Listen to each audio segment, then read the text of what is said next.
Tiny, get your ass back here. Get your ass back here, pronto. Ugh. Sorry. Hi, Tiny. Good morning. Thank you for being first. Let me just switch over to the gaming real quick. Hi, chat. Good morning. You guys can't see shit. Let me see this real quick. Hi, Tiny. Good morning. How are you doing? Thank you for being first. Thank you for being first. God damn, I need to practice my enunciations. Hi, Tiny. Thank you again for being first.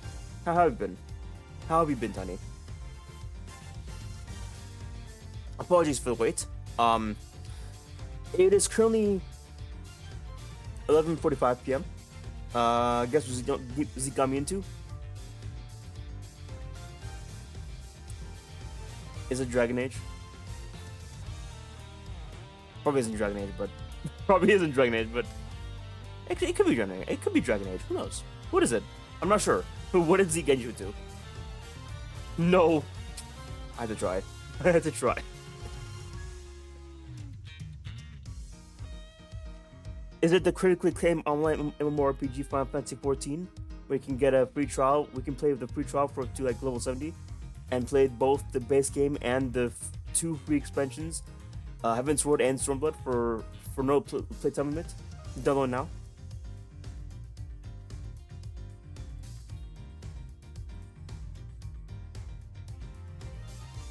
That was before this. What did Zeke get you to? I have no idea, honestly. Apologies for the coughing, by the way. I've been having a lingering cough for like 2 weeks. It won't go. It will not go. So I gotta be careful how much I say. I wasn't gonna stream today actually, and this game is actually pretty vocal intensive, so I wasn't really gonna stream today. But it is daylight savings ending, so we'll get an hour for Americans. Might as well just stream to get to play the game for an hour extra. Umineko no Naku Koro ni. Oh! I think Z mentioned that actually. I think Z previously mentioned that actually. Is that like another visual novel? I feel like it is, but I feel like it is. It sounds like something Z has mentioned before. That sounds like something Z has mentioned before. Yes, okay, yeah. Z has mentioned that before then, yeah. Okay. How is that?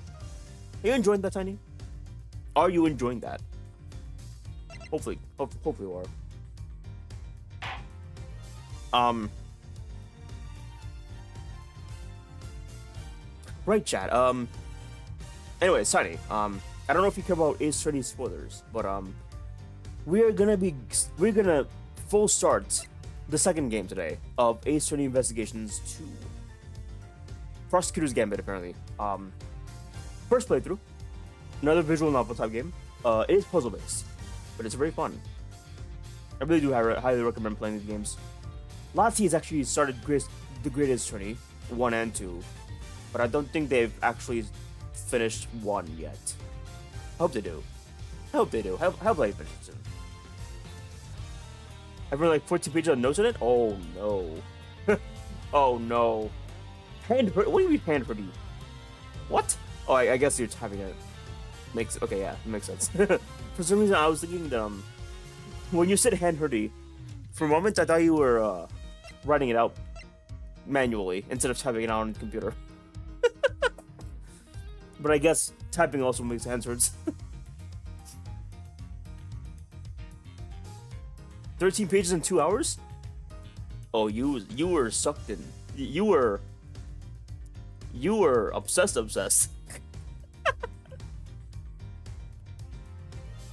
It's over for you, I think.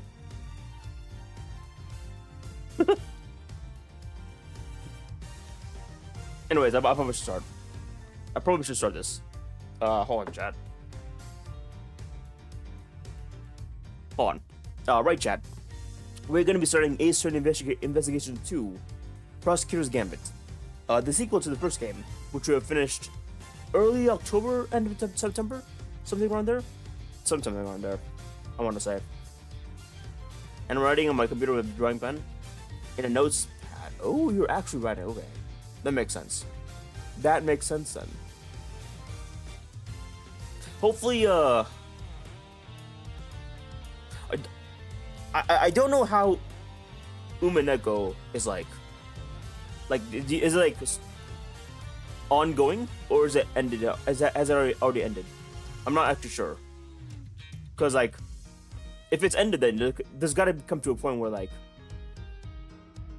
you're gonna keep on writing notes until it ends. But if it's already ended, then maybe that's not the case. It's ended. It's old. Well, at least you have an ending point. At least you have an ending point for sure.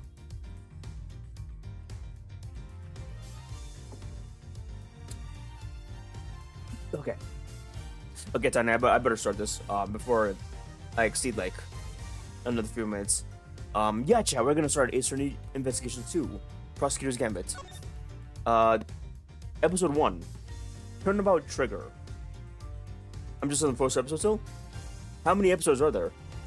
Should I be concerned? I probably should be concerned, shouldn't I? Okay, let's start this. Turnabout Trigger. 8? Damn. That's not what I thought that'd be. Here he comes! The presidential plane descends from the western skies. It's making its first and final approach. Lands right in the Gourd Lake. Oh, Gourd Lake.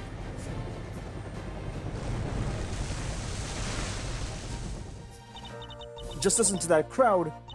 Welcome, Zheng. Oh, welcome, Mr. President. Zhengfa from the last game. And now, sir, your audience awaits.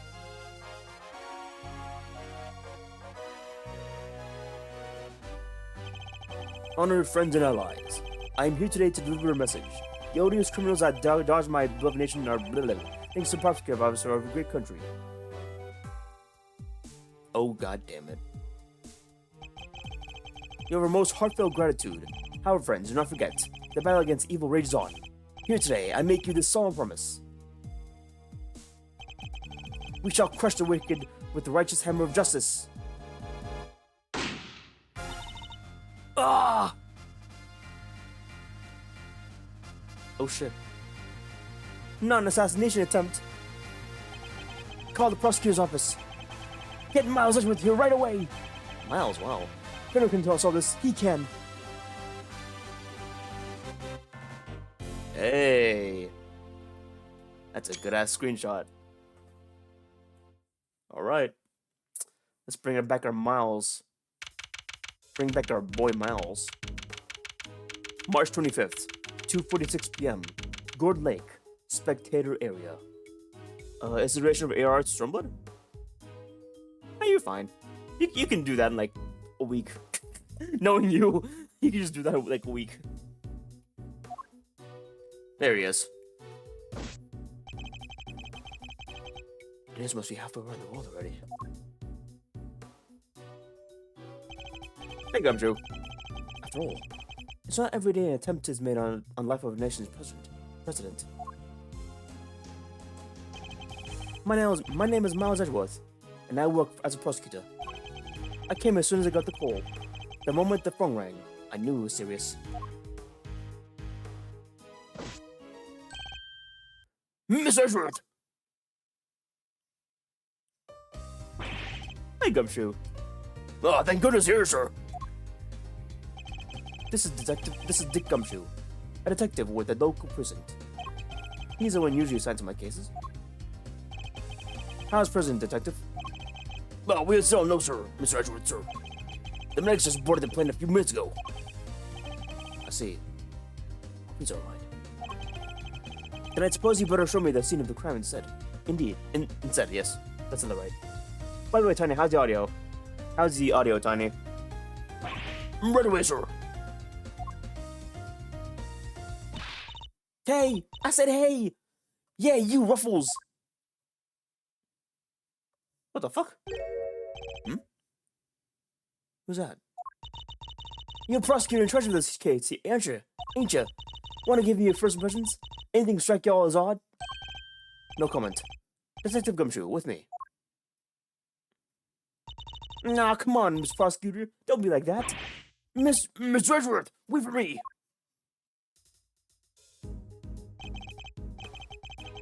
You forgot how long it took me to finish F14 and I'm not even done with Hillbrand? Well, I mean, like, specifically ARR to Stormblood. Specifically.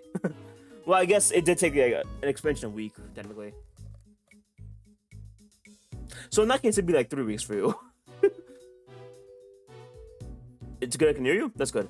That's good to hear. That's good to hear. I'm trying my best not to like cough too much. Apologies in advance. Wasn't a full week, that was like 2 months. I don't know about that. Are you sure? It wasn't like a full month. It was like 2 months. No way. Like, because you started in like June, right? And then you were in Starbucks like July, I think. Because I'm pretty sure you did Dawn Trail in like September. Took me 2 months. Okay, I'll trust you. I'll trust you in that case. I'll trust you in that case. Started in July. Did you start in July? Well, I mean, you were in Stormblood in July, or was it August? But I can't remember anymore. Because I'm pretty sure you did Dawn Trail in September for sure. Ah, whatever. It's been a while. I'll trust you. I'll trust you in this case. Now, detective, I'll need the facts of the case, and as much detail as you can give me.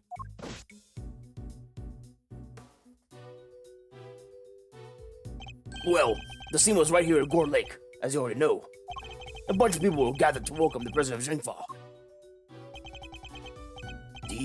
Dijun Wang. Yes, we're about his visit. It's been all over the news for days now. Newspaper clipping data, okay. Interesting.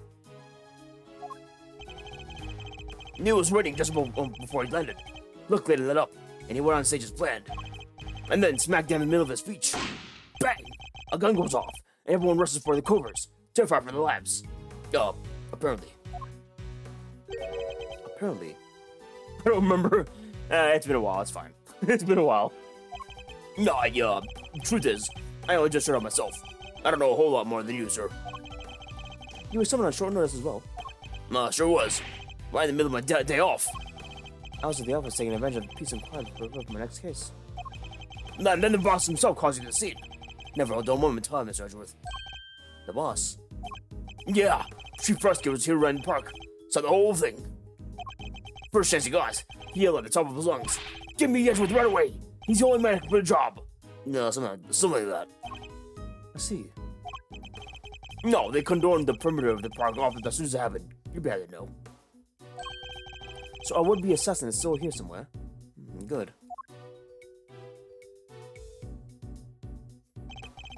Now you gotta do is find him in the middle of that crowd before they strike again. You're right. We don't know where else our couple may be finding. These people are in danger. We don't have a moment to lose. Let's begin with the basics. Now search every inch of the crime scene for clues, no matter how insignificant they may seem. Precisely. The president was shot at, which means a gun was involved. It's our first clue. Alright, duly noted. Detective Gumshoe, how exactly was the security detail surrounding the president's speech organized? Oh, well, sir. Officers were mainly focused on securing the perimeter of the park. The president's people took charge of the rest. He has his own team of bodyguards. See those guys over there? Maybe we should ask them a few questions. If I want to talk to them, I need to walk over them. Press A. Sure. Sure, Edgeworth. I just know it was almost 3-4 months to play MSQ and finish. I mean, that's like all MSQ. Not like one expansion for sure. I'm pretty sure you were at Stormblood like in August for sure at least. Cause you went through the games really fast. You went through the expansions really fast. Like super fast. Yeah, how's it going? Hey, how's it going? Can I help you? You're one of the president's bodyguards, correct? Could you tell me how his security details arranged during his speech? Two of our senior operatives were attached to this president. The rest secured the stage. This isn't our first rodeo. Anything suspicious in that crowd, and we would have been spotted right away. Let's see. So the president's security was tightly orchestrated for the duration of the speech. Let's investigate further. We should speak with other witnesses and continue to look over the crime scene. We can't afford to leave any stone unturned. So that's how you'll go about it, huh? Sure is something, seeing the pros at work. Care to share a little about what's happening to that information once you get a hold of it? Bystanders. This one seems persistent, but I can't afford to get distracted. Hey, Ruffles! I asked you a question, dang it! What happened next? Oh, well, we put all the information together and try to find connections. Right, sir? Detective! Aw, don't be hard on the poor guy. So, connections is A. And, what next? Well, I guess you'd say we connected dots. Connect one piece of information to another. It's Mr. Edgeworth's forte. He's a logic master. I can view what information I have with LB. Then connect it with Y. Good to know. Again. Let's try now. Just a quick press of LB and we'll be down down the right patch of logic. The same... Okay, the same kind of, overlay, I guess. Same kind of UI as the first game. I don't know if, I don't know if, they kept this for the remaster, or if it was like this in the original games.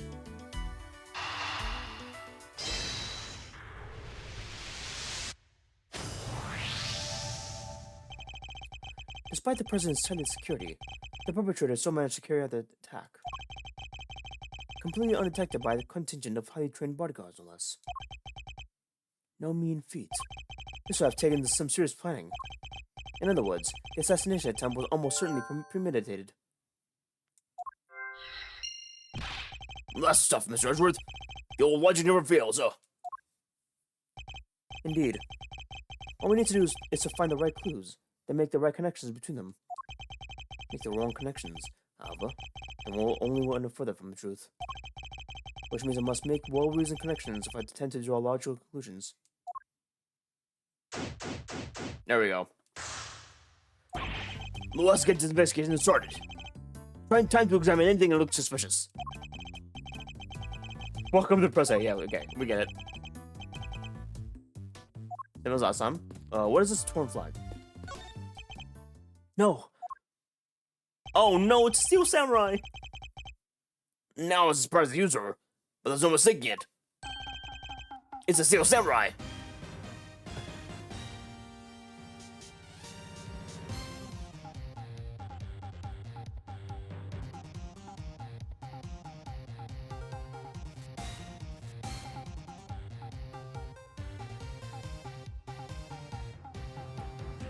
Sorry, this is a banger. This is the banger of a song. Steel Samurai, warrior of Neo Old Tokyo. It's a popular TV show. Old, young, doesn't matter. It truly has something for everyone.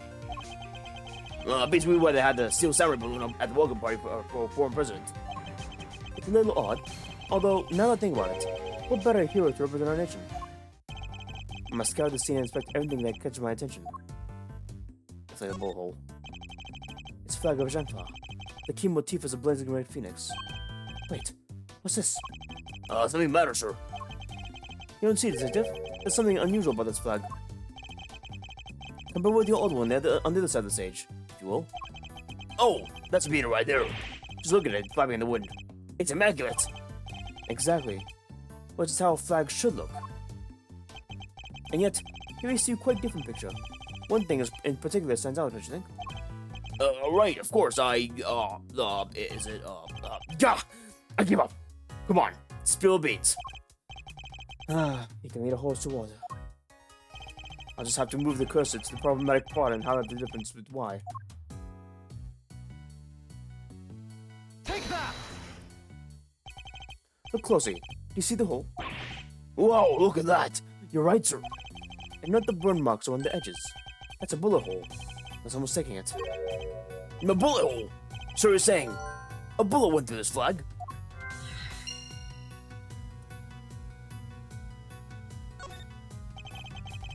Breaks are hard, don't it? It does. What villainy could have befallen him? Witness decided he popped right at the route when the gun went off. Which strongly suggested a bullet struck the balloon. Looks like we've got a case of cold-blooded samurai murder on our hands. This is sacrilegious. I won't rest until the criminal has been apprehended. Detective, we cannot let this vile assassin escape. We won't, sir. You can count on it. Vile assassin. Rest in peace, Steel Samurai Balloon. We're gonna miss you. I think I've gathered enough information for the moment. Time to put the pieces together and see what we can figure out. Oh boy. Okay, these flowers are in full bloom. They look exotic, but I don't know the species. My favorite flowers are maybe roses? Yeah, roses and lilies. Roses make these kind of weddings. Ah, romantic. And lilies, well, that's funerals, I guess. Sad, but part of life, you know. It's not coincidence that both types are occasions and tend the feature of pre-buffet, I imagine.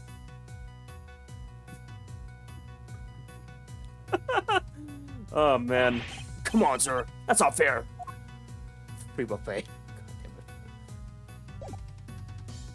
it. Is there anything I can do? I can. Shit. Definitely this. What? Doesn't sign up. I better think again. What the hell? I guess it's done. There we go. There's a bullet hole in the flag, and it seems highly likely the balloon was popped by a bullet too. Which means 2 shots were fired, right, sir? Possibly even 3. President was shot at the well as President was shot as well. Remember? Equally, the hole in the flag and the hole in the balloon could have been made by the same bullet. What we need to know is how many gunshots there were. Oh, that was fast. Alright, on with the investigation. Ruffles! Ruffles! She's very persistent. Y'all figure something out, huh? Care to share? Who exactly is she? And why does she keep shouting at us? Rubbernecker, I guess. Seems pretty interested in the case. Come on, give me something here.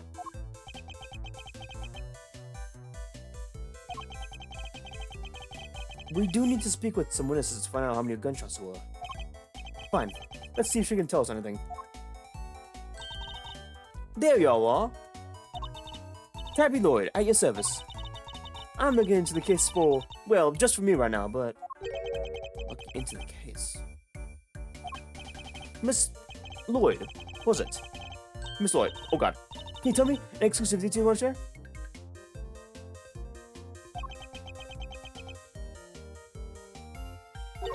How about the pub? Have they made any demands? What about the ruffles? What does a feather by come out like that? What the fuck? What kind of question is this? What kind of question is this? Hold it! Will you be quiet for a moment? I'll be asking questions here. Dang. Here I thought I could get me some juicy piece of info. I need to know about the shooting. Can you tell me about how many gunshots there were, you heard? Why, I most certainly cannot. I beg your pardon? I can't just be heading out leads for free. That's just my livelihood. Oh, come on. Don't hold out on us. We all gotta share sometimes. Me? Hold out on you? Well, if y'all gonna be like that, I'll be moving right along. Goodbye. Wait. Wait for what exactly, huh? Huh? If you got nothing for me, I'm gone. Ugh. We're fresh out of moves here. Out of moves, huh? I wouldn't be so sure. Oh, what do you mean, Mr. Edgeworth? As you know, detective, I like to play a little chess. And what does one do in chess when an opponent adopts a defensive position?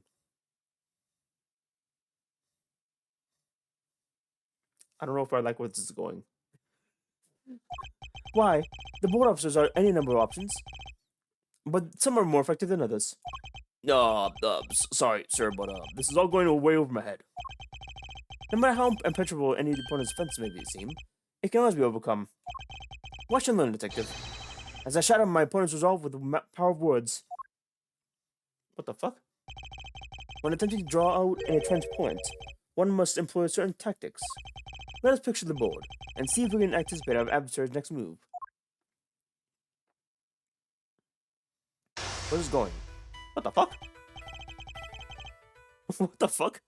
Are we just playing chess now? What the fuck? Now, we must analyze the state of play. Y'all ain't getting nothing out of me. Not until you give me something in return. My opponent has judged herself in deep. Her defenses won't be easily broken. But I can't afford to try her patience by taking too long to pull my next move. In other words, I must be concise of not just my strategy, but also the passing of time. That said, I can't afford to waste words either. In fact, I can pay dividends not to. If my opponents get too agitated. If you're fixing to ask me something, will you dang well ask already? I may be able to gain a tactical advantage by calmly biding my time. I don't know where this is going. I might be concerned. Then, when I see a crack in my opponent's armor, I pounce. I should begin by finding out what it is that she does.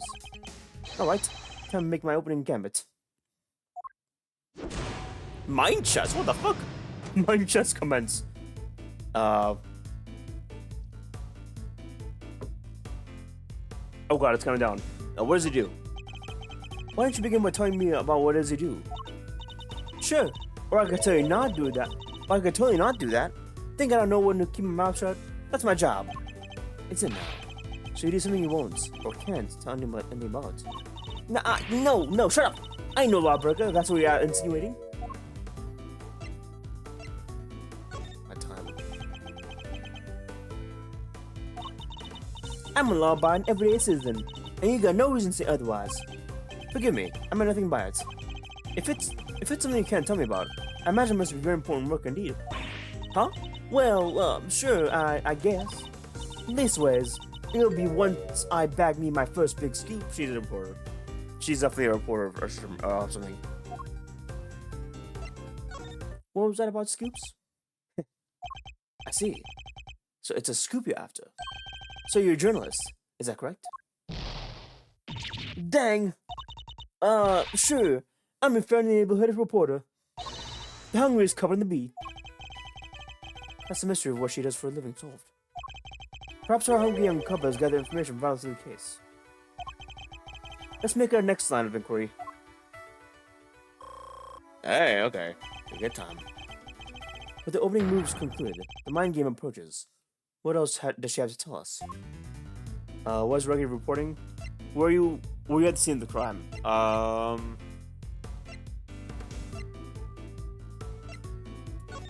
ask first.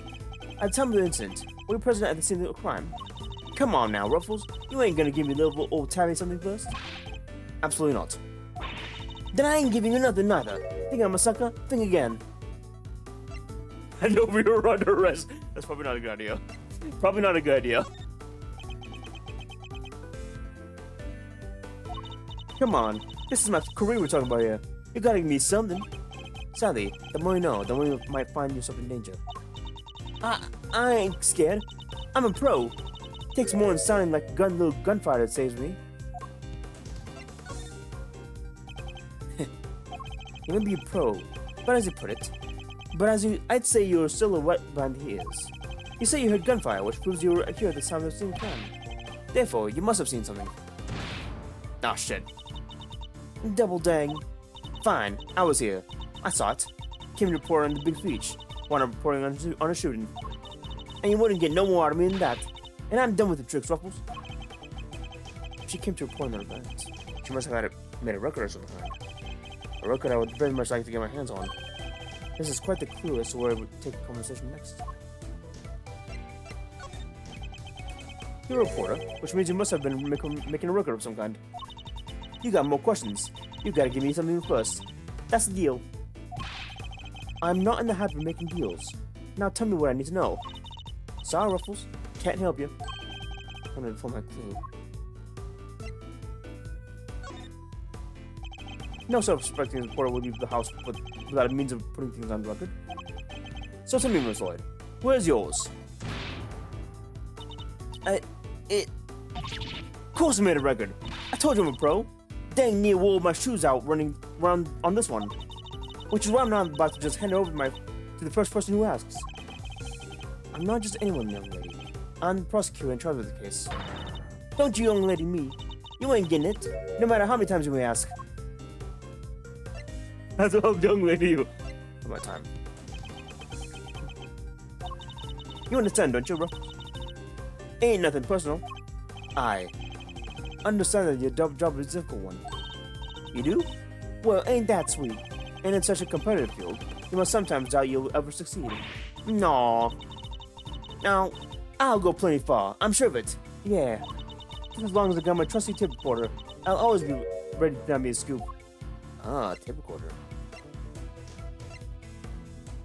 I'm not interested in a tape recorder. There we go.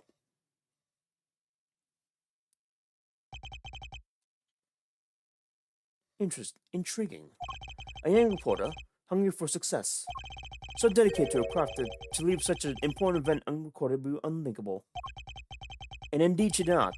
She committed the entire event to the tape. Nah, dang it! This is my scoop you're missing with my big break.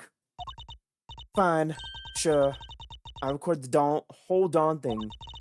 It's all right here. You got me, okay? Checkmate. Hell yeah. Good shit. You're something else, Ruffles. I was trying to be all strong and silent, but you had me singing like a canary. Never mind that. Now play the tape. They should finally tell us how many shots were fired. Fine. You can hear it, but I got conditions. You played me like a fiddle, Ruffles. Only the chief ever played me so good. So you gotta agree to be chief number 2 and be mentor to Rising Star, aka me. Chief number 2, huh? Kinda like a second parent. That's a big responsibility, sir. And one more thing. I want exclusive reporting wraps for the first 24 hours, oh god. I'm drunk. By the way, I came in Stratos. Hi, drunk. Welcome to stream, drunk. How are you doing? Hopefully, drink water, please. Hydrate yourself, chat. You too, Stratos. Hydrate yourself, Stratos. You too, chat. Sorry, but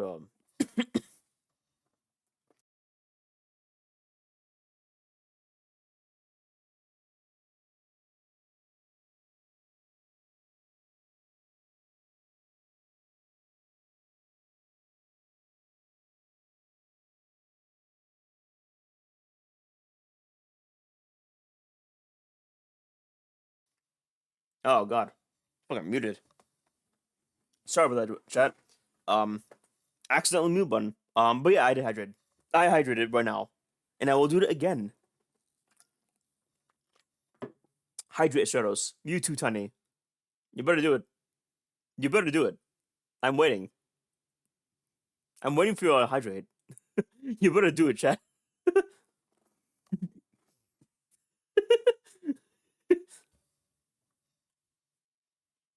How are you doing, Stratos? Hopefully you drink also. Please hydrate yourself, Stratos. Gotta hydrate and clear this the drunkenness out of your system. Or at least be sober up. That's what I'm talking about.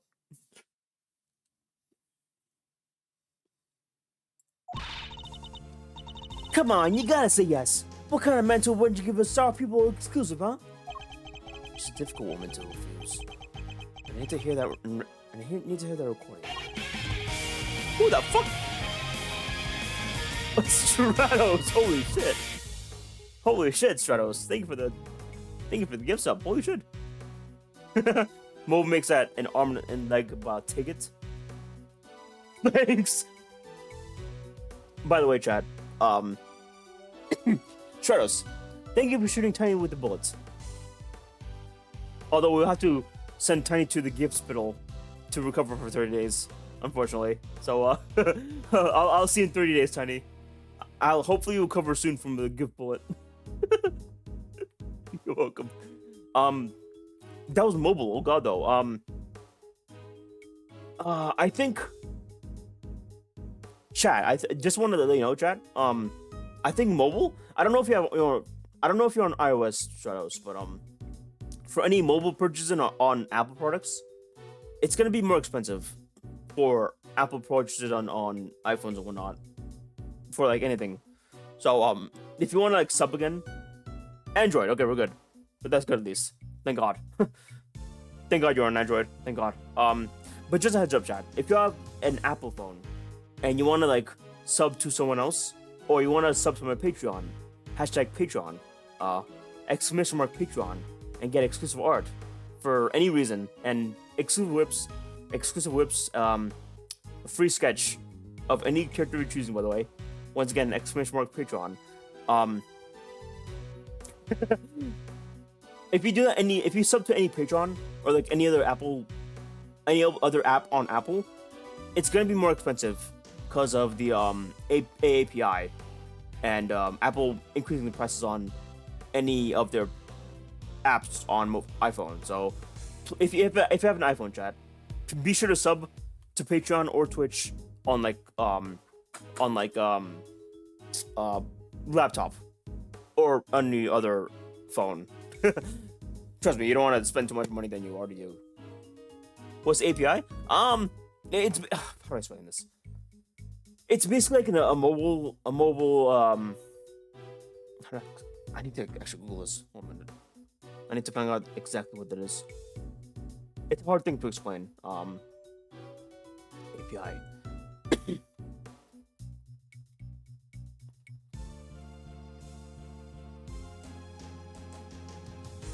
Here it is. Application programming interface. A way to send data between software apps. So basically, like you send data on like mobile, and for some reason, actually that's not really some reason. It's probably just Apple being greedy. Apple being greedy basically like wants you to pay more for a purchase on their apps than like on desktop. So yeah, be careful with that, chat. Be careful. You don't want to like spend too much or spend more than you need to. I have no money. Don't worry about it, Tiny. Don't worry about it. I just wanted to self-promote myself. And it's direct to my game card, because otherwise Twitch on PC is a beach and doesn't want to take PayPal. Nah, damn. Hopefully you can get that sorted out at least. God damn. Hopefully. Hopefully it's not big of. Hopefully it won't like be too big of a deal at least. Apple, like me eating the real apple, can eat my shiny red button. It's Apple, unfortunately. It's okay. Don't worry about it. I get what you mean. I get what you mean.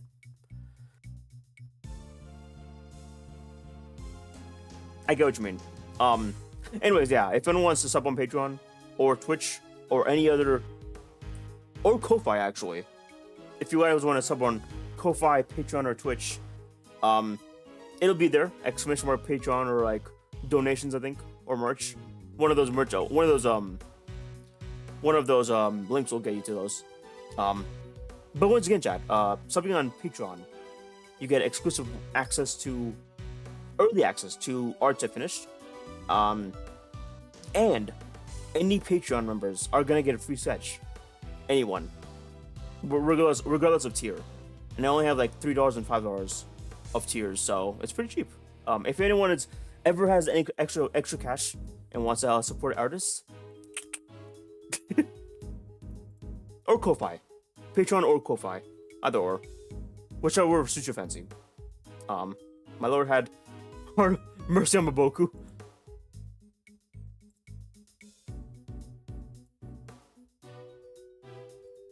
I'm gonna assume that's a good thing.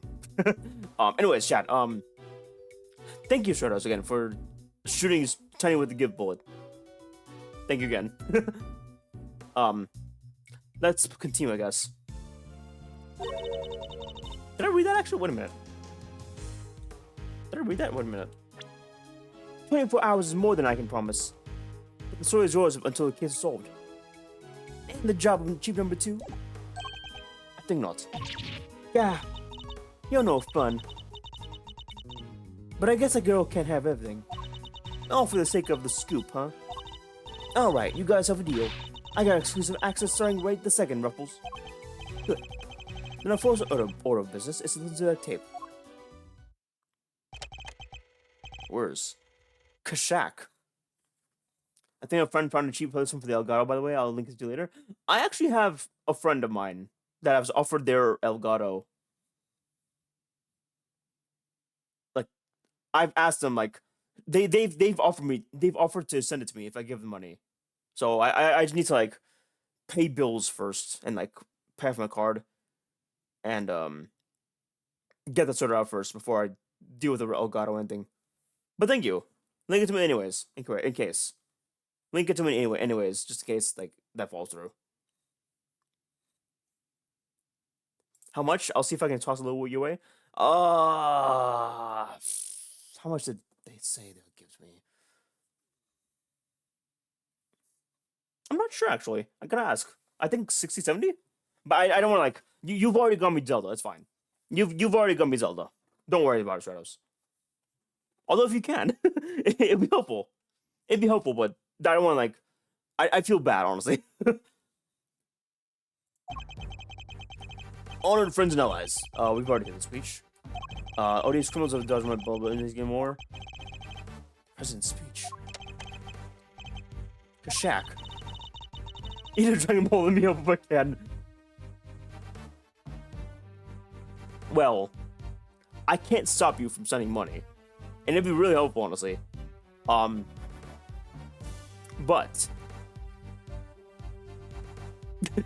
I really can't stop you, honestly. President passionately addressed the assembled crowd, as if trying to shake off the reporters of his declining popularity by sheer force of will. That stares me. Can't beat little live commentary to set the scene. Oh, okay. That's her, okay.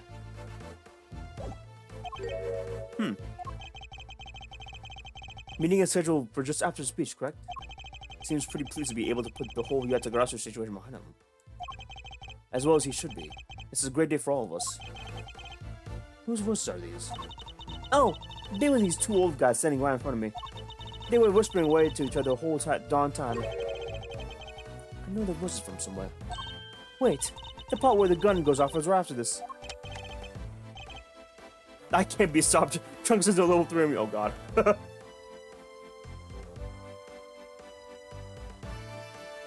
I hope there's like a Dragon Ball Fighters too. I really hope. Although I don't know, like, fuck. The last DLC for Fighters was Android 21, I think. I want to say. It's been a while though, but we'll see how it goes. The president thrusts his fist into the air as excitement reaches its fever pitch.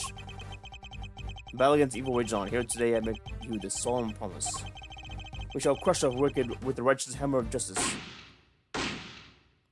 2 gunshots, okay. Labco, yeah. And nerfed it to be throwable. As expected of all DLC fighters. Happened with every single one. I mean, not like Dragon Ball specifically. Like any DLC fighter.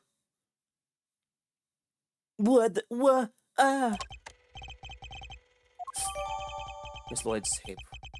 A recording of the president's speech. 2 gunshots can clearly be heard. Then the new patch, Give Me the Gun Molly busted. I heard about that actually. I actually did hear about that. It's kind of funny. I think Max talked about it like recently, like when it got busted. 17 got worse than busted. That sounds fun. That sounds fun. Yeah, I think Max was talking about that, like when the patch happened, and now like characters can do crazy shit, which is great actually, which is really great. So, 2 shots applied. Yep, and that tells us something. Something very important indeed. It allows us to deduce the trajectory of one of our bullets. One of the two shots fire. One hit the president, which means the other must have passed through both the flag and the balloon in that order. Which, as you can see, allows us to deduce the position of our shooter. The only possible place from which a bullet could have been fired through the flag and into the balloon is around here. Take that! From the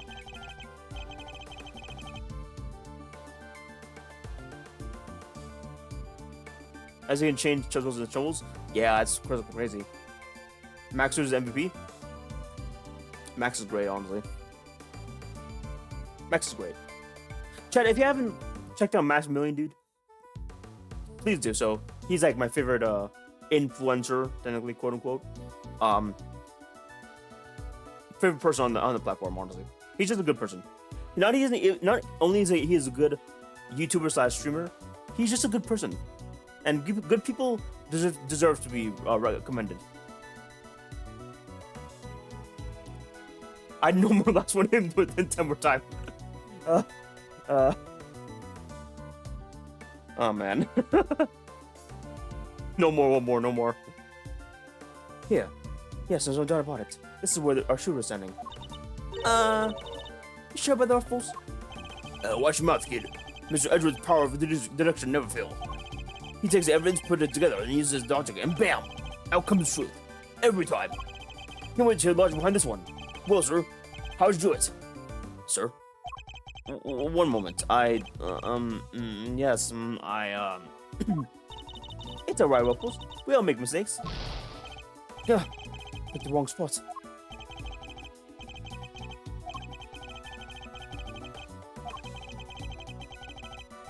Oh, okay. Two lines conversion, okay. So it's gotta be I guess here's anyway. On. Yeah. I guess here then. He's a good dad, except when he cursed and Perception just covered his wife. What are you talking about? He never did that. He didn't say anything. He didn't say anything. What do you mean? What are you talking about? What are you talking about? Take that! What the fuck? Wait, how is it not the... Wait. How is it not the place? I'm confused.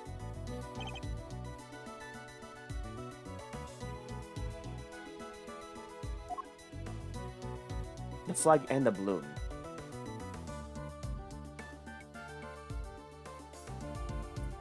I guess here then. Technically. Take that! Ah, okay. I thought we were talking about like the converging lines, but I guess not. Drawing a line between the flag and the balloon gives us the trajectory of one of the bullets, and places our shooter at the left hand side of the spectator area. Okay. I thought. Okay.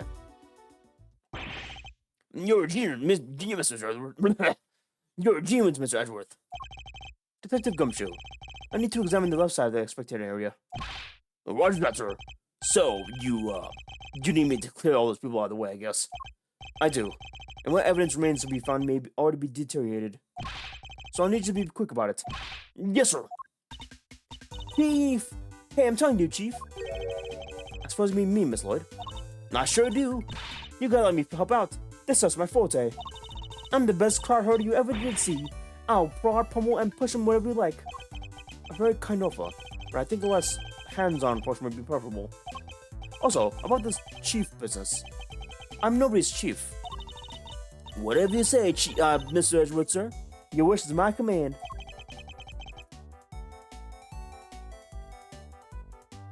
I still not done that. Touche.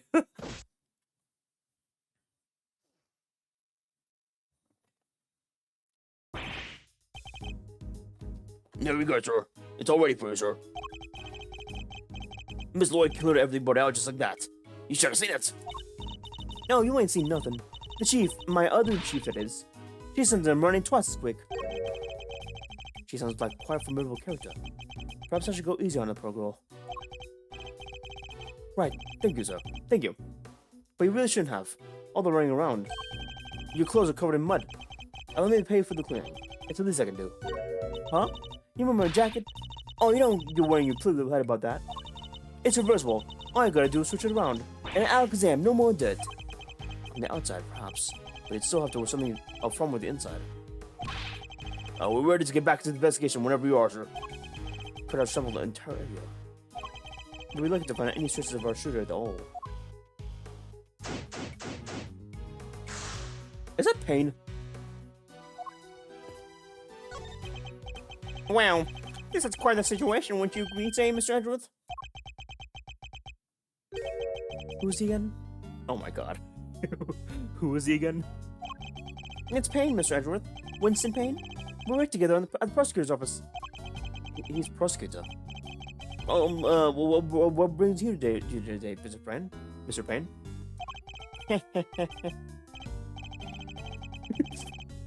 What indeed? Why, only the investigation of the chief prosecutor himself. His voice. I recognize him from the tape recording. Was he one of the men who was standing in front of Miss Lloyd? And where's the chief prosecutor? He had to leave, I'm afraid. He's a busy man. They let him, and only him, on through the cordon. So he had need someone on short notice, and then left before he even showed up. Rude. How about the trash can? You even gotta pick through the trash yourself? The prosecutor's life ain't easy, huh? Detective Gumshoe. Right, whistle. The faithful detective scrambles through the garbage as the prosecutor looks on, his hands unblemished. Well, let's see now. Come to Papa, little treasures. Is he enjoying himself? Bingo! A Papa school stick. God love the jokes they put on these things. Detective! Sorry, sir. Relevant evidence. Relevant evidence. Huh? I think we got something. Good work, detective.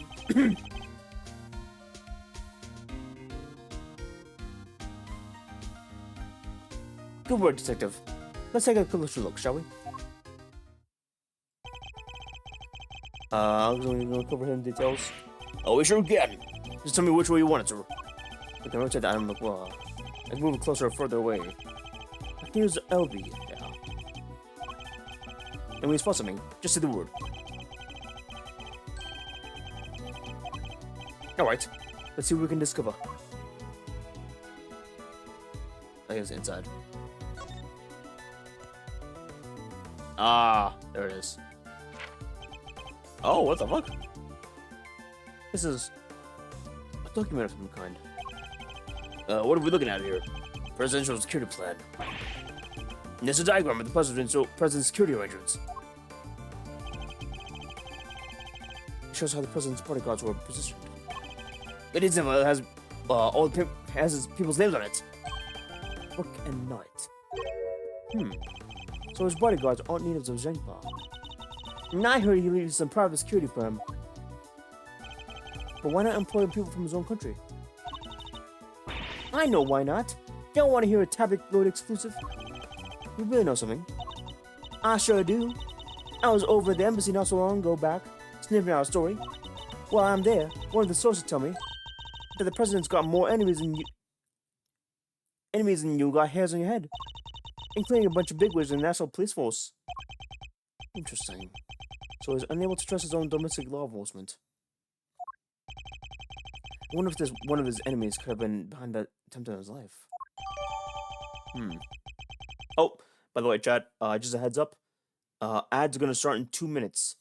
They're gonna be 3-minute ads, so I'll be very appreciative if you watched. Although once again, if you want to avoid ads, feel free to sub to Twitch, either with Prime sub, Prime sub, or just a regular sub for $6. Just a heads up, chat. Just a heads up. The security planner. Okay. But what was it doing dumped in there in the back? It was an interesting point.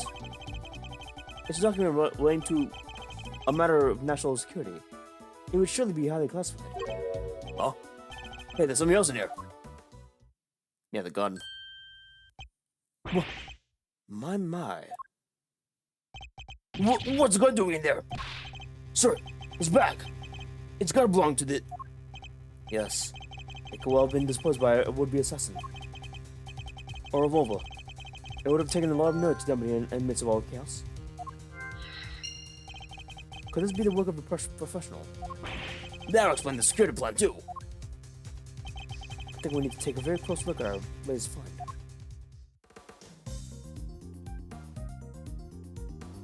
Huh. Okay. 2 bullets for sure have been used. 2 spent bullets in the cylinder, matching the 2 gunshots heard on the record.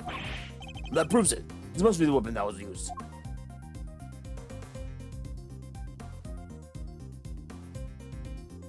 This is a scope.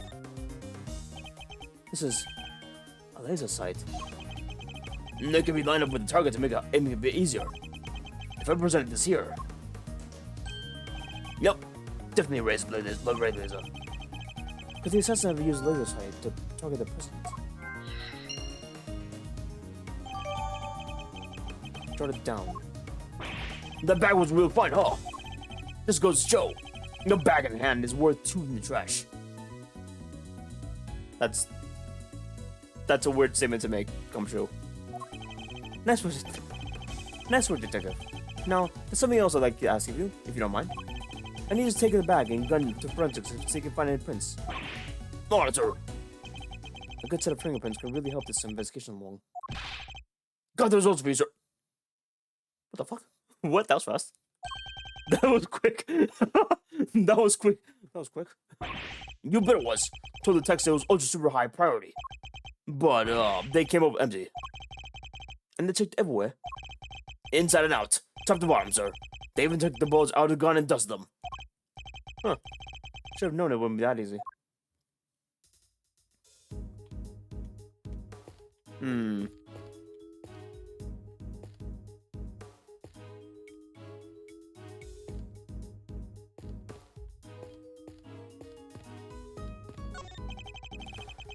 Look brand new. Imagine it was placed here recently. Or what's it good to say? 50 yards to Gordy Museum. And 70 yards to the, never mind. What's the matter, detective?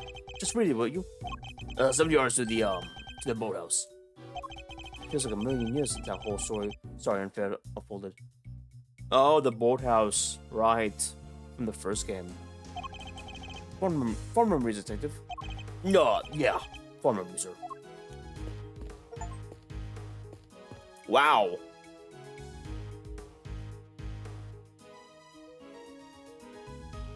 There's a fucking... Wow. There's an achievement for that. Holy shit. There's actually an achievement for that. Holy shit. Nice. Oh god. Unless I can move here. I can't go to the other side yet, though.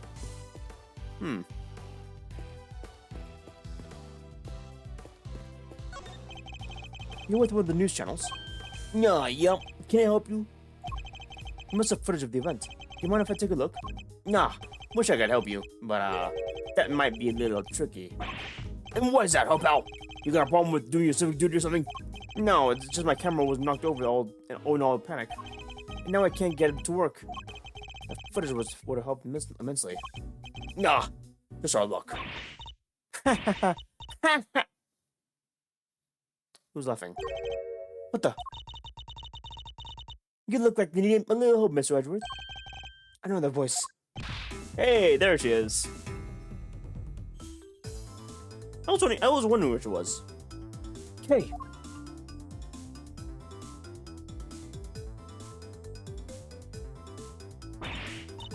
Honestly, I leave you alone for 2 seconds, but don't worry.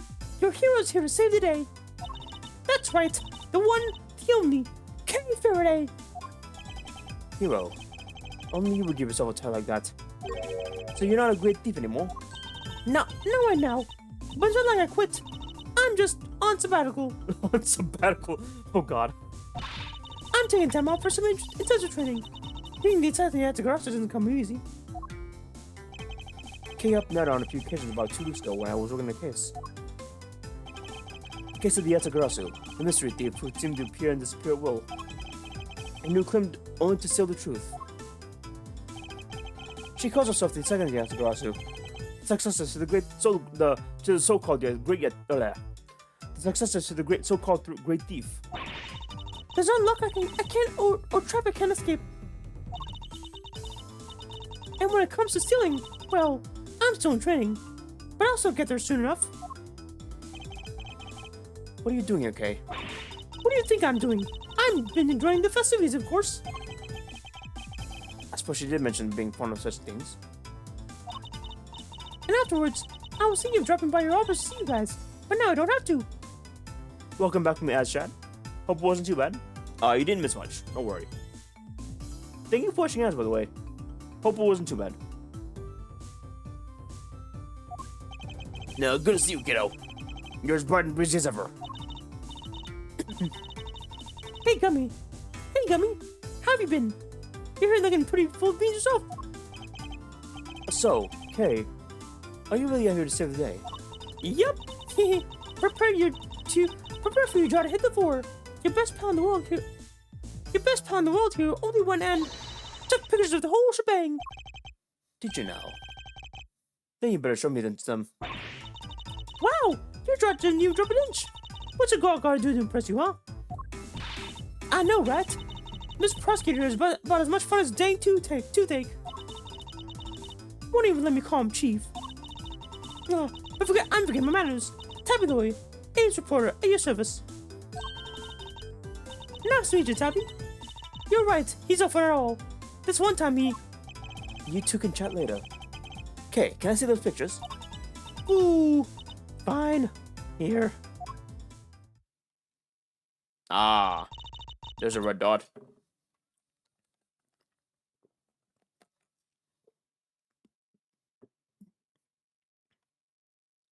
What the hell are they carrying? What the hell are these things? What are these things?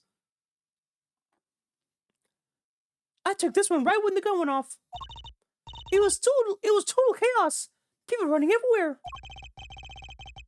The president and his 2 bodyguards. The names on the security plane were Knight and Rook, I think. What's that? Thank you indeed, Kay. I think you proved this with a valid clue. Hooey! Your eyes just lit up like a pair of dangerous Christmas trees. Well, Mr. Edgeworth, care to tell the readers what you spotted? A contradiction. Huh? A what now? I don't see nothing strange. Allow me to show you. This picture shows a moment of the incident, but another piece of evidence shows something different. I need to hide the picture of a contradiction, and then employ my powers of deduction. Photo.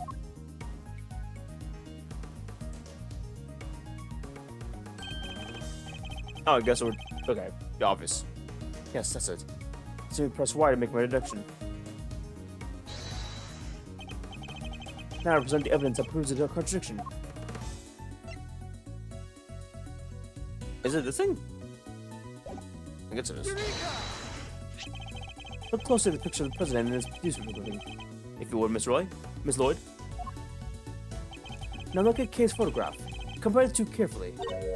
Huh? What am I looking at for here? Well, I'll be. Indeed. There's something on the president's forehead. Something that wasn't there in the other picture. What's that? Some kind of birthmark? Yeah, the guy's got a big red birthmark right in the middle of his forehead. Oh my god. I highly doubt a birthmark which sprang up there since the other picture was taken. Did he get bitten by a bug then, maybe? Yeah, that's it. That right there's a big old bug bite. I'ma hop out. Gotta get up early for tomorrow. Got a D&D. Hope your D&D goes well, Tiny. I think it's Pokemon D&D, right? I want to say? Hopefully. I think that's correct. Hopefully it's fun. Please sleep, Tiny. You'll be getting an extra hour, by the way. By the way, chat, in case you forgot, you do get an extra hour for Americans since it is the end of daylight savings. So It is technically 11:40. It is technically 11:49 for me. Well, I guess 11:50 nowadays, but I think for you, Tiny, it's like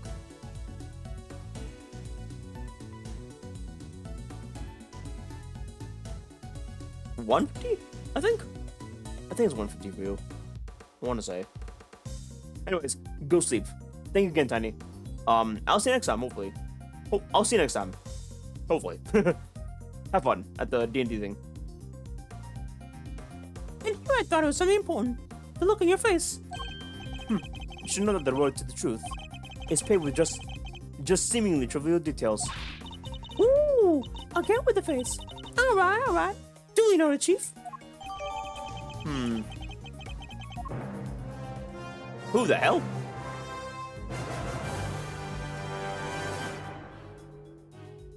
Latkiz applesauce? I'm sorry. I'm trying to correctly pronounce that. Latkiz and applesauce. If I mispronounce that, Latkiz or applesauce, whichever one you prefer. Forgive me if I mispronounce that, but thank you for the follow. I really appreciate it, dude.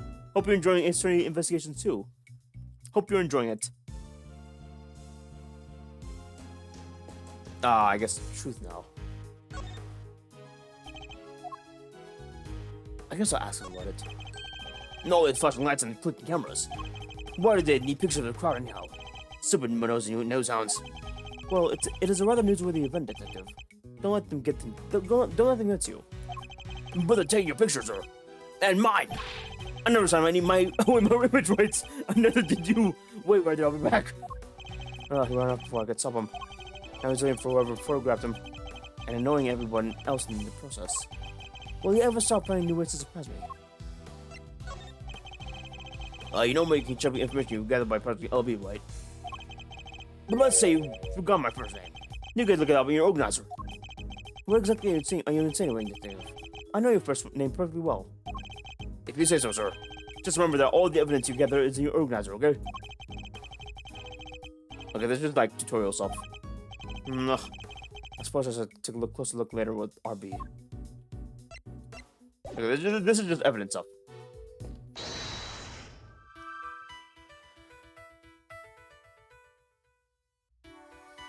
Pardon me, chat.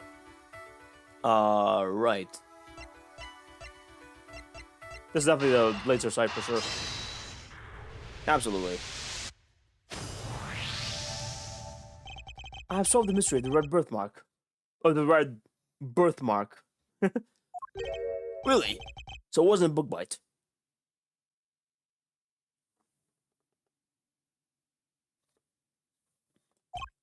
No.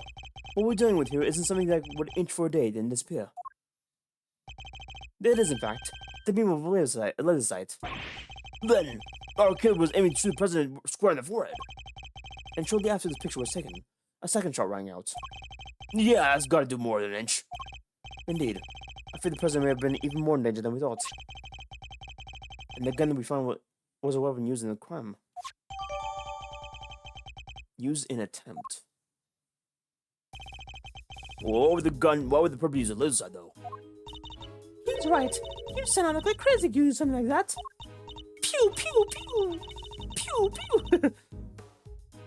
It's not like you can just go around... It's not like you can just go around shooting lasers all over the place. No. And anyone who saw it could trace it right back to the shooter. No, seems like a pretty bad idea all around. Oh, I almost forgot.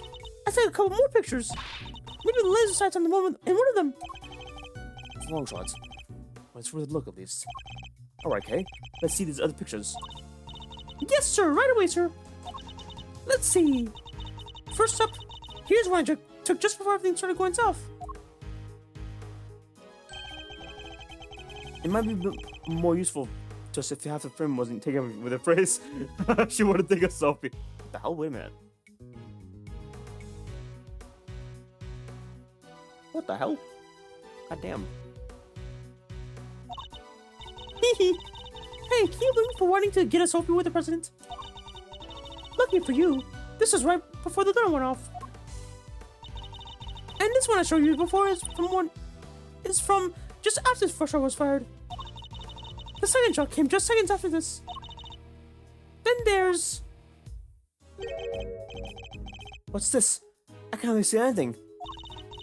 I got knocked over when everyone started running around after the last picture. Guess I must have pressed the shutter by accident. I'm not sure this one's gonna be as much use, kid. And that's all of them.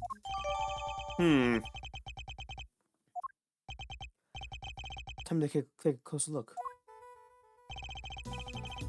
Let's examine the picture from before the shooting. Is there any hint of the lighter side in this picture? Yes, there is, right here. Take that! There! I see it! What is it, sir? Look closely at the person with the red hood. Whoa! There it is! Indeed. That's our laser sight from right there. So that's our perp. The one in the red hood must be. The shooter, yes. We found them! And it's all thanks to yours truly. Indeed. You led us right to the greatest treasure of all, Miss Great Thief. The truth. Hehe. You may have captured a would-be assassin in one of your pictures, too. Let's take another look. A red-hooded suspect could be in another one of these pictures from after the shooting, maybe. I see him. Take that! Look! Look! Right there! A red jacket. Must be our suspect. It looks like they took advantage of a confusion to make a getaway. Luckily, we can see exactly where they were headed. Now, the samurai dog stand. Precisely. Which means they escaped through the right-hand side of the expected area. Detective Gumshoe. On it, sir. Consider it clear. Good. I'm counting on you.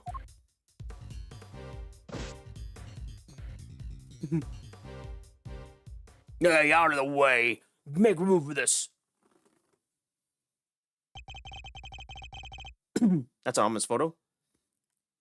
We have you now, my little Red Riding Hood. The entire perk is cordoned off, and we know which way you went. Now it's just simply a matter of hunting you down.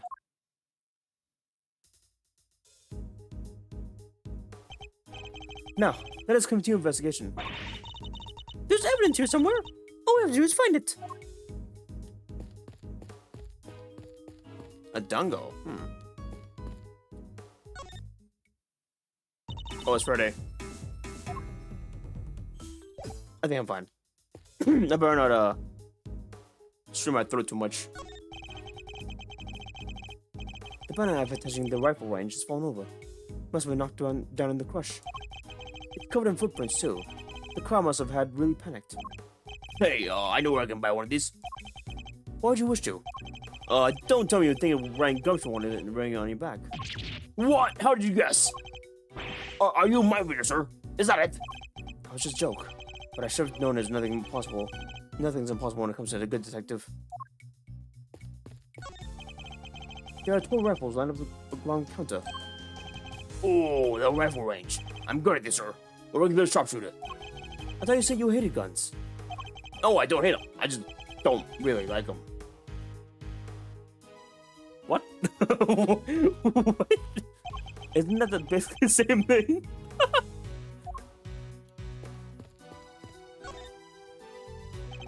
Oh, what the hell? Oh, the red hoodie. I must go to the scene and inspect anything that catches my eye. There's something red down there. Detective Gumshoe, can you see what there is under the stand, please? There's something down there, alright. Let's see. A red raincoat. This must be it. The one the suspect was wearing. They must have taken it off and are hiding it under there before they made their escape. Hell yeah. Can I inspect this? What's this? A red button. Hey, do you think... Could it have dropped by the red-hooded suspect? Yes. Certainly seems likely. Huh. Sleeve. It's inside out. The button's missing too.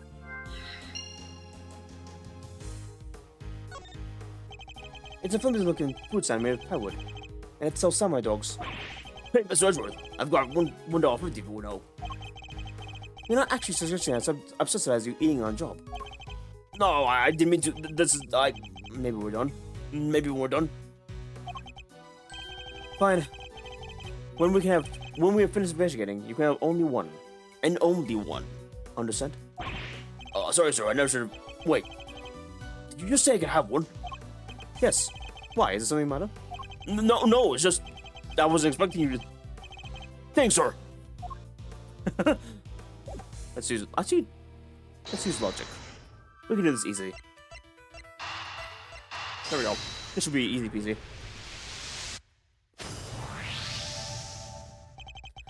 The bone we found seems to have come from the raincoat.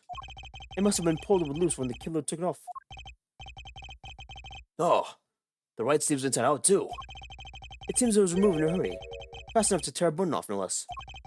I surmise our assassin disposed of the gun and bag and trace immediately after shooting the president. Then they slipped into the panicked crowd and moved from left to right side of the spectator area. This was because they knew the trajectory of the bullet would point to the shooter on being left side. Finally, they moved the raincoat and hid it under the samurai dog and sand. The killer will need to get rid of the coat as soon as possible, hence its hurried removal. The fact that its right sleeve is inside out is a testament to how quickly it was taken off. Oh, yep. That and the missing button. Question, of course, is, why didn't the same thing happen to the left sleeve? No, yeah. Only the right sleeve was inside out. Indeed. And the button on left sleeve is still securely attached. So, what does it mean, Mr. Edgeworth? If we were to answer the question, Detective, we'll need to inspect the raincoat in more detail.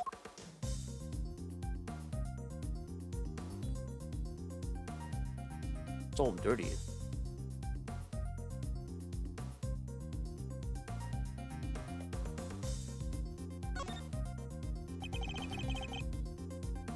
The right sleeve was inside out. As you can clearly see when the bone was so torn off. Yes. Whoever discarded the raincoat did so in quite a hurry.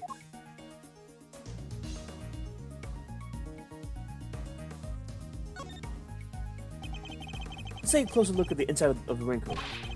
Detective Gumshoe. Yes, sir. Oh, what the hell? This is a bloodstain. And considering where it was located, I'd say the blood belongs to a would-be assassin. So I'm looking for someone with injury. Not just any injury, Detective. An injury in the left arm. Oh, how do we know that? It's simple.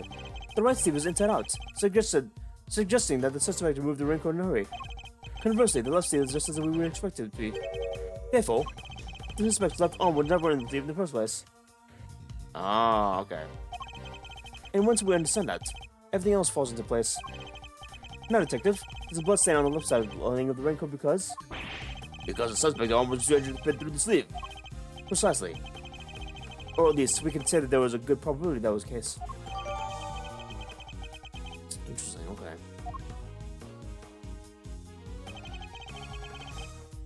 Pieces are starting to fall into place. Complete. Okay. Detective Gumshoe, I need you to go and search the cloud for likely suspects. Yes, sir. Suspicious character with left injured left arm is coming up. You'll even smarter than you look, Ruffles. Taking out all them itty-bitty pieces and putting them together like that. You'll have your man in no time. That's Mr. Edgeworth for you. Pocket's so condoned off, so a would-be assassin should be in the cloud somewhere. Let me down, Detective Gumshoe.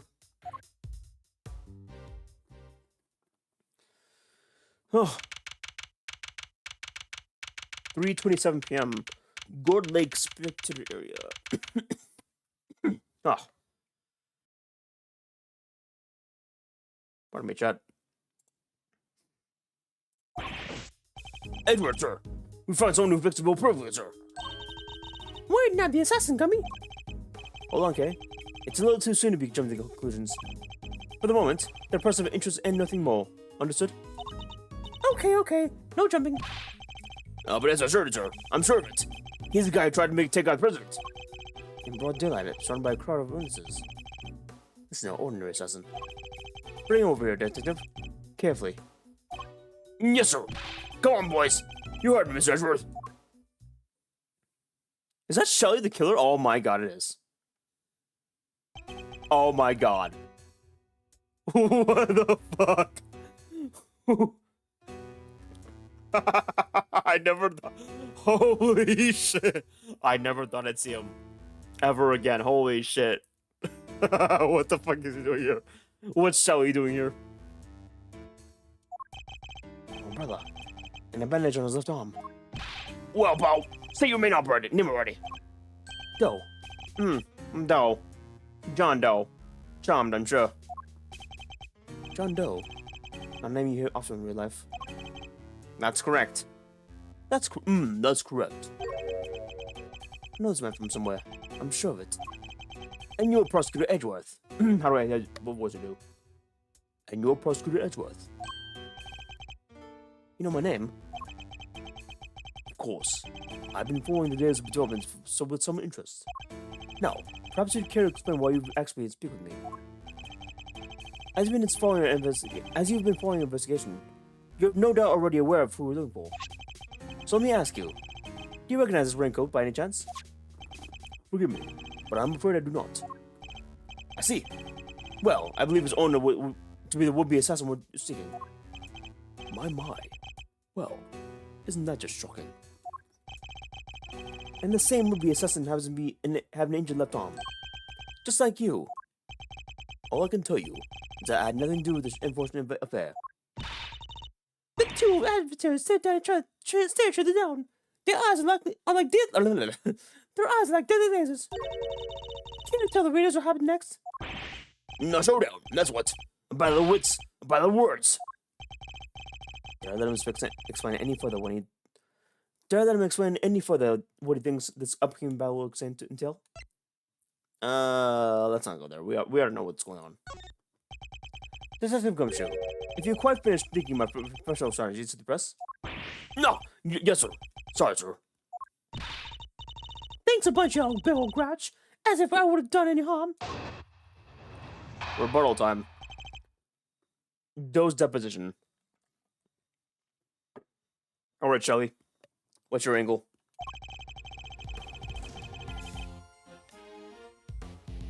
Oh, this music. New theme, hell yeah.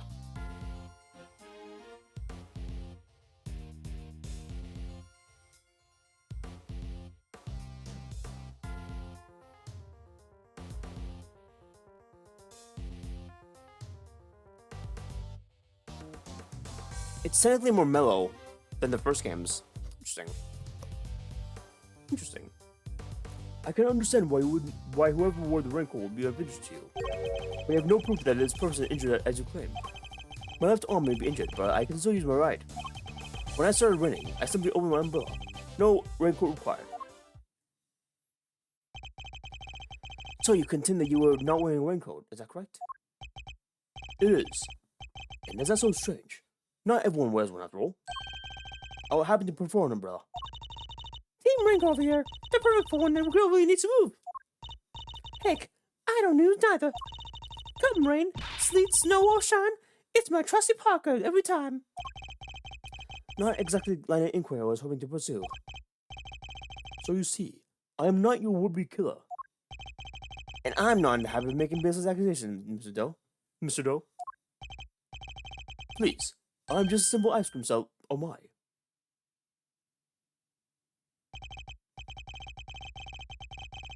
Forgive me. My wound seems to have begun bleeding again in all the excitement. The owner of the raincoat is definitely our assassin. And said assassin also has an injured left arm. I'm on to you, Mr. Doe. It's only a matter of time. Interesting. Let's press him anyways. Hold it! So you admit that whoever wore the raincoat is a person of interest? I know they are. And I was able to follow most of your investigations from the spectator area. One never thinks one could get caught up in such an awful thing as an assassination. We know we had proof, but I wanted to press anyways. So you'd like to see some proof that the owner of the raincoat has an injury? I would certainly expect a renowned prosecutor to have some. I still don't understand how you know who I am. Come on, Mr. Edgeworth. You're famous. You probably read about you in the newspaper. I have also been observing you and your work. Let's see if you forgot. I don't know what he says. If I can prove his lying, he'll be one step closer to apprehending the shooter. Fucking Charlie's back. Hold it!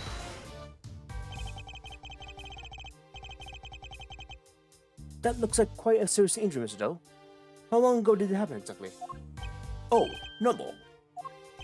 That's all you're going to say on the subject? Well, so we made something actually more difficult. And stopped me from holding my umbrella while I work. Hold it! And yet, you don't seem to have an umbrella on you at the moment. Didn't the rain stop only a short while ago, just before the shooting? It did indeed. I remember because I was suddenly inundated by the customers. That was less than an hour ago. Are you trying to tell me if you lost your umbrella in that short of a time span? Yes, that is exactly what I'm trying to tell you. After all, it only takes a moment for someone to steal an umbrella, especially in a car of that size. No, that's only possible, I suppose. I had my umbrella when I was running, Mr. Edgeworth. That is a fact. And then he lost his umbrella into the crowd, huh? Guess it's just one of those things. I suppose you're going to tell me that his wound is just one of those things too. Well, they kind of is, no? The assassin's left arm is injured. Oh, pardon me. As is Mr. Doe's. Why, it's even bleeding as we speak. You're right! That is pretty suspicious. Nonetheless, we need to find something concrete that will link Mr. Doe to the crime. Okay, let's do this. Let's do this.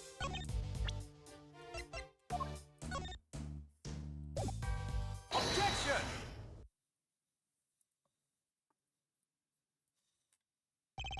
You seem like a careful man, Mr. Doe, but not quite careful enough. After all, you have something behind. Something of vital importance. I'm afraid you must have been confused with someone else. The code does not belong to me. Or do you claim to have some kind of proof to support your accusation? Your arm isn't troubling you too much, I hope. You wouldn't seem to be bleeding again. I'll survive, although I can't pretend it's not something of an inconvenience. You have my deepest sympathies, because if it wasn't bleeding quite so badly, you could have perhaps made a clean getaway. What exactly are you insinuating? As we have already established, whoever wore the raincoat is injured, and now I can prove that the person was you. With this excessive piece of evidence. the fucking ice cream's melting. You see, Mr. Doe, there's a small amount of blood on the inside of the raincoat. Blood that belongs to our assassin.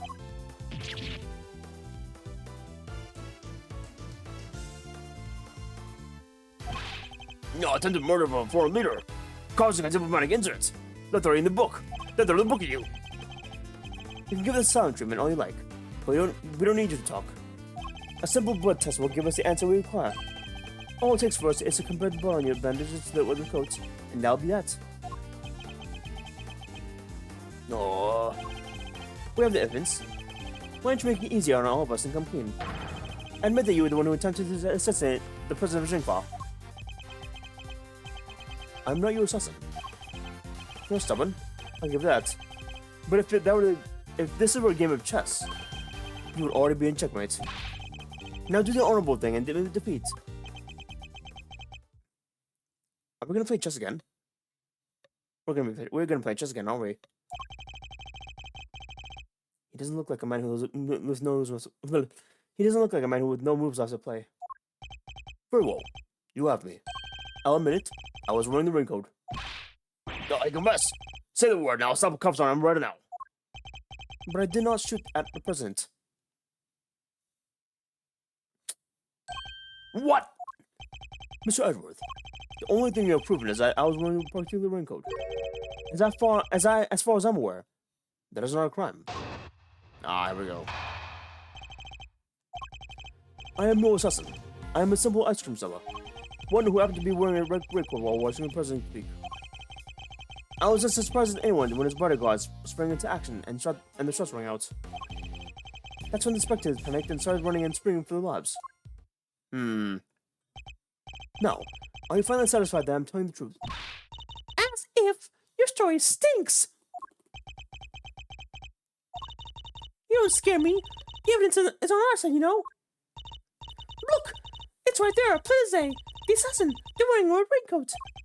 Intriguing. But that's not me. Oh, come on! Tell me, Mr. Edgeworth, do you really think I was one in the entire park? I was the only one in the entire park wearing the red raincoat today? I do, actually. But then, why? Why does he seem so sure of himself?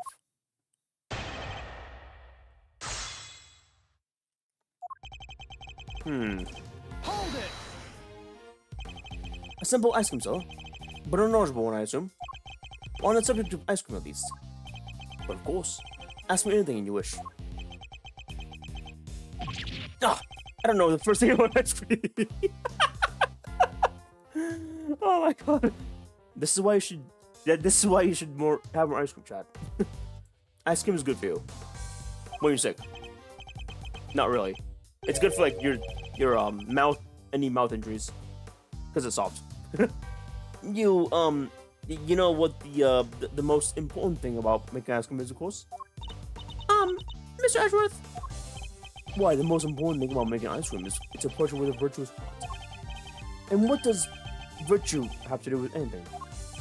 Without proper reverence for the product, I'm afraid all you ever make are sweetened crystals of ice. There.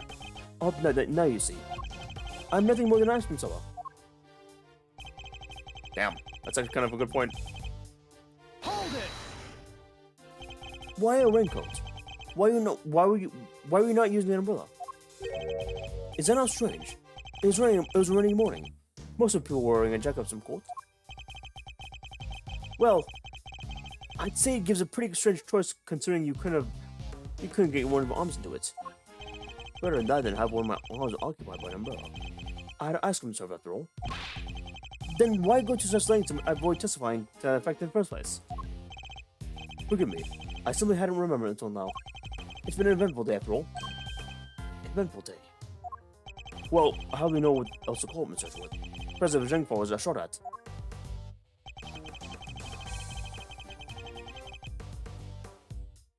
Hold it! Interesting. So you saw the bodyguards move before you heard the gunshots? Yes. If I remember correctly, they moved first. At least the one on the left did. You're rather observant, Mr. No. I am blessed with keen eyes. Here's the bodyguards are in the corners of the plan. And the one on the left was Rook. That's correct. Bastion Rook, I believe. I expect he noticed the light from the laser sights. How would you know that? Wait. How would you know that? How would you know that? How would you know his name was Rook?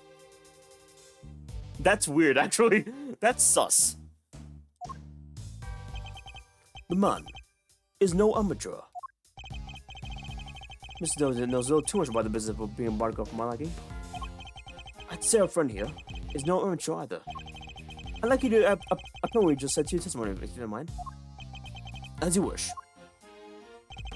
The bodyguard on the left, Bastion Rook, was it?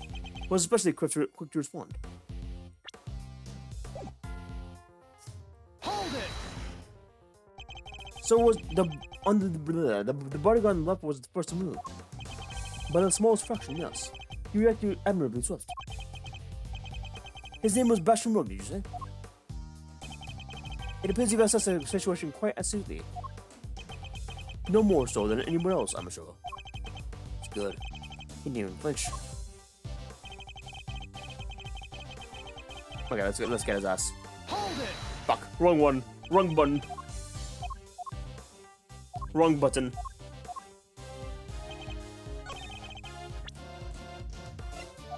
I think it's this one.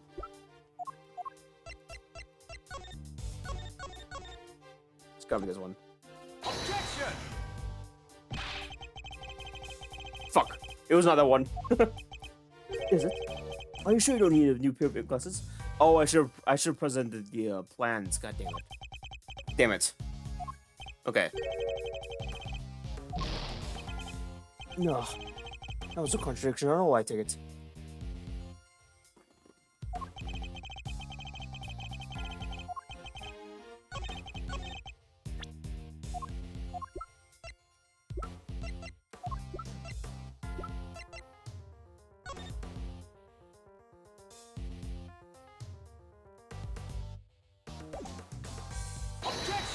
There we go.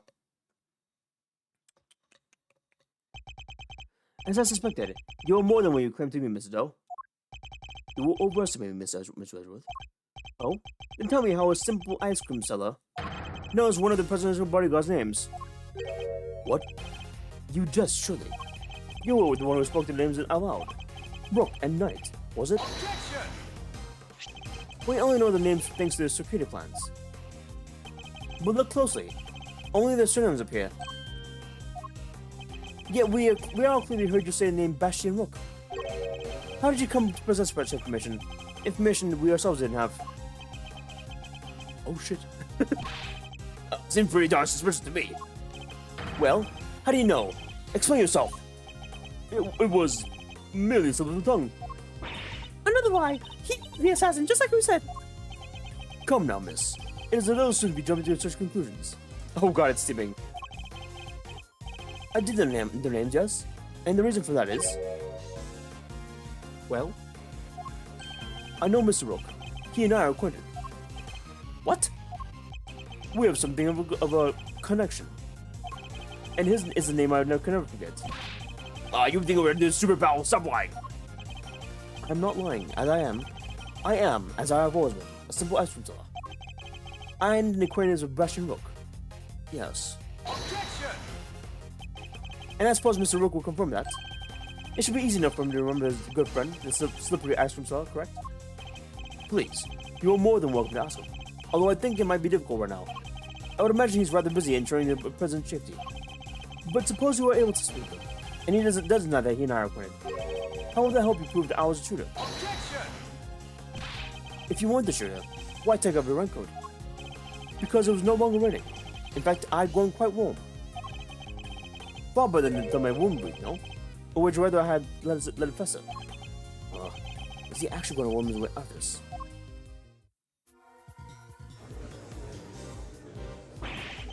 Oh, what are you waiting for, Mr. Edgeworth? Hurry up and arrest the man. He's clearly guilty. And if I were you, he'd be in jail already. You might be willing to arrest a man without suspicion, Drew. But I am not. Damn. Oh, come on, Mr. Edgeworth. There's gotta be something you can do. Shocking scenes here, as the culprit seems all but turned to escape justice. Oh, it seems the cold public attorney has spoken. Very well. As I will clearly be viewed with suspicion no matter what I say, I might as well show what I know. What you know? What's his angle here? I saw them. Another person with a raincoat, red hood. What? Are you kidding me? It's pushing a caption in your photograph. I first noticed them just before the president's speech began. It was still raining then. Their outfits were the same color as my own, which is what drew my attention. As did the laser beam that was aimed directly at the president's head. He's coming, there's another person. Preposterous. I knew that if another person saw me dressed similarly to this individual, I could fall under suspicion myself. And so naturally, I moved my raincoat. Objection! So not only did you see the assassin, but they were wearing exactly the same thing as you. How very convenient. I thought you might find it far-fetched. Hence, my not mentioning it until now. I know you law enforcement people are very skeptical at times. You would never believe me. Especially not if I had said that the shooter was standing right next to a certain persecutor. Well, I know you don't mean me. I wasn't even summoned until after the shooting. No, not you, Miss Edgeworth. Your colleague over there. Huh? Me? Yes, the photograph proved it, I'm sure. Oh god, it's right. God damn it. You see? Right there. In front of the person with the red hood. That's me, yes, but what are you saying? What's his endgame here? As I mentioned, I've been following your investigation with some interest, Mr. Edgeworth. And while pondering the details, I noticed something strange. Strange? What exactly? Come now, a man of your talent should be more than capable of finding a contradiction as such as this. I'm afraid I don't follow. The picture shows the chief prosecutor, Miss Payne, and the shooter. There's nothing weird about that, is there? Think carefully. The picture is taken right in the middle of the president's speech. One of the other pieces of evidence you gathered It's inconsistent with what we see here. What is Mr. Joe talking about? Which piece of evidence is inconsistent with the one here?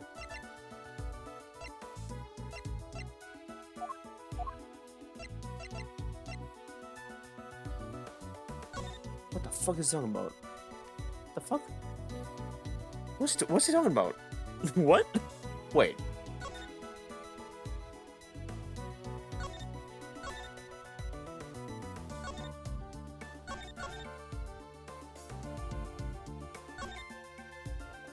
Is it this one? It's gotta be this one. It's gotta be this one. What the fuck?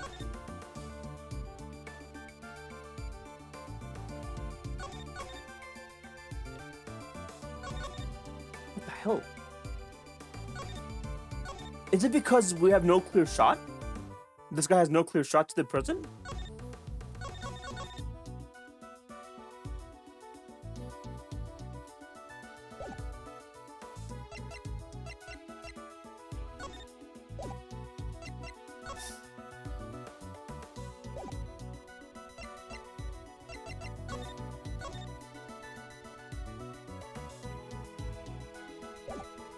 What the fuck is he talking about? I actually have no idea. Wait a minute.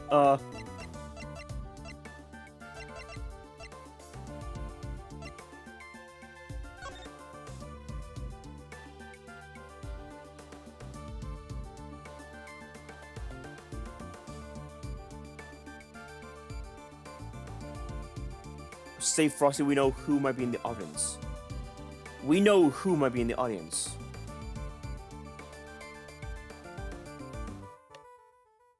Is it this one?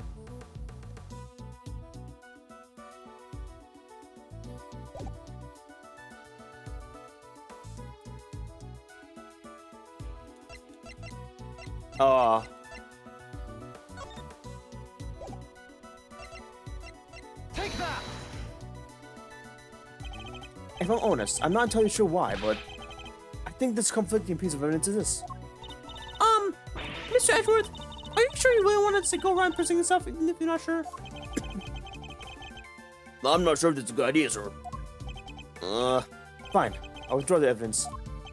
I think it's a little too late for that, don't you think? It's never too late. And I suspect in the red codes. Oh, let me save real quick. Let me save real quick.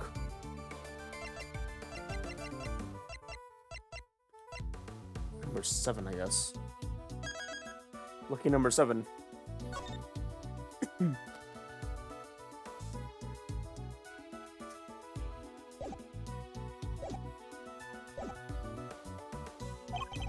president is in the middle of a speech here. I need to think carefully about his moment in time. What is Mr. Doe talking about?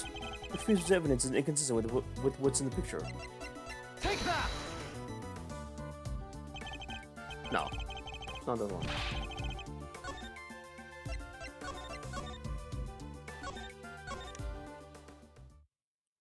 What's Shelly talking about? I'm actually confused.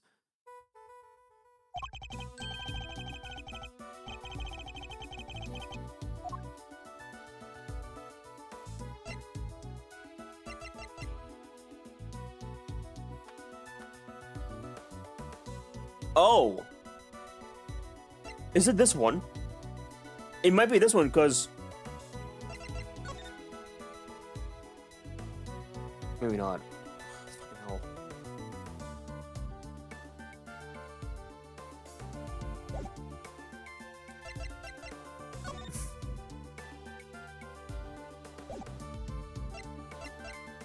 Take that!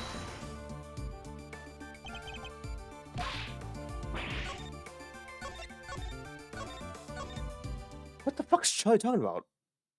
Okay, it's gotta be one of them. It's gotta be one of these. I have only so many options. Take that! No.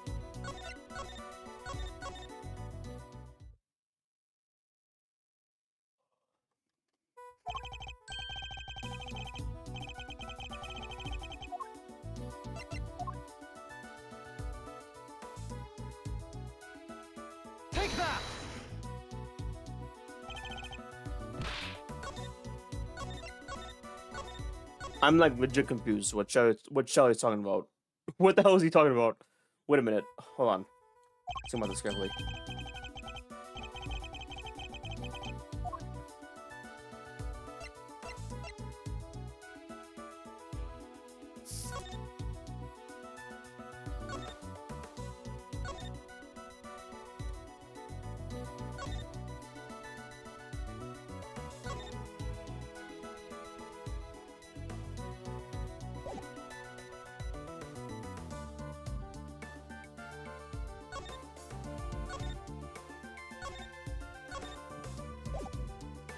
Take that!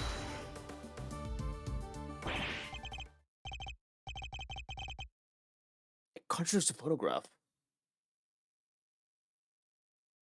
I need to see this again.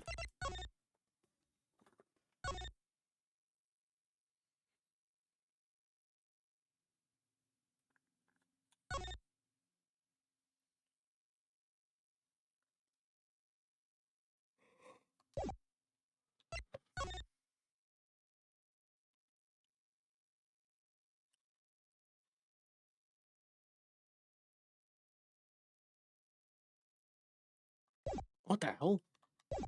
It contradicts the photograph. Oh, so you've noticed the loss. What's he going on about, Miss Edgeworth? Someone's missing. Someone who should be here.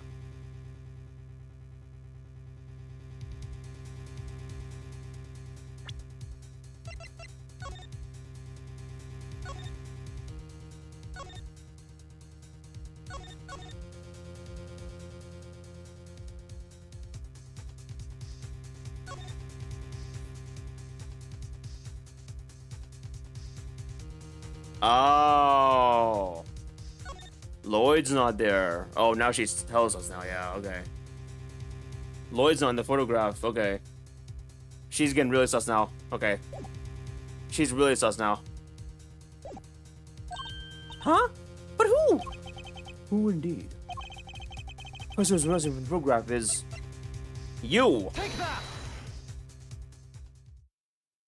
Huh? Miss Lloyd. Oh, now she's telling us. Yeah. How do you figure that? Mr. Payne's voice came clearly heard on Miss Lloyd's tape. Considering that he was conducting a private conversation with the chief prosecutor. Oh, there was these two guys standing right in front of me. Oh, fucking hell. Oh, God, now she's okay, yeah. She's sus now. It's definitely her. I kind of figured it was her, but I wasn't sure because of Shelly. And they might have put Shelly here as a red herring. She must have been very close indeed to the capture on tape. You're right, but she's not in the picture. Precisely. Well, Miss Edgeworth, do you still believe that you have the behind hounding the right person? Miss Lloyd, would you mind asking a few questions? Whoa, y'all are fixing to put me under the microscope now? All right, sure. Knock yourselves out. I got nothing to hide.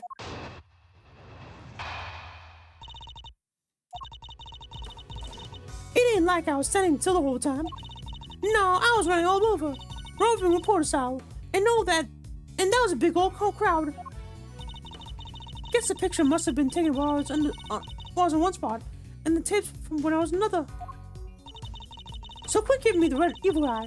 I ain't nothing but misunderstanding. There's no doubt about the voice on the tape. That was Mr. Payne, the chief prosecutor. I'm certain of it. Tabby wouldn't lie to us. I knew she wouldn't. I know she wouldn't. Kay, you have only met her for like 10 minutes. Don't do this. You've literally only like met her for like what, 10 minutes, 20 minutes. But if she did, that would mean that she's a perp. will you quit messing with me? As if I could have done the thing that little on me. I might be inclined to believe you if your testimony would contain a glaring inconsistency. It does? I thought it was pretty good. Seems like I have no choice but to present her with the evidence and expose a contradiction.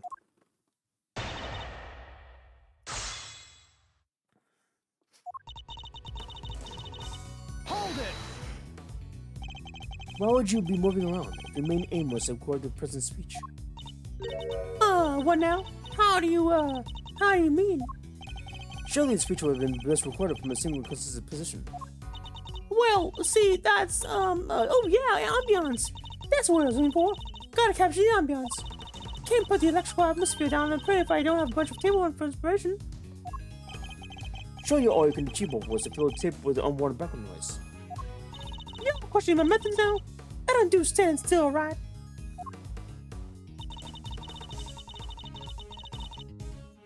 Hold it! You're running all over. Where exactly? Here, there, and everywhere. I guess. What, y'all know about what all over means? You think I don't remember exactly where I was and when I was in the crowd like that? What do y'all mean? What do y'all want from me? I'd like you to be at this house where you were, whether you were on left or right side of the stage.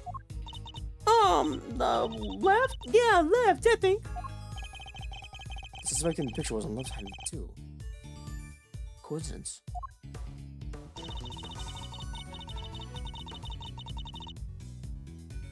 This is definitely the contradiction, but no, we gotta press first. So the fact that you are not in the picture is to be expected. Is that what you're trying to tell us? It surely is. I caught your pals on prosecutors on tape laws in one part of the crowd. And then the picture on this left, but I was off someplace else. Look at it that way. It all makes perfect sense. Your assertion then is that the picture and your recording was taken at different points in time, in speech, correct? Yep. Time is everything. You learned that soon enough in this line of work. So if I can prove that two things did happen at the same time, the entire defense will come tumbling down.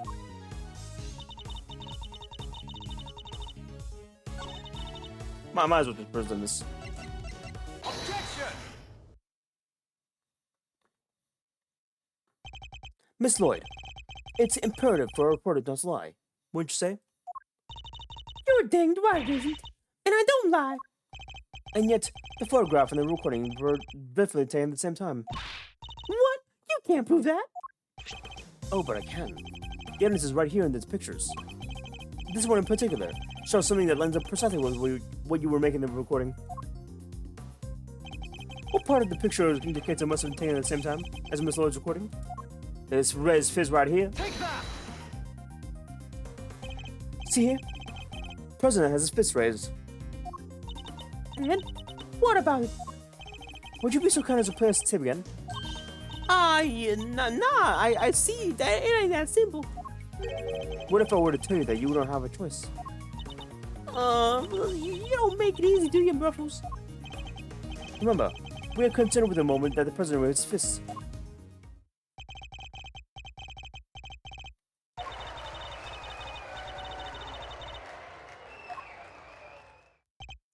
There! That's the moment right there! Correct. We've now confirmed that it occurred in the recording. Which means Tabby should have been in the picture too. And she is. Right there for all to see. Miss Lloyd is in fact the person with the red hood. What? So you are sure, huh? No, I don't even own a jacket like that. That's right. From everything we know, the owner of this red raincoat is...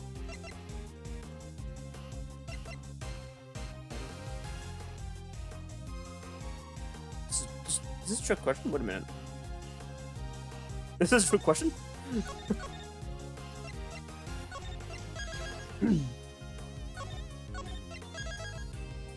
This gotta be like a trick question.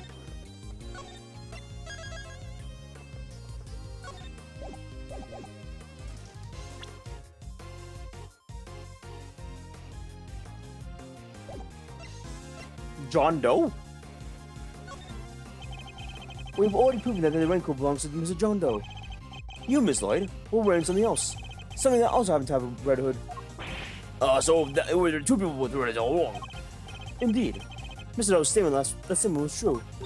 Wait, but we only found one raincoat. Where's the other one? Our ice cream seller never mentioned a raincoat. Only a red hood. So tell us about your jacket again, Miss Lloyd. Huh? This whole thing? Oh shit! Oh fucking hell! Oh fucking hell! Oh, I get it now. Her red raincoat red. It's right in the inside. Oh shit. She reversed it. Oh god. By the way, Chad, just a heads up. Any lurkers involve yours? Any lurkers involve yours? Just heads up. Ads are gonna start soon, in like a minute. So be careful, Chad. Huh? This whole thing? Well, the best thing about it, like I said, is if you get mad on such, it's reversible, see? So you just turn it inside out and... oh, fuck. Just as I thought. The inside of a hood! It's red! That's right. And when the incident occurred, that side of the hood that was visible. What's going on here? What are you really up to, pal? Oh, wait. I never worn that way around. Perhaps if you allow us to examine it, we can confirm that for ourselves. And you're gonna confirm that how exactly? It was raining where I'm told President's speech, correct? That much has been established already. And as you said yourself. It's my trust Parker every time. If you haven't reserved your progress since the rain, then the inside should be dry. Well, wait a second now.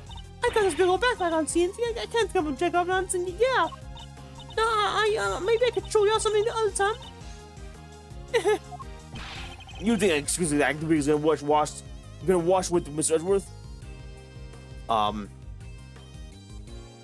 You know what, Chad? I'll be back. I'm sorry. I'm gonna be back. I'm gonna take a quick bio break and then yeah, we'll continue after the ads. Give me a minute, Chad. Sorry, Chad. Give me a minute. Give me a minute.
Hey chat, I'm gonna bring her back.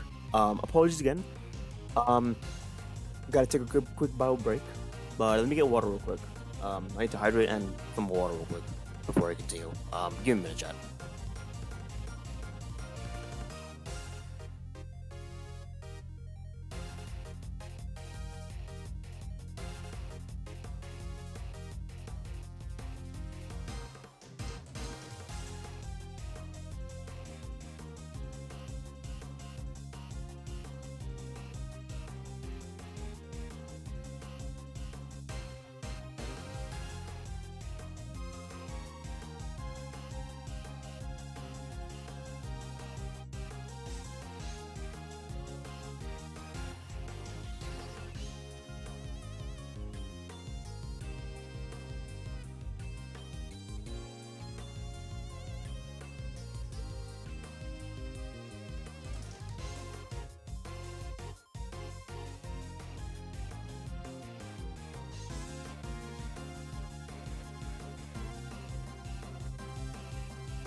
Alright.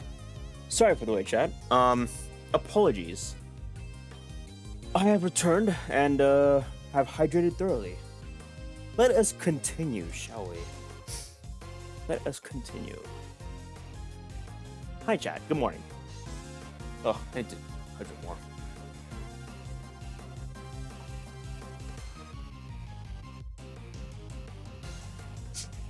Okay. No, you think that exclusive Dowry is gonna watch with Mr. Edgeworth? Oh, great shit. Aw.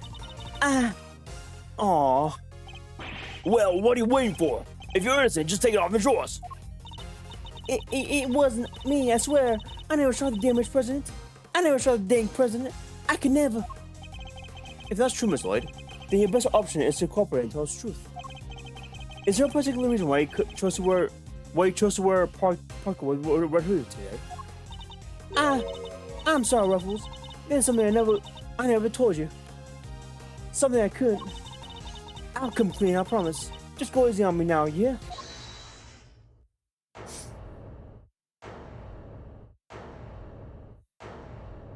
Is it Shelly?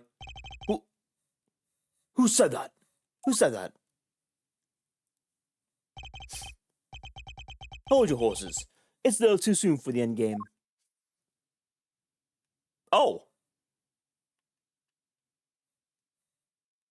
Huh. That goes for you too, Miss Prosecutor. You lost this one the moment you made your opening move. That's one of the men from the case photographs. Guess I better introduce myself. Oh God. It's Ocelot, isn't it? It's fucking Ocelot. What the fuck? What's Ocelot doing here? The name's Bronco Knight. I'm President's personal bodyguard. And second in command of his security detail. Why is he doing Ocelot shit? What in the middle gears this? Point that at someone else now. What the heck's wrong with you? Sorry. Can't help myself. It's just too much fun being this good.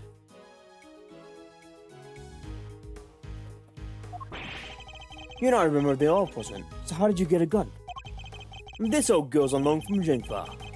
Temporarily used to trust presidential bodyguards. Anyway, never mind that. I got 2 tidbits of news for you. You want a good news or bad news first? Choice is yours. I'm indifferent. Whichever you prefer. Really? You're giving up the first move advantage, just like that? Whatever. Your loss. Guess I'll push out the first pawn then. So you play a little chess, I take it? Yeah, I fellow fan, are you, Mr. Red Suit? The name's Edgeworth, and you could say that at Apple. Duly noted, Mr. Edgeworth. Alright, I'll start with the good news. President's okay. Didn't suffer so much as a scratch. Oh, he didn't. That's a relief. Particularly for the young lady here. That means there's no longer a murder charge on the table. That is good news. Hey, Tabby. Yeah, because I never... Now for the bad news. The only reason the president's alive is because we bodyguards did our job. One of us did anyways. Our boss. Put himself in the line of fire. You're referring to your colleague, Mr. Rook. Yeah, it's game over for him. Oh, shit. Oh, shit. No way! Rook is dead. A genuine loss. So, you're saying that Tabby? Yep, the old friend here killed my colleague, my brother in arms. Oh, heck no. I didn't do it. I didn't kill anybody. I could never. I'd shut my mouth if I were you, murderer. Sure, we did what we had to. Sacrifice one of our pieces to protect the king. But to lose someone like him while during the castle, it's a real shame. Castle? What does that even mean? It's a chess term. Very simplistically speaking, it's a move where a rook switches places with the king. Yeah. It's a move where the rook switches places with the king. Then why didn't you say so? Mr. Knight, was it? Yeah. What? We need to see the victim's body right away. And if possible, I'd like to ask the president a few questions. Stop. No can do. And why not? That's the third piece of news. And it's the piece you're gonna like the least. I thought you said there were only two. The National Police Force of Gencar will be handling things from here. What? What? You better be kidding, pal! This investigation was assigned to us. We're not about to hand it over. You're the Edgeworth, right? The one who solved the Yatsugrasu case. The president mentioned you. I'm honored to have warranted his attention.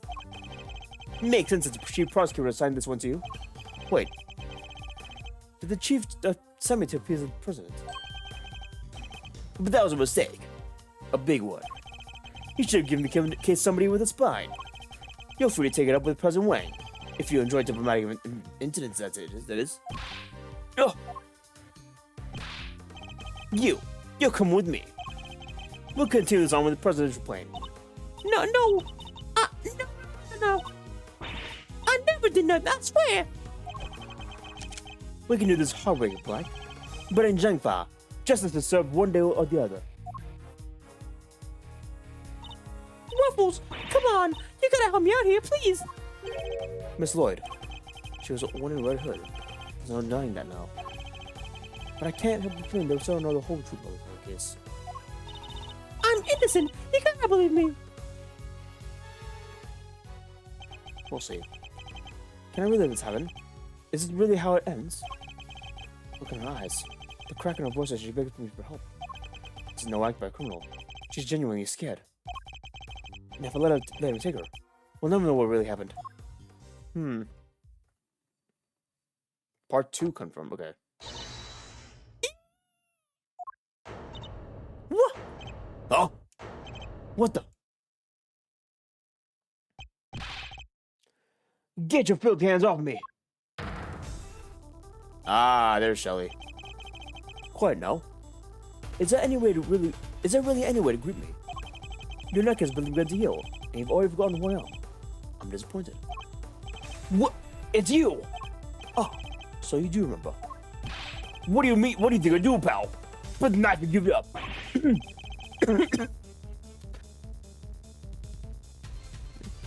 Put the knife and give it up. You got some nerve pulling us up like this in front of a whole bunch of officers. Don't even think about it. You don't stand a chance against this guy. Who are you really, Mr. Doe? Let's just say that I'm no simple ice cream seller. No shit. Guy's a pro. But hey man, his name's Shelly the Killer. Killer. There's not a legal professional in the country who doesn't know that name.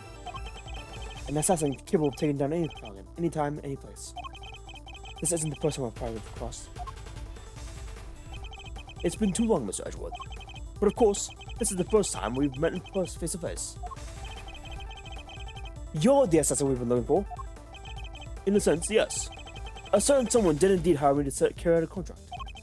And that contract did indeed specify that I was to assassinate President Wang. I swear I've seen his pictures in one of my files, old files, but... Oh, how could I have been so careless? My bandage proved useful for bringing a knife into the park undetected. But I miscalculated a certain other regards. He didn't bring a gun. Now, so we play the little game tonight. I know how fond you are of being such diversions. The stakes must have been high enough for me. The stakes must be high enough in order for it to be fun, of course. So I wager you say, you're alive. What do you want from me? I would like for you to allow Mr. Edgeworth to remain in charge of the case. You what? What? Wait a minute, what? What's going on here? I'm so confused. What are you up to, killer? I would simply like a mutual friend to see things through to the conclusion. Huh? But why? Bastian Rook was a man of great skill, one of whom I felt a certain connection. It was only right that the truth behind his death be brought to light. With Mr. Rook's departure, the case is now in yours to investigate, is it not, Mr. Wright? I'm simply asking you to transfer the authority to Mr. Edgeworth. It's not something worth losing your life over, surely. You're just using the investigation as an excuse to get close to the president. I'm not really. I suppose it is true in order for the investigation to proceed. We will need to enter the presidential plane. You think I'm gonna let him near you? I'm the chief bodyguard. Are you? And here I thought you were the second in command. The Rook's not around. That means I'm number one. I wonder if you have what it takes to step into such capable shoes. You, of course I do. I'm leader now. In that case, if that is indeed the case, then I would ask you to make a choice worthy of a leader. Will you immediately see where you live, or will you allow the investigation to continue? No. Is he really doing this to gain access to the president? Does he even need to? What is he plotting? You have no objections, I trust, Mr. Edgeworth. Come, let us continue the investigation. Oh, what do we do, sir? It would seem that we have little choice but to do as we're told. That said, listen, detective, and listen well. I'll buy some time to investigate. Meanwhile, you gather the other officers. Have them surround the plane, and then make absolute certain that there's no way he can escape. Yes, sir. Got it.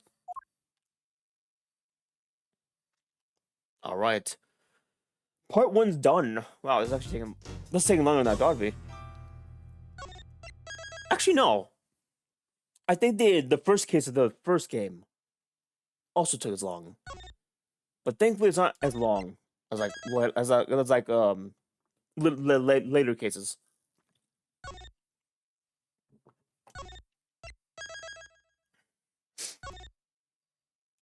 Sorry, give me a minute, chat. Okay. Pardon me. Sorry.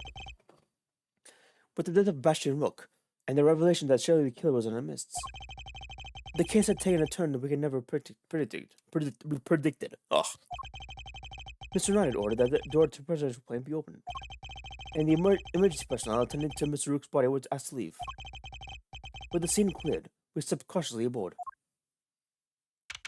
Oh. Rest in peace, Rook. Zhengfa presidential plane. No president in sight.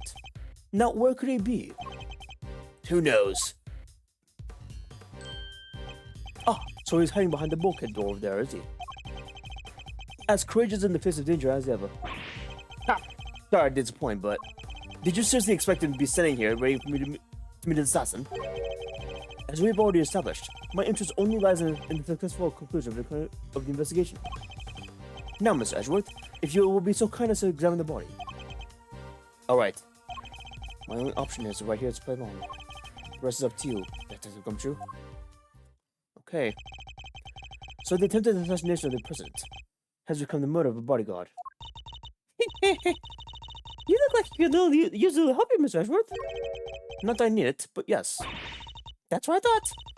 And there's nothing else for it. King Faraday, great thief extraordinaire. We'll just have to take it from here. Oh, really? You're gonna here to solve the case but for me? Nope. I thought not. But I will provide vital assistance. Now let's get this carrying the crime scene from top to bottom. Start investigation. It'll take Detective Gumshoe a while since we'll our backup. So I'll need to draw this part of the investigation out for as long as possible. Begin investigation. What's this about? Someone has left an inflatable boat and ore here. Probably so it's ready at any time. Wait, but there's only one ore. You can still roll with. Sorry, chat.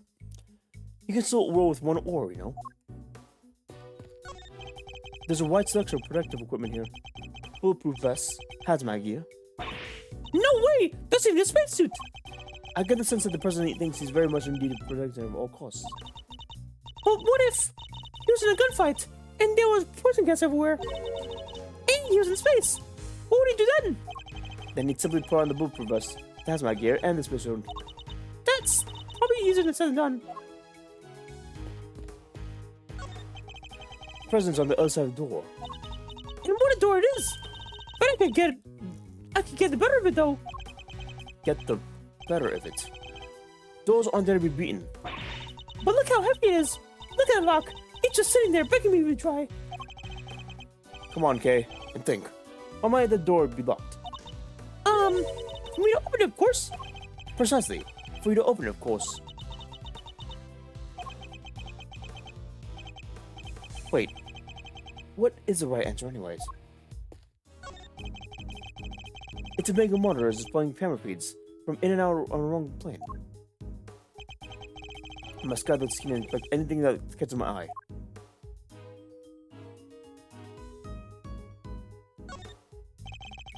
These monitors are displaying the cockpit and the parts of the plane's exterior. But I don't see anything that could be out of the extraordinary. These monitors are displaying the cockpit and part of the plane's exterior. Why is this? What the hell? What's this about? What on earth is this? Oh, that! It's the president's favorite plushie. It's a memento of something. Anyway, don't touch it. But if that's the case, then why has it been Left up there only like nobody cares about it? Yeah, it's pretty weird. It certainly wouldn't be the first place I would think to display the item. Wait, are those shards of glass under it? That's something that seems strange about this scrubby hole. But now I'm sure of it. There's almost certainly another monitor here. Interesting.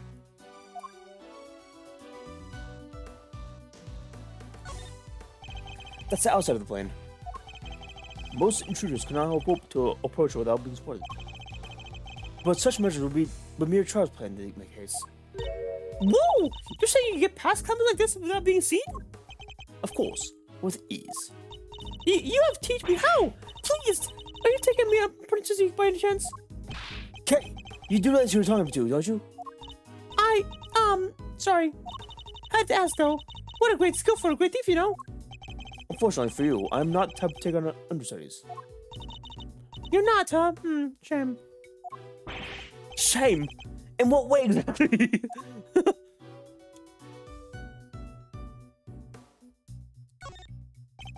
This monitor is displaying a feed of this very room. They didn't achievement that with the when they bought these, huh? Very high res. Oh, I'm afraid I can't quite tell myself. I can even see the little crow's feet around your eyes. Oh, my bad. They just leave you deeply as lines, you know, on your forehead. If you're quite finished. Okay,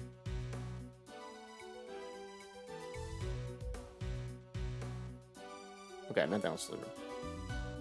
Nothing else. Okay. Must guide the scene and inspect anything I catch my eye. What the hell? That looks heavy. So this is what persons wear, huh? Must be something super special. Yes. To protect him from bullets. What? So it's not just for show? Of course not. It's a bulletproof vest. Oh, so that's what it looked like. Why did you just say so? Now I feel silly. Documents of some kind. We can always steal a glance. Another security plan. Also covered in amphibious assault.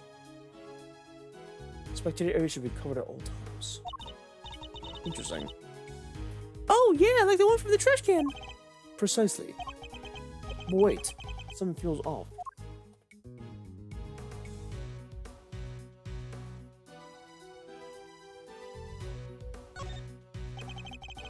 It's a standard diagram of siege area. Yeah, looks like the other security plan we found. The other one from earlier, you mean? Something's different, I'm sure. What could it mean?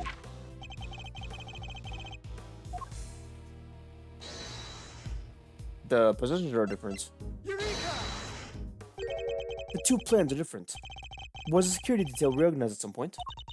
Huh? Oh, you're right. Yeah, we made some last-minute changes yesterday. President's orders. Why the urgency? Because of what happened the day before. The killer here tried to take him down. He infiltrated the security detail, posed as one of us. Brooke figured it out first, but not before the guy got with instructing to the president. If our leader hadn't stepped in just then, we'd all have been out of job. But he made it, and our friend here wound up with a seriously twisted arm. Brooke put a bullet in him for good measure, too. And where were you while this was happening? You were the first one overpowered, were you not? Oh, that's embarrassing. Okay, you can't just say that. You can't just say that.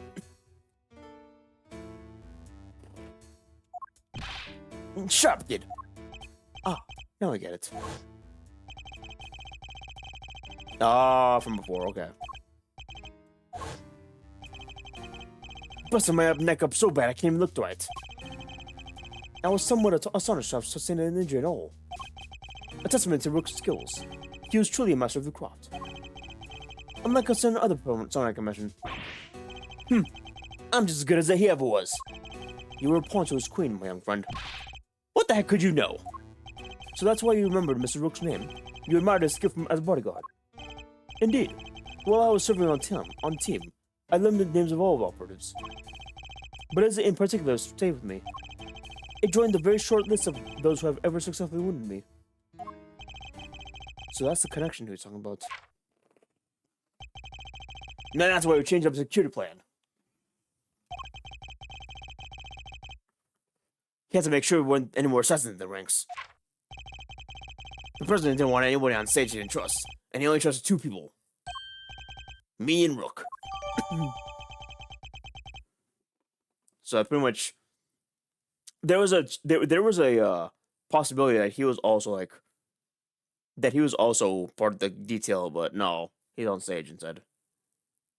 That actually wouldn't make sense. No, that wouldn't make sense. How does that explain your change of position? Oh yeah, he switched over to the right-hand side. I told you, I can't turn my neck right. Can only cover the president's left side. So I wound up moving to the right side of the stage. That makes sense, actually.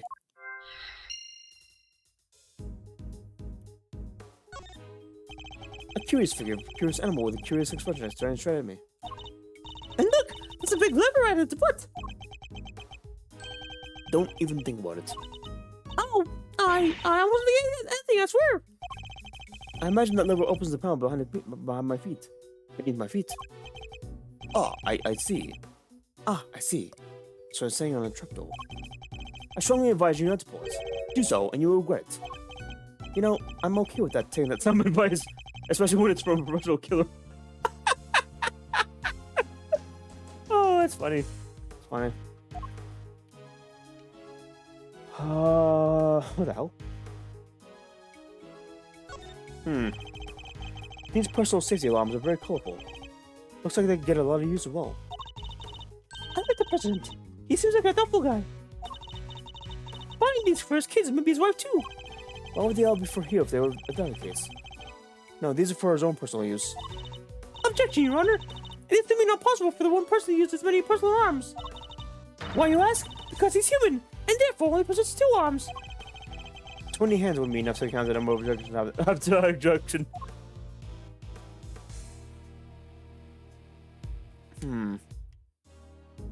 Okay, I think that's about it for now. Yeah, okay.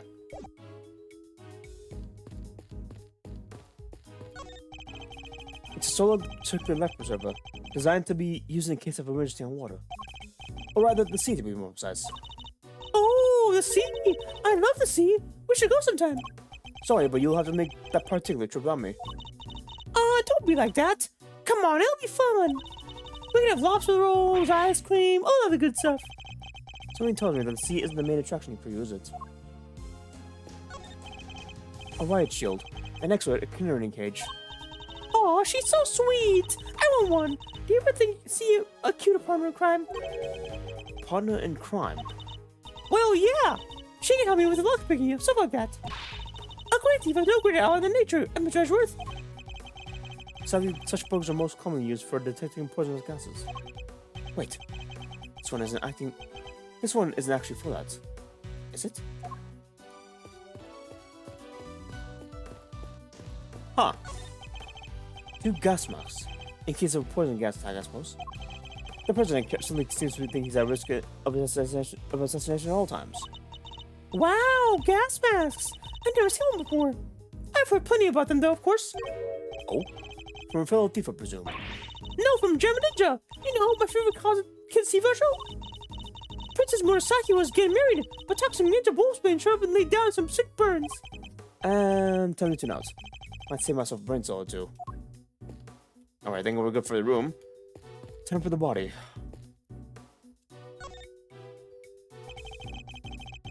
I must scour the scene and inspect anything that catches my eye. I must suspect each suspicious looking nook and cranny. I must inspect each suspicious looking nook and cranny. Okay. The bullet seems to have entered just his armpit and went clean through the body. He was sitting in an area with his bulletproof vest didn't cover.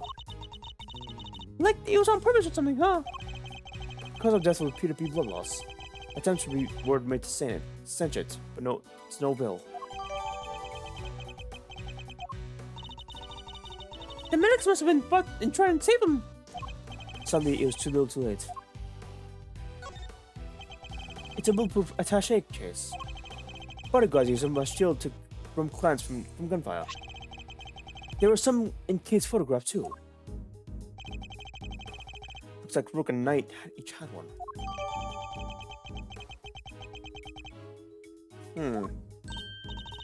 Oh, hey, that's a photo I snatched. You can only steal a photo at a public event, Kay. But I'm snatching up a moment in time with every picture I take, you know. I think it's snatch is your favorite new word. Maybe. It's a victim, Mr. Bastian Rook, bodyguard to the president of Zhengfa. He's one of the guys that brought the president inside as soon as this shooting started. Which means to continue to his duty right until his dying breath. At least he got posthumously promoted. Kay, it's better not to know when to say nothing at all than to end up with a funny mouth. What do you mean? I mean, bodyguards don't even operate on the same rank of promotion system as the police in the first place. So the victim was also carrying a revolver. It looks like he was trying to use it. He probably drew it on instinct when he felt threatened. Just checking and see if he managed to fire any rounds off. All there, and no other signs of weapon being used.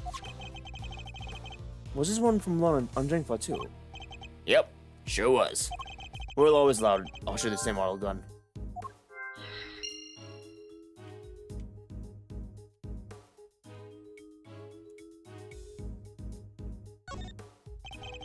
It's a victim, Mr. Bastian Rook. Here we go. It's a trapdoor connected to the lever on the curious figure. If someone were to open it, everyone would fall through. Mr. Rook, Mr. the Killer. Don't even think about it. I wouldn't dream of thinking about it the way it's taken down. Might I suggest you keep your mouth shut? Monologues internal.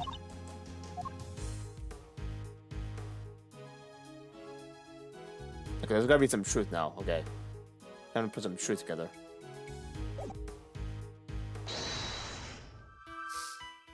Okay. Bullet through the body. Bulletproof vest.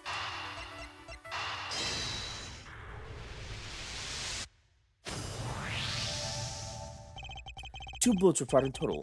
We know this because two shots were heard. One traveled through the flag and into the balloon. The other took Mr. Rook's life. But there's no bullet in President's vest too, right? How is that possible? How indeed. The numbers don't add up. However, there is one possible explanation. There is? As you're passing through the body, the bullet that took Mr. Rook's life and found itself lodged in the vest. In other words, two of the bullets were in fact one. No way! He's right. If the person had been wearing that vest, things could have been a lot worse. And he wasn't injured at all by the impact. Even when obstructed by a vest, a bullet can inflict serious damage. Sure, I know guys have got bones broken that way. But the president's okay. He made strong stuff. Sounds like any of you need a vest. Let's not get carried away here. I want the bullet's ballistic markings analyzed. Am I right with you, American? Guns leave a unique pattern of grooves on every bullet they fire. By examining the grooves, we can use one of them to identify which gun it came from. Think of them as fingerprints of sorts. You can tell that from bullet? Then what are we waiting for? Out of the way! Might be easier said than done. That bullet hit solid armor. The impact will have completely flattened it. You'll be lucky if there's anything left for the forensics to find. What? But I was all set this first time analyzing. Okay.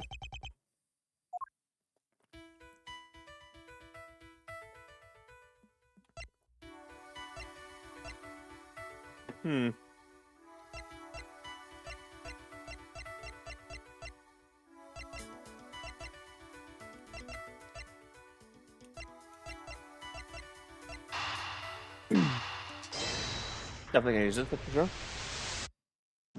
No? Okay. That's not up. Oh, let me save real quick.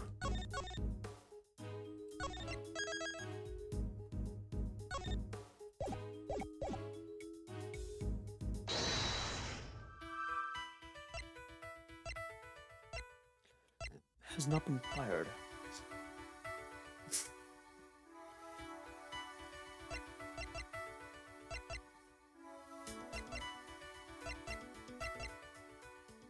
It's the same type of gun. The same type of gun. Just with the added laser sight. These two guns are exactly the same. Meaning exactly the one we found is also from Zhengfa. The bodyguards all got their guns from Zhengfa authorities, right?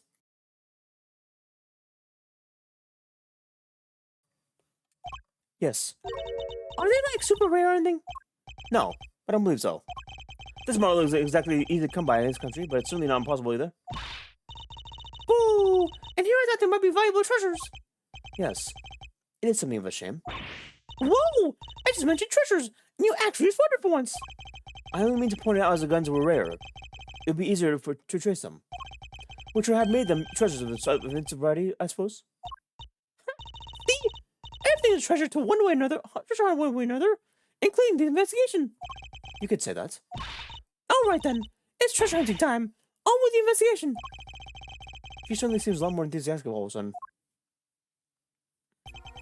That's quite enough investigation for what now? What's taking so long to come true? Well, Miss Edgeworth, have you solved the case? No, not yet. Is that so? My throat's so good. Then perhaps interviewing another key witness might help you doing so. Another witness? Who? You don't mean... The most important witness of all. The man on the other side of the door. He really intends to have me questioned at the present. Now, if you would be so kind as to summon him, Mr. Edgeworth. Stop right there, the killer. You're nuts if you think I'd let him get anywhere near you. Well, Mr. President, I'm sure you are watching us through your security feed, aren't you? In which case, I politely request that you show yourself. That is, if you value your bodyguard's life. Ugh.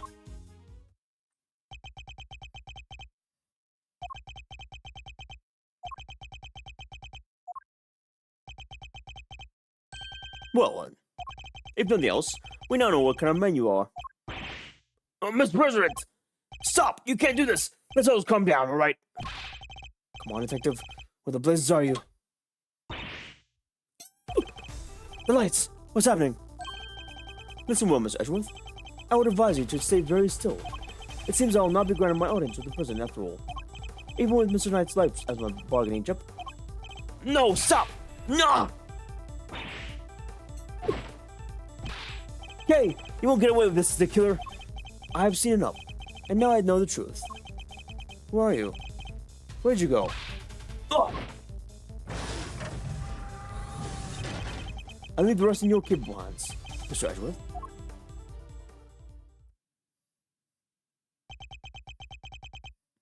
Worth. Sir Edgeworth.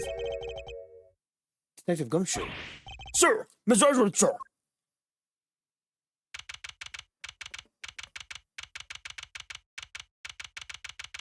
Huh.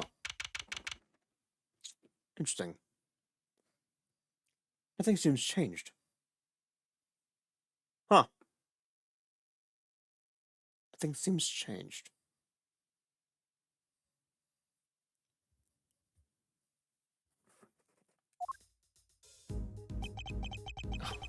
Must be knocked out unconscious. Sir! You okay, sir? Are you alright, Mr. Edgeworth? Never mind me. He didn't hurt you, did you, DK? Nah, I'm fine.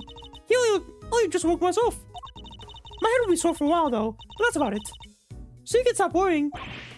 Detective, did you manage to stop the killer? Well, see, Miss Laurie came in running out of the plane, and, she told us he'd flown the coop. We were too late. I'm sorry, sir. Bodyguard over there told us something, too. Seems there's an inflatable bolt missing from the window. Oh, I didn't. Wow, shit. The killer must have stolen it and routed himself across the lake. What about the cordon around the park? Well, I called everyone back in the sake of to stake of the plane. To stake out the plane, including the guy stationed across the water. No, so he's completely slipped through our fingers. Not the best look for our department, but yeah. Hey, Edgeworth. Mr. Knight, your life? Yeah. But thanks, I murder. Oh, that reminds me. I found this lying on the ground next to you, Mr. Edgeworth. A calling card. Marked with a seashell. Guess he wanted to leave a message. The calling card again. The killer usually leaves these marks to the... Usually leave these next to the bodies of victims. Oh, but you're not dead, sir. But I could have been. Maybe that's a message. Can't stop thinking about this park in woods.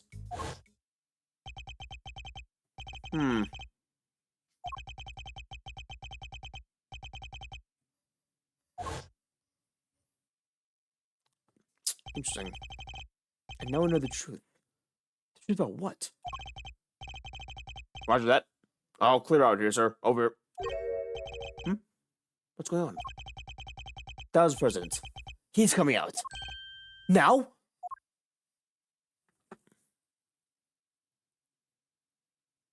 Damn, he's beefy. He's a beefy boy.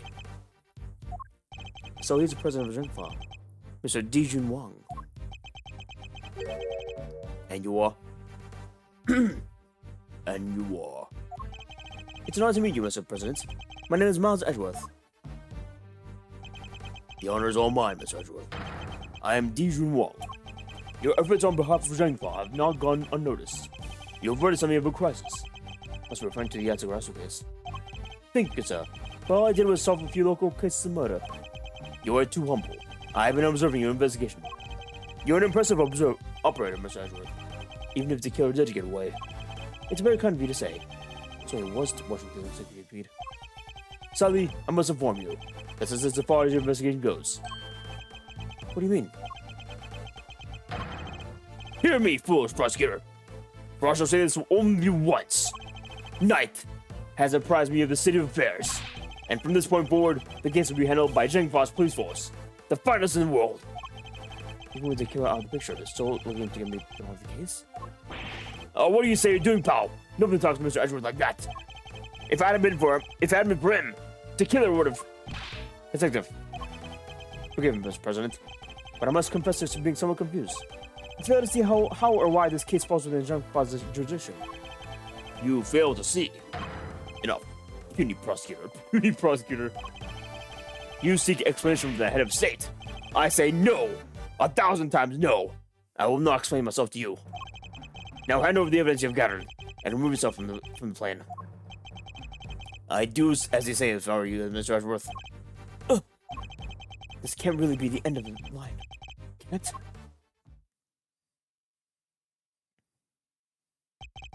Case evidence. God damn it.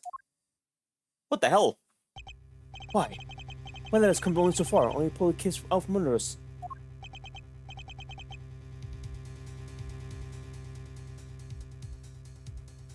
Now, you may leave.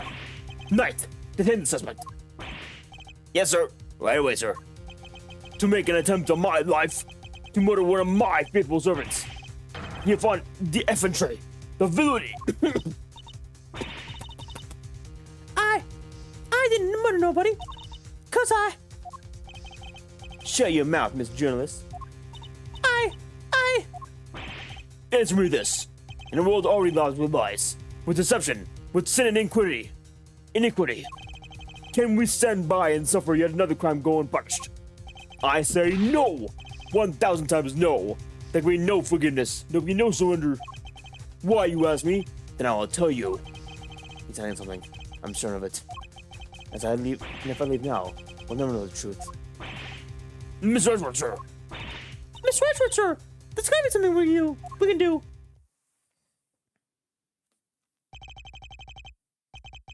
Think, Miles.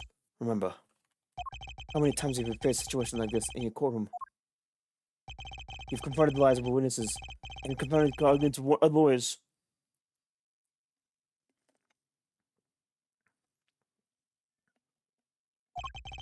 Has critical evidence always been laid at your feet? No. And yet you always got to the truth of the situation in the end. With the greatest weapon of all, your words.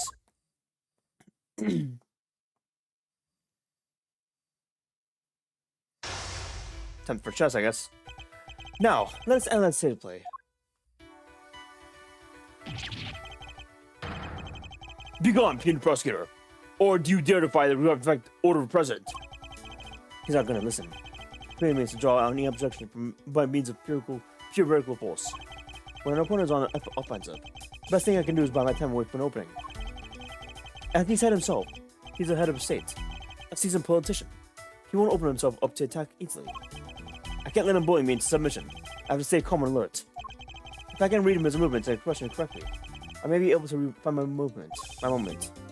My first aim should be to find out why he's insisting on Zhengfa taking over the case. The board is set. Time to make my opening gambit.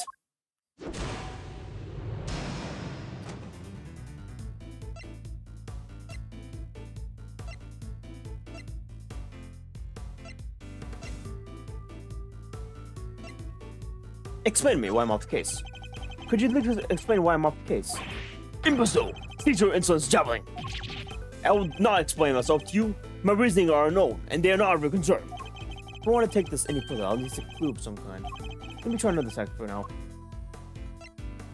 Okay. Please, did I give you permission to speak? No!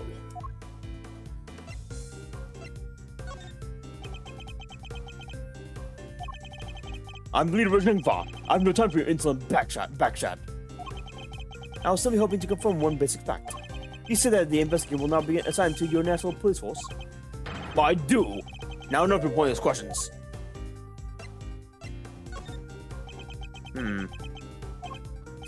Good boy. The interior plan is the sovereignty of Zhengfa. You have no rights here. Is that so? Could it be that our current location itself is a significance now? Just keep that in mind. It could be a useful clue. I'm exhausted with this avenue of inquiry. Let's try another angle. Could you at least explain to me why I'm off the case? Import my clue. In the course of our conversation, I've deduced a certain fact from your behavior, Mr. President. For example, you seem particularly aggressive when discussing a current location. You smart me smart, Alec. As you said yourself, the presidential plane is a sovereign territory of Zhengfa. And from that, we can infer that you believe that the rules of extraterritoriality apply inside here. Is that correct? Enough! Cease your objectionable wedding.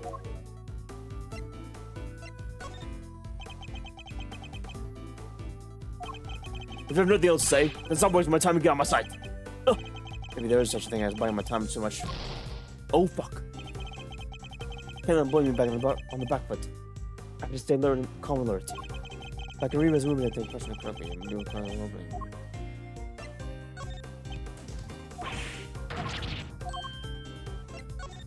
I get it, okay.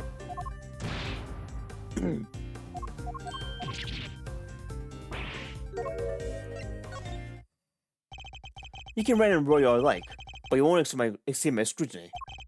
It was unmistakable. The moment I mentioned the extraterritoriality, you became visibly agitated.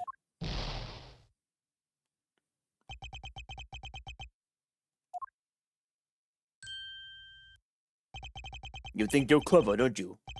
Let me answer your little question. It's true. Extraterritoriality applies. You lost me nothing here. And what does it matter to you, ask? It matters because it means you are powerless. You have neither influence nor authority here. Interesting. So the extraterritoriality issue does have something to do with all this. Let's dig a little deeper into your claim that planet sovereign territory, shall we? Oh, thank God. This action will truly decide the victor. He may be the president, but nobody's untouchable. I just have to find the right angle of attack.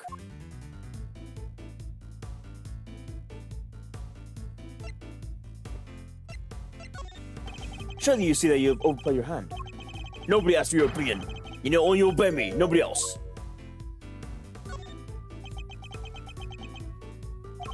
You dare tell me how to govern? How to lead? You dare contradict me? On the matter of Miss Lloyd's guilt, yes, I do. No! She is guilty. She is the culprit. There's nothing else to debate.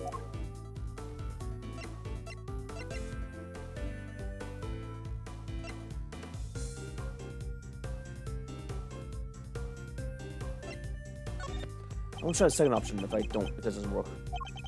Who else could have fired from the outside of the plane? There's nobody viable suspects. Fascinating. So he's claiming that Miss Lloyd fired him from outside of the plane. This could be a vital clue. You believe that extraterritoriality applies here, but can you prove it? Do you even understand what you're saying? Ask it. Of course. If I didn't, I wouldn't ask it. Have you no say? Calling into question the good word of one such as myself.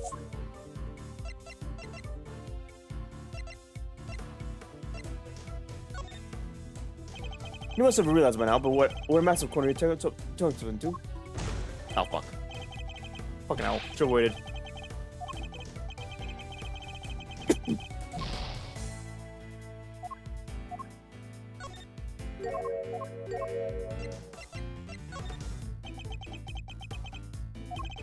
I have no more time for this. You clearly plan to be saved from your own foolishness.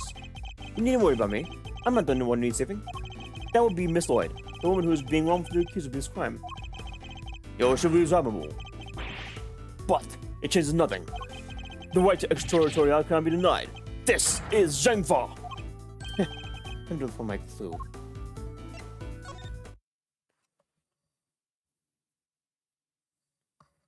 I may not be able to call extraterritoriality the president's plane in doubt. However, according to you, she shot at you from outside the plane, correct? In which case, extraterritoriality cannot possibly apply to the case. Your assertion is entirely without merit, and the payment of Miss Lloyd cannot be justified. No! How could I have? Specified me prosecutor. Brown president! The president! Checkmate.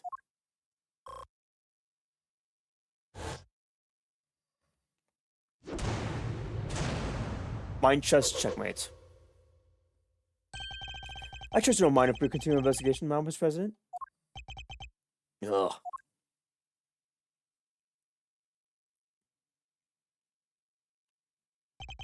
I hereby officially and unreservedly confirm my approval. Consider it a gesture of magnanimity.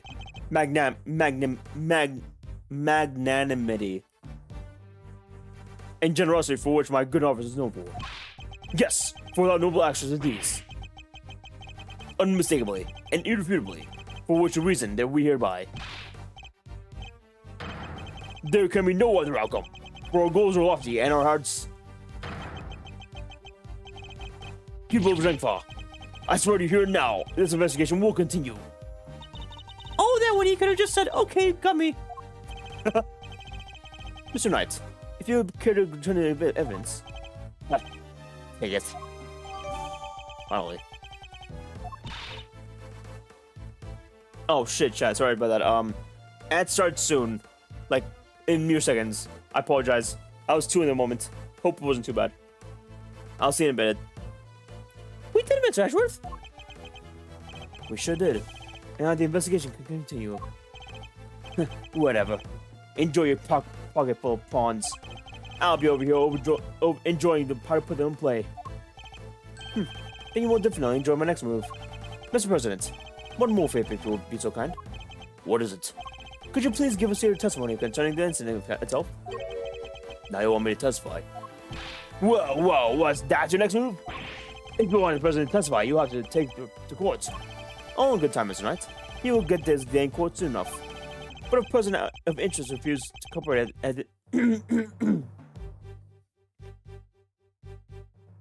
But a person of interest refuses to cooperate at the investigative stage of the process, then they are obliged to provide detailed justification as to the reason for doing so. That's... What's the matter? Is there something you rather we didn't know? Stand down, Knight. I'll do it as the prosecutor asks. Thank you for your cooperation. Now listen, and listen well. Alright.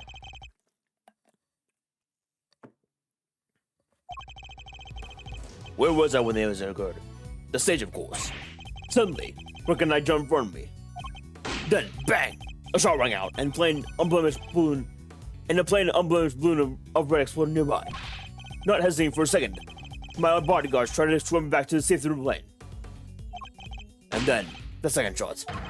The bullet went right through Rook and lodged itself in the bulletproof vest as I was wearing. I guess you're looking at it one way. The president is also a victim here. Yes, victim of an attempted assassination.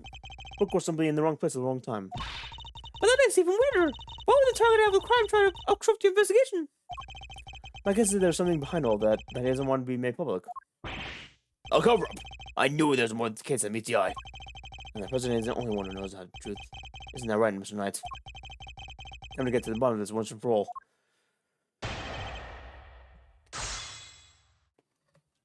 They must know the shooter. 6 seconds. And how would you describe the incident exactly? Oh, you naive little man. You would think your simple questions will shake me. I was involved in a crane attempt to silence me with cold steel. And while I was speaking to my adoring public, no less. Hold it! When they slipped in to protect you, were you aware of the fact that you were being targeted? Was I aware of it? No, of course I was. I was aware of the audience, nothing else. When I stepped up to the podium, I entered another world entirely, a place of rapture, a place beyond words. Yeah, I think it's called stage fright. I bet you're like a deer in headlights. No, 1,000 times no. I remember every second. Each moment of indelibly etched into my head. When Rook and I stepped in, I was shocked, overwhelmed, taken aback.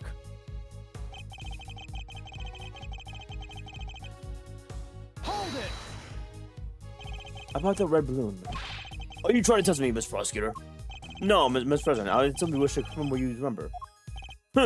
Very well. There were 2 very large, very round balloons. One on either side of the stage. Their deep crimson hue stood stark against the sky, just as the security plan said they would. Same security plan we found in the trash can, I assume. Working on lifting my edges before the balloons exploded.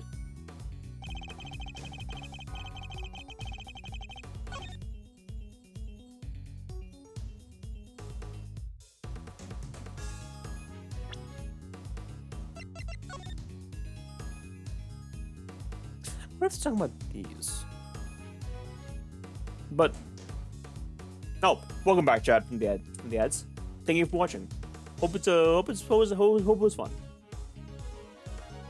Hold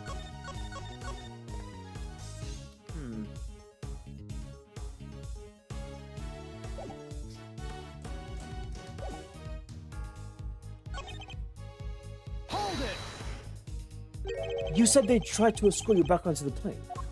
Yes, that is exactly what I said. They threw you open their attaché case. Must be the moment the key captured on camera. And immediately moved to help me on the back of the aircraft. Hold it! Do you know where that second blue went? Is this how you treat your foreign dignitary? Or do you really think the needless questioning is necessary? Whoa, what's he so upset about? Mind you insist on going over the same details over again and again, even with my patience has limits. You know full well where it went. Hold it! If I may ask, what was the victim like in that moment? He was a man amongst men, a real hero. The mere impact of the ball took my breath away, and yet he had the strength to grab me and rush me back inside the presidential plane. So you and the victim entered the plane together, is that correct? Yes, he offered us no protection, and I gladly accepted it. All as was he to be. Oh, that sounds like all nice and all, but doesn't that just mean he's always the first to make his escape? He's president. He's the president detective. It's basically his job. Oh God, I can't talk right now. I need to what's the word? Enunciate more properly. As I continue. No, he's president detective. He's president detective. It's basically in his job description. It's basically in his job description. It's basically in his job description to do so.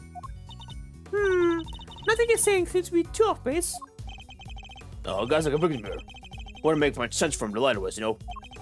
I guess gotta assume he's telling the... No. One of the points is clearly wrong. Think back to the scene of the crime. Huh? Do you miss something? Alright, let me see the evidence again. Might as well take a look at myself.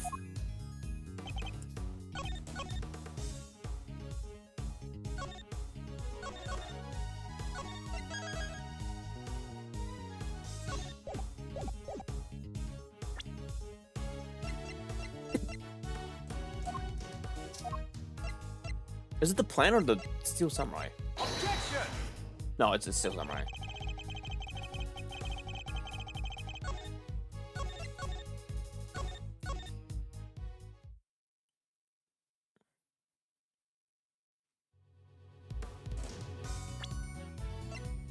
Objection!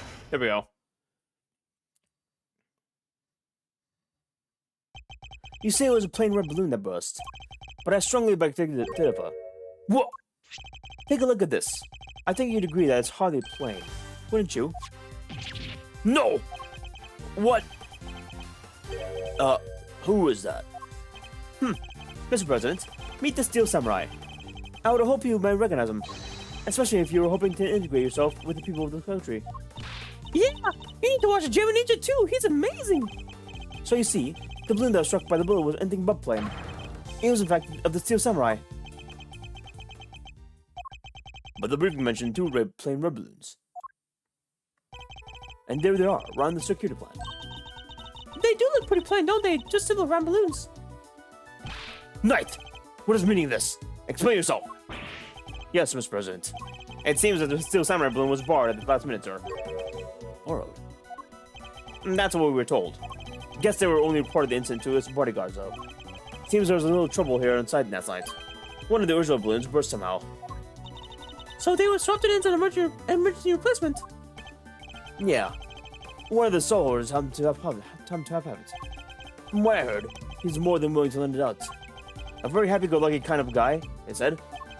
Happy-go-lucky soul hunter with a steel semi balloon spirit. Oh god. Why is Larry here again? They fill the balloon with... They fill just the bottom part up with, the air to make it look like the other ornament balloon. So while it was a steel summer balloon, it was made to look like a plain red one above. Is that the long and short of it? Knight! Knight! Why was I not informed of this? Sorry, sir. We didn't think it was a pressing issue. And indeed you saw it and knew no differently, correct? Yes, I suppose so. Could he really have been mistaken the Sunrise pants for plain red balloons? No, Mr. President. I struggle to see how you wouldn't have noticed something different about the balloon. Of course! What's that outburst for?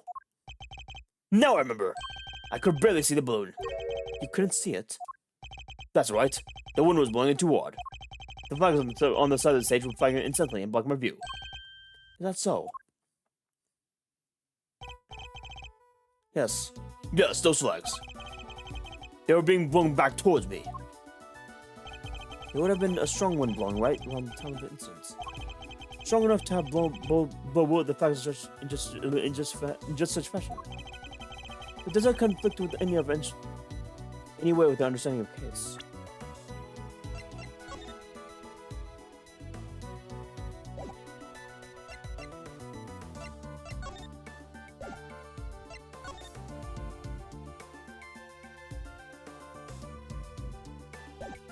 Yeah. Yeah. Otherwise the hole wouldn't be there. The hole in the flag wouldn't be there. Thank you, Mr. President. Your testimony has revealed yet another contradiction. It has? Yes. A contradiction that could turn this entire case on its head. When I arrived at the scene of the crime, the wind had died down when the flags were resting calmly for the most part. But if the wind had previously been blowing the flags that the President describes, a certain piece of evidence certainly takes on a very different meaning. Which piece of evidence contradicts the stated conditions of the stage of the time of the incident?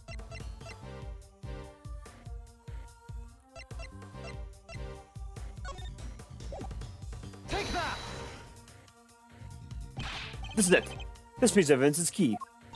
That thing has been... That will turn the whole case. On its head? Sorry, Miss Edgeworth. This gambit isn't working. I think I might have to tip your king. What? How's that not... What? That's weird.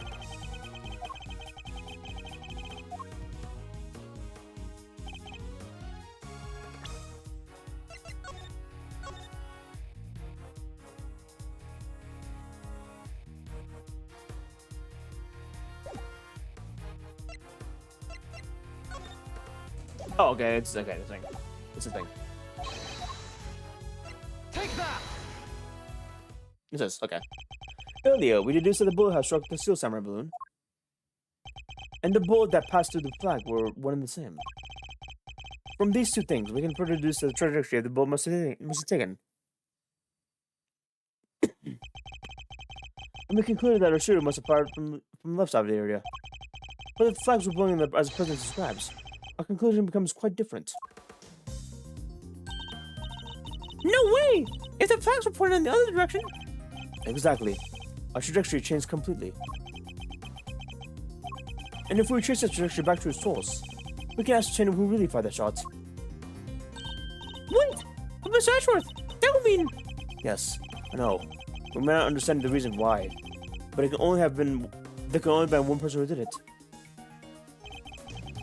Who does the bullet's new trajectory imply Kaya as the one who fired the shot?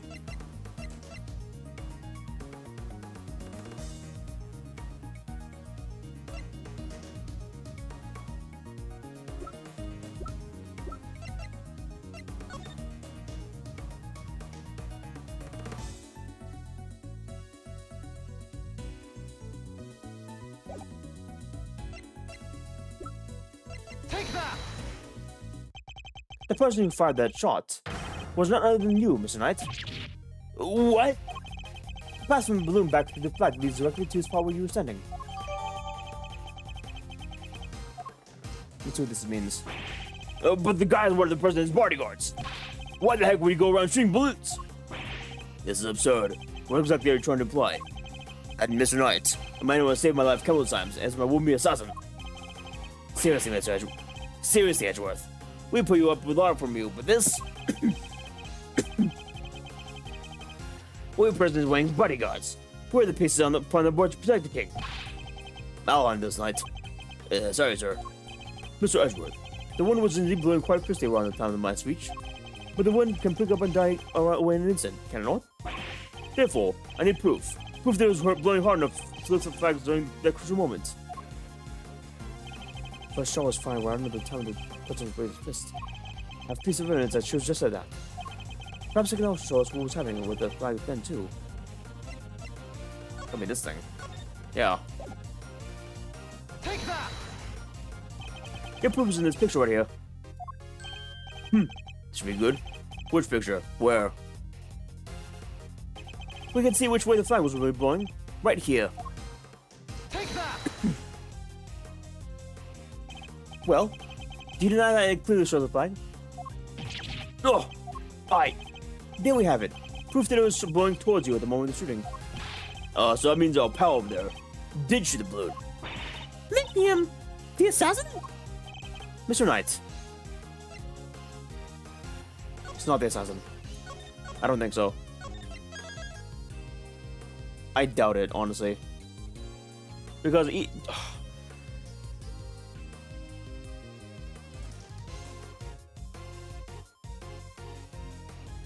the bullet would have had to still go through the vest, through the vest. Through Rook and to the vest, into the vest. And that would have been the other side because he can't even turn his head right. So I'm pretty sure he's not the assassin. No, but fucking hell.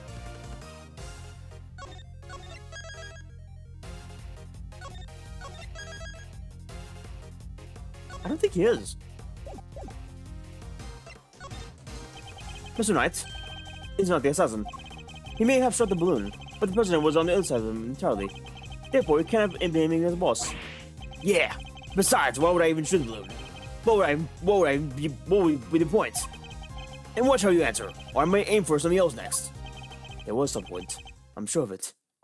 If I can figure out what it was, perhaps I can finally put this whole conundrum to rest. Knight definitely shot the balloon. The fact alone changes everything about the case.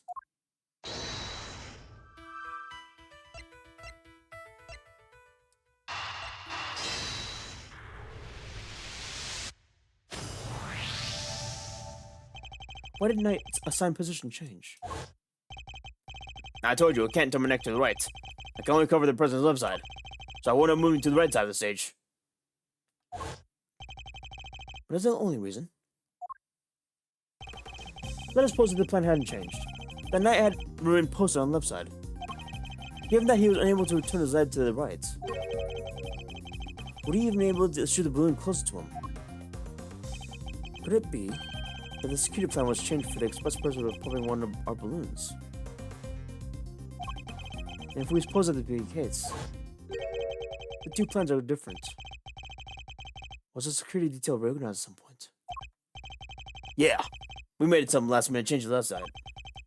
That's right. The president was in charge of the change.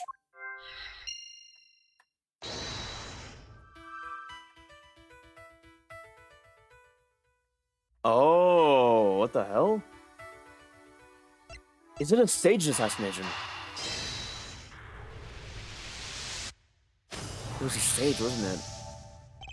If I'm reading things right, the president knew in advance about the balloon shooting, which means he must have been foreknowledge for he would be in someone else's crosshair today as well.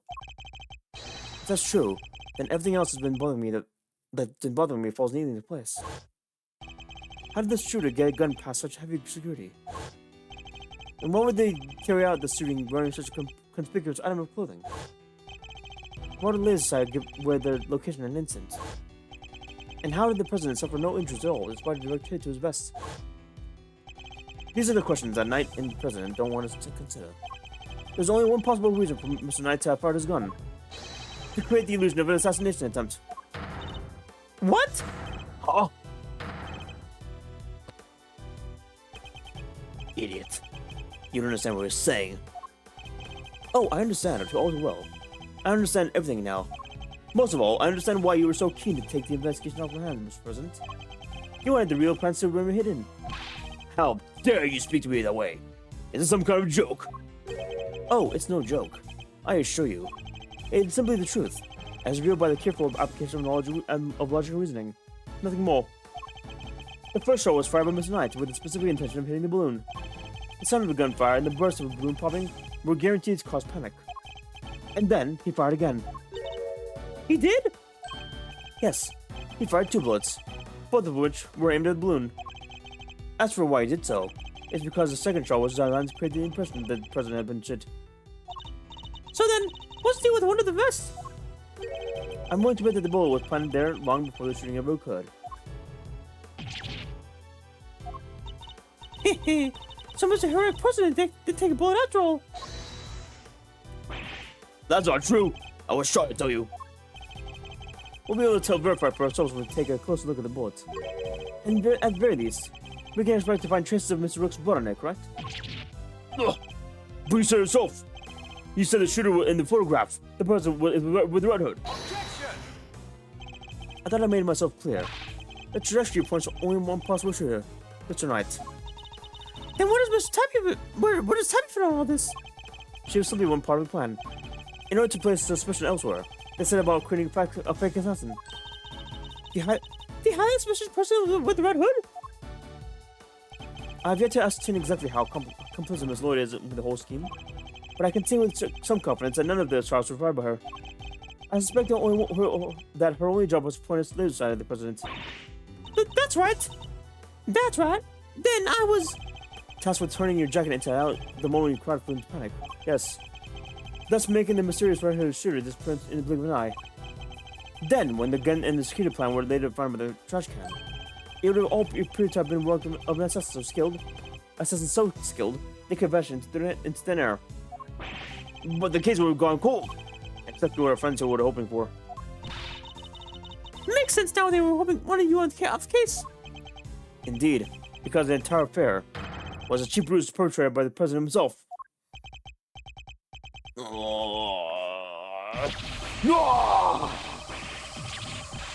What the hell?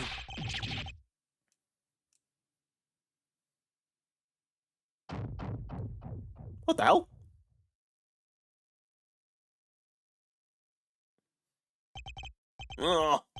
No! No! Presidential mask is well and truly flipped. Admit it, the entire assassination was a lie, wasn't it? If that super chief prosecutor insists on assigning you. No! How could I let this happen? Objection! Oh.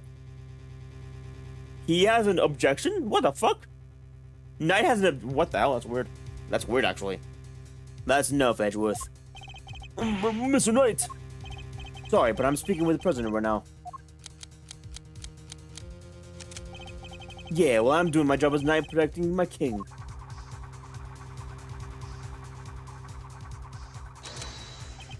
So go ahead. Keep running your mouth. Perhaps it'd be better if we stuck to threatening each other with words. He wouldn't. Would he? Nah, I don't need this thing to shut you up. Alright, my move. Question. You claim I fired my gun from all stage. Wow, how you figure I did that in front of a crowd with thousands? An excellent point. Time for my counter move, I suppose. You would have shown something that allowed you to conceal your actions. Certain something, huh? Mighty specific. What did Mr. Knight use to hide your actions from the crowd? Take that! My attaché case. Yes, take a look at your case photograph. Your right hand is completely obscured by the case. At the very moment the picture was taken, you were firing your gun. And in a way that you wouldn't be a detective. Objection! And you don't like when I let... God, sorry, Chad. You don't like to let the facts get in the way of a good theory, do you, Edgeworth? Showing you don't seem to have noticed. Notice what? That the theories are all you have. Conjectures, nothing more. The flag was blowing in the wind by the precisely the moment. I had my gun with my attaché case. We changed security plans because I couldn't turn my head. It's all just speculation, circumstantial evidence at best. You can't prove anything of it. Ugh. If you at least had the bulb that busted the balloon, you might have the scrap capability. Credibility. Imagine, you could have run forensics to see if it matched a gun. But no, that bullet is at the bottom of the lake. You're gonna go dredge it up? I had to say it, but he's right. I don't have anything of concrete. I thought not. No, I thought not. Maybe now you can shut your mouth.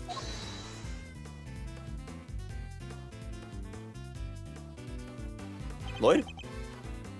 Miss Lloyd. Of course, she could shed some light on this whole match situation. I need to get her to talk. What's the matter? Something you want to say, Mr. Journalist? No, never mind. That's what I thought.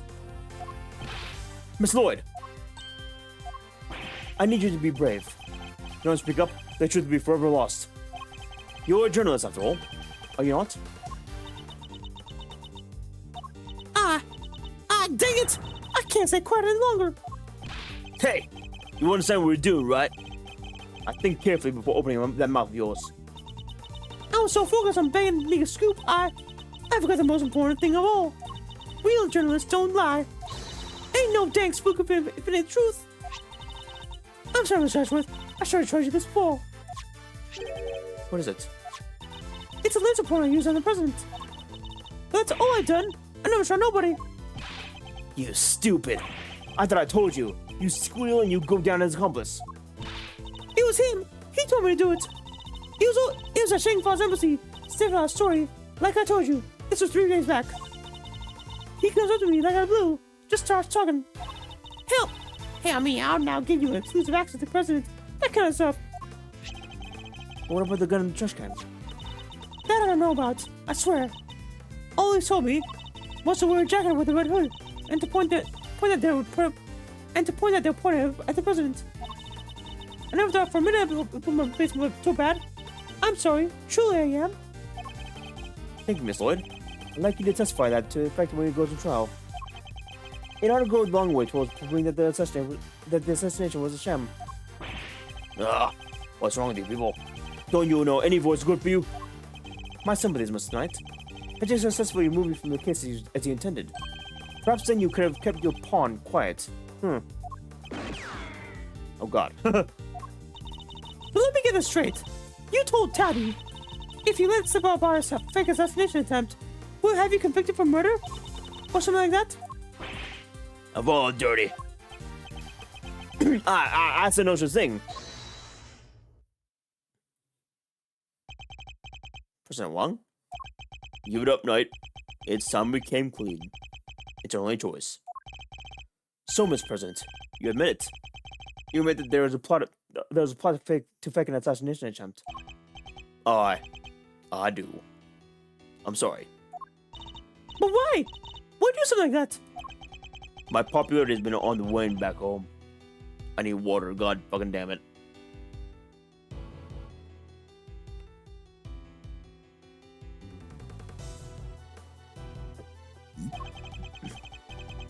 I thought surviving an attempt on my life might give me a boost if I needed. Reminds me of a certain other person I know. Unfortunately. I know what we did wrong. So yes, it was all lies. All of it. And the bull in the vest? And the bull in the vest. It was planned ahead of time. It wasn't hit by anything today. That doesn't... None of this. None of this explains Rook's death. I'm so confused. But... none of this explains why Rook died. Or how Rook died. But then, what was up with the killer? Our plan was got out somehow. And then he just appeared. Hell-bent on turning our fake assassination attempt into a real one. Hence the real red raincoat, I suppose. He'd hoped to get in close enough to, as a fake assassin, to finish the job. There is one I don't understand, though. Oh? And what would that be? Why did Rook have to die? If the whole thing was fake, how did he wind up getting killed for real? That's true. And then that's the real question. He was a fine bodyguard, the best in fact. He may not have been the native to Zhang Fa, but he was someone I could fully trust. Night. Mr. Rook must have been really something to gain the trust of someone who'd have him from his own shadow. Sounds like he was as trustworthy as president as I am to you, answer. I believe that's for me to say, detective, not you. Mr. Rook must have been known about the plan too then, correct? He wasn't aware of any specific details, so not really. I tried to involve him, but he refused. And you would have done well to listen to him. Ugh, this is a tragedy. Life of a good man has been wasted. Huh. What was so great about him anyways? What's gone into him? It was just another piece on the board, there to protect you, nothing more. Mr. Knight, how could you? Who was the actual one to get along with plan to harm Mr. President? Well, that pious coward back there, back down when you need him to suffer the most? I value his point too, of course, but look, I'm your chief bodyguard now. That's all that matters. And now that that spineless fool Rook is gone, things gonna have to change around. Here. Thanks to me, genius strategist, grandmaster, rightful leader of the team. We are all well aware of your ambitions tonight, but doesn't this seem a little imprudent to you? Why? My plan was perfect. This time was perfect, as they always are, and they always will be. That's quite a statement, especially considering that your perfect plan was abject failure. Yeah, no thanks to you. And that buffoon Rook.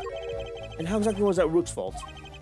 If he hadn't died, the killer would have never come after me, and I would never have had to let you on this plane. Please, Mr. Knight, you mustn't talk like that.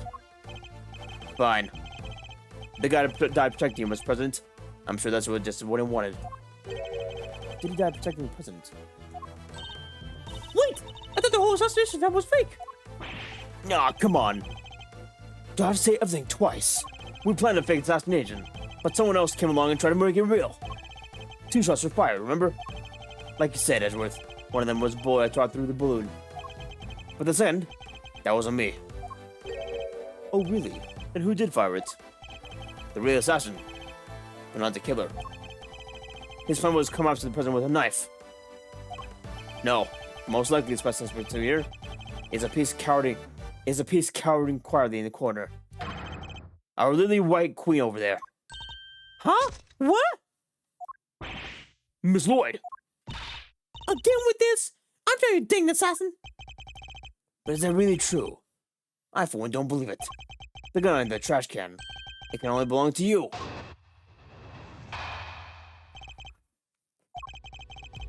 As soon as I shot the balloon, I rushed over to help escort the president back on the plane.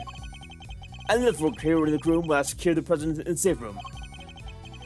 When I came back out, Rook was lying there on the ground. Miss Journalist must have shot Rook while we were exploring the president off stage. That single killer shot was fired by the gun you found in the trash can. So you don't actually know when the victim was struck by the bullet, do you? And that doesn't protect Rook, Edgeworth. He protects the king! My fucking throat. It's getting worse, actually. Shit. I'll try and finish this, though. I'll try and finish this before I end stream. He means that his only concern was protecting the president. Lose the king, you lose the game. It's not the first rule of chess. But a win with a key piece of sacrifice is a whole victory indeed. Doesn't matter, it's still victory. I kept the president safe. I win. Well, it's a bit too early to be calling a little match. In any case, for this is where our battle really begins.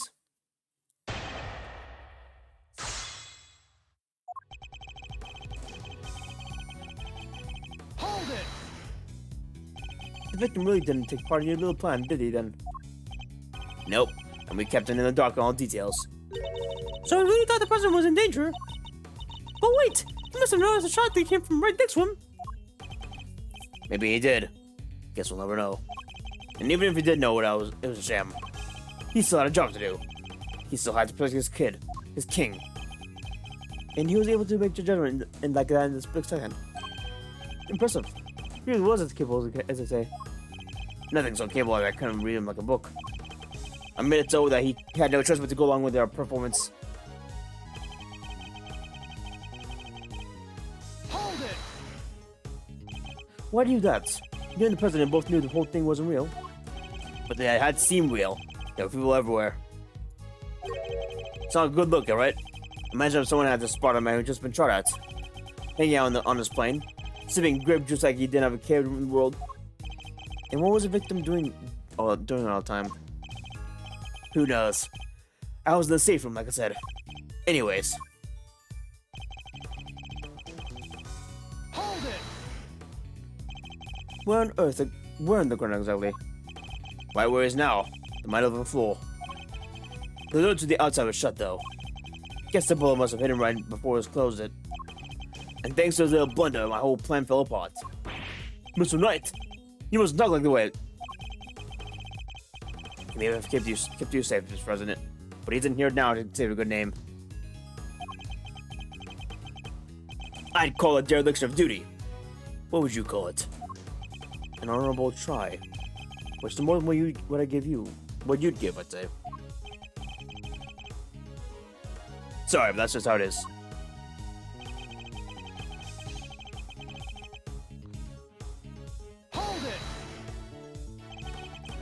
Weren't you and Mr. Rook both carrying bulletproof attaché cases?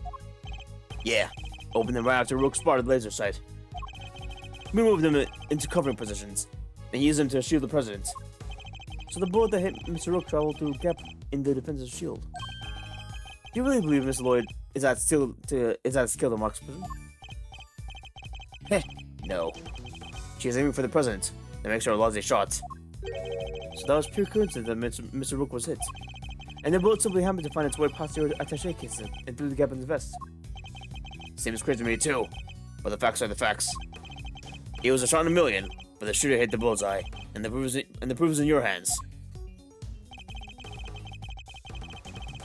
Hold it! So the second shot has nothing to do with you, right? That one was found by your little friend.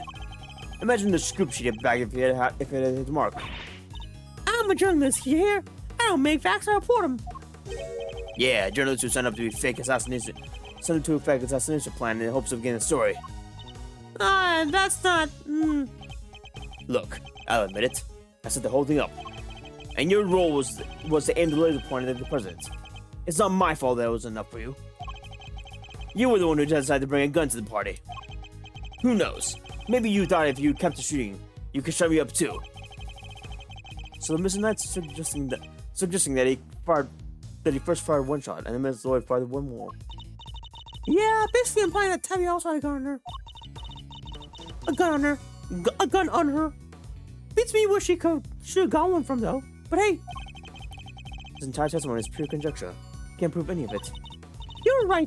Let's hit him with him cold-hearted, undeniable evidence. You know what? I'll be back. My throat's getting parched, but let me get water real quick. I'll be back, chat. Sorry. I'll be right back.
All right, chat. Sorry for the wait. Oh wait, what the fuck? Isn't it? Oh god damn it. Wire caught in the Oh god. Shit. Wire caught in the wheels. Hold on. There we go. Ugh. It happens.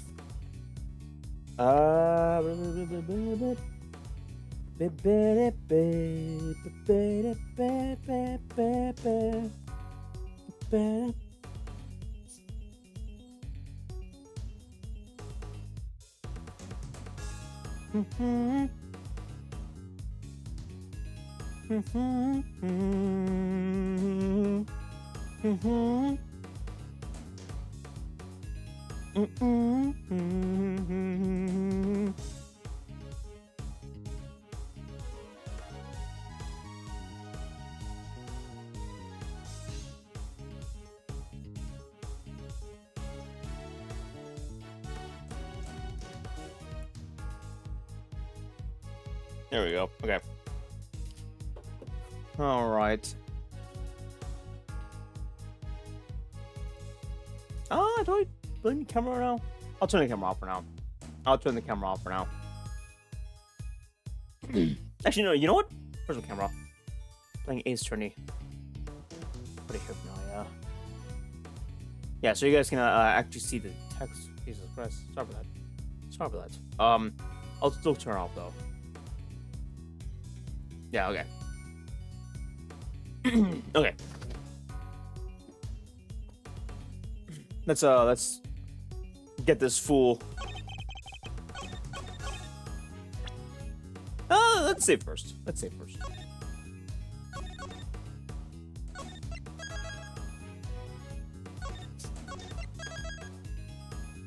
Okay. One shot. This guy's doing weird shit. Nice try, fucko. So you contend that it was you who shot the balloon, and Miss Lloyd who shot Mr. Rook? Are you sure about that? Sure, I'm sure. Well, what you propose would indeed match up with the total number of shots heard. The gun from the trash can itself can also be fired twice.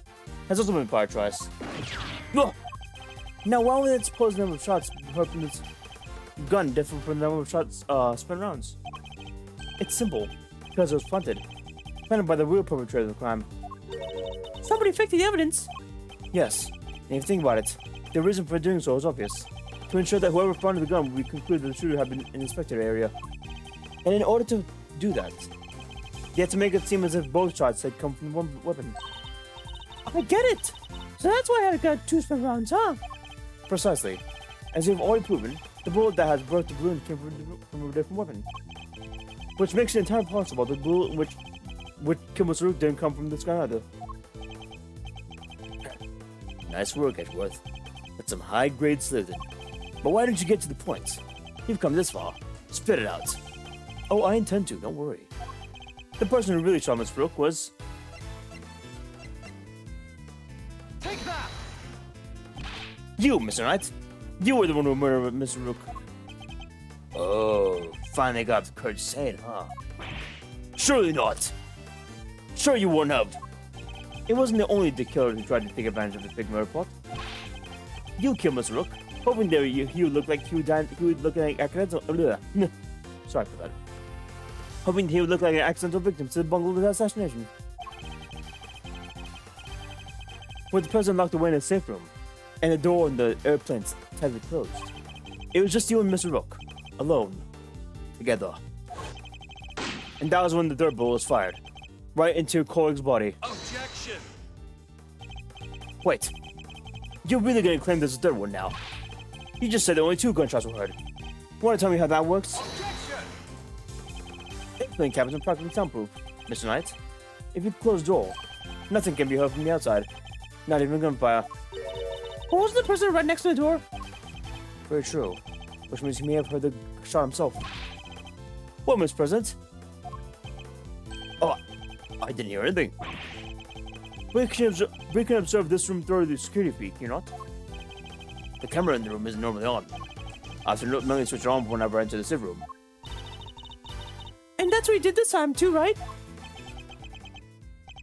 Well, What's gone into him? Mr. President, this is vitally important.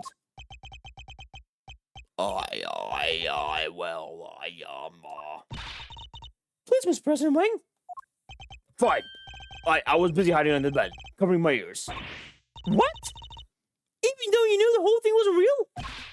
Yes, because I hate the sound of guns. Just the slightest hint of that awful noise and... Oh, it's just too much, no?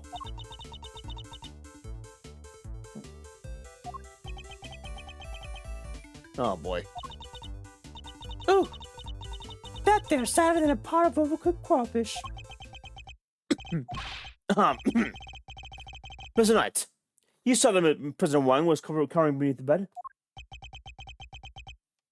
And what's more, you knew that from the morning of the bank that the security camera footage had in the room hadn't been switched on.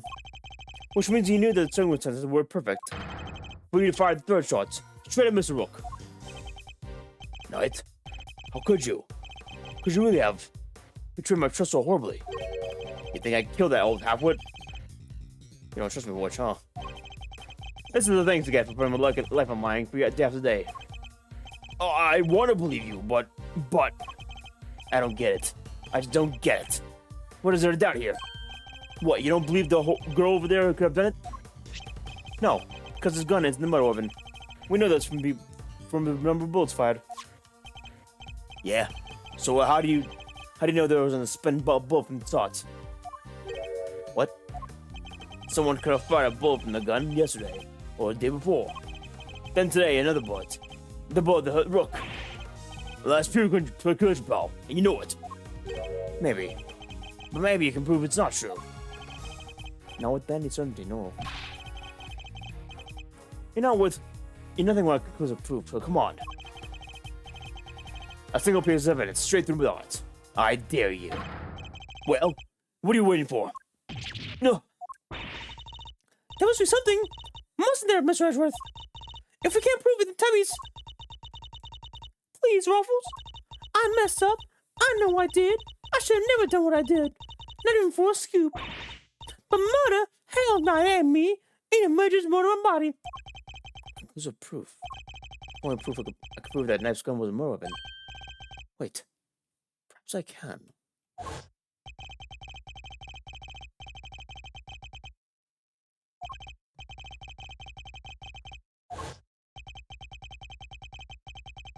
If we're the bullet that killed Mr. Rook, forensics could tell us which gun was far from. No proof, no case. End of story. End of conversation. Objection! Hold it right there. What now? You're not about to claim I do have proof. Of course I do. That ought to be good. Alright, bring it on. Show me this proof of yours. Bullet that killed Mr. Rook is the key to any other game. Very well. My conclusive evidence is not currently in my possession. Alright then, thanks for playing, folks. Well, that's game over. However, there is here in this room. What? As we know, the bullet that killed Mr. Rook passed through the body. But where did it end? Where did it end his journey? Perhaps we should cast our minds back into an earlier conversation.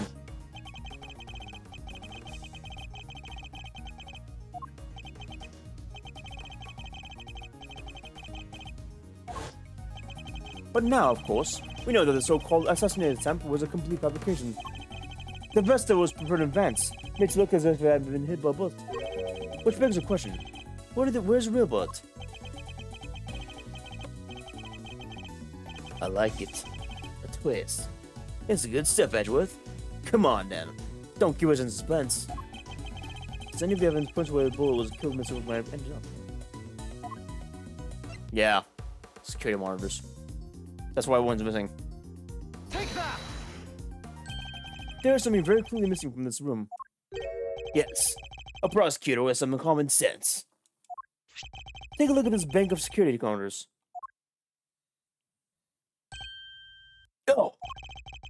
Oh! I see you've caught on, Mr. President. Splendid. There are screens here showing views from all around the airplane, inside and out. The only external angle I cannot cover is right-hand side of the aircraft.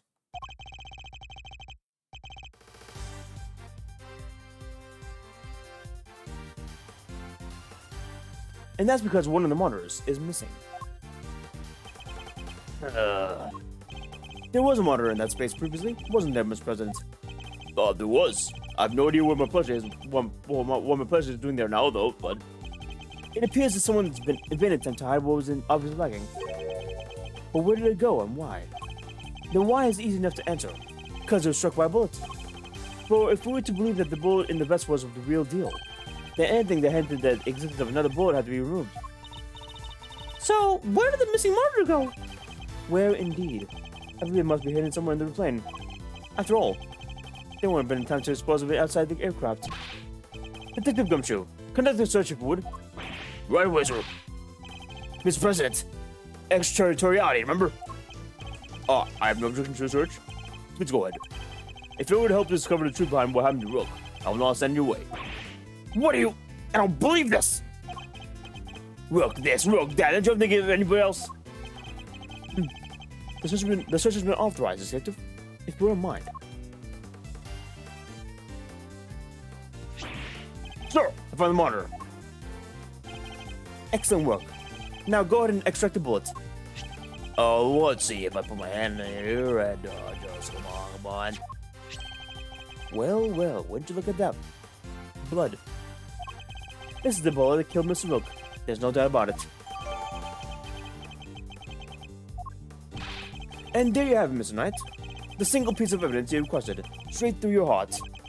Even if you must now admit, if this bullet didn't come from the Spectre area gun, then Mr. Lloyd cannot be Mr. Rook's killer. What? No pitchy comeback? Detective, have forensics analyze the bullet for striations and compare it with the gun we found. Yes, sir. We'll get the evidence you need. You can count on it.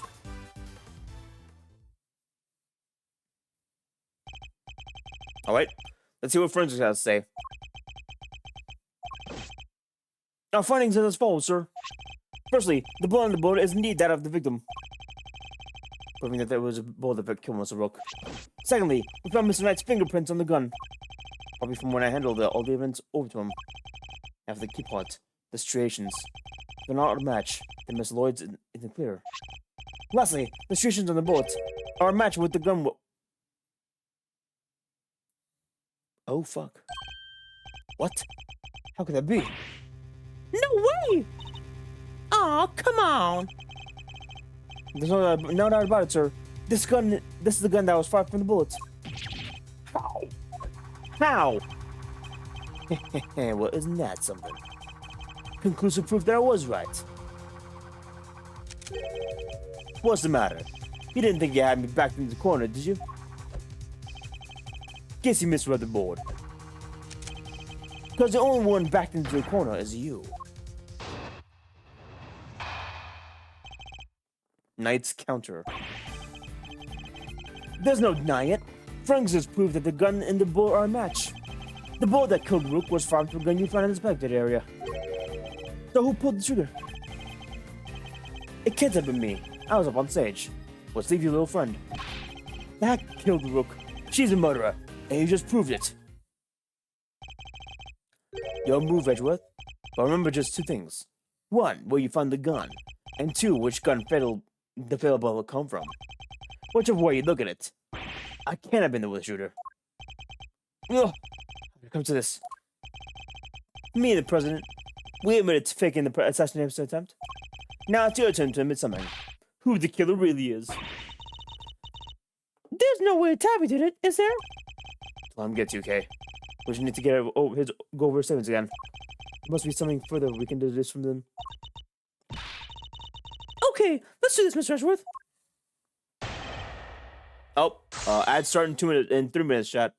Heads up. Hold it! No, that's... Objection! What was it you said? The Franks will back you up? How does it feel to be shot in the chest by your own conclusive proof, huh? Not so good, I imagine. The bullet and the gun are a match, Mr. Edgeworth. That kind of has to mean that Tabby pulled the trigger, no? Even so, I simply cannot accept that. But sir, there's no denying the evidence. There isn't. So what am I missing? If I assume Miss Lloyd has to be innocent, then the gun and bullet shouldn't be a match. What is it, Kay? I was just thinking, if the evidence points to something that doesn't seem possible, then maybe there's something wrong with it. You're asking me to call the evidence into question. Well, there's no way Tabby did this, right? So if the evidence says that she did, then the problem must lie there. You seem very sure about this. Call it my great thief's intuition. Intuition, huh? So she could be right. Certainly don't believe Miss Lloyd it's to be a malicious liar, which means, someone who believes that evidence is everything in court. The irony is not lost on me, but if I were to call a piece of evidence into question, it would have to be done for sure.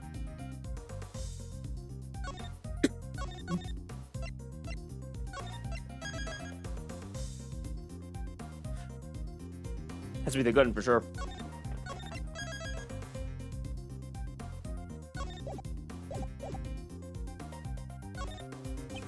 Something untoward is going on here. You have to be involved in the weapon, not the bullets. After all, we know only just recovered the bullet from a little while ago. Furthermore, we know that Mr. Knight had an opportunity to handle the gun.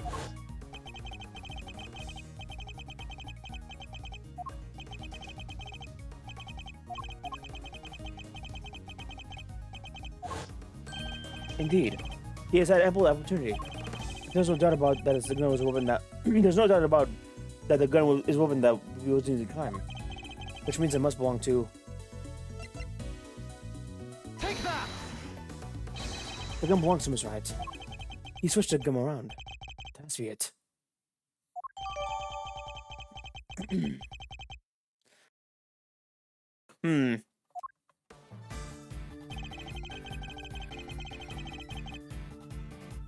Can I see the evidence?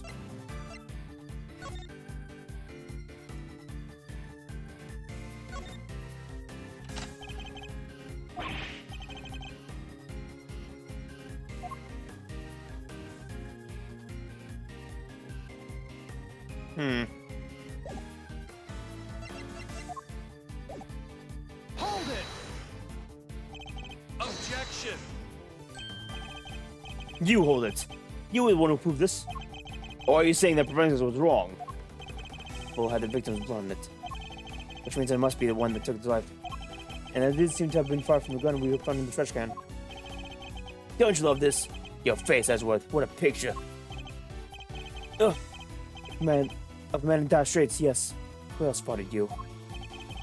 Let's just agree to the facts that they are what they are, and let's move on. The gun fired from the fatal bullet.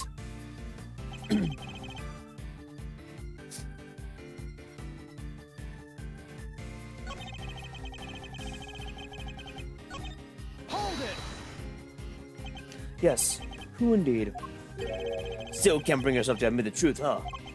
I get it. I was in your shoes just a few minutes ago. Burn me up on the inside, you know?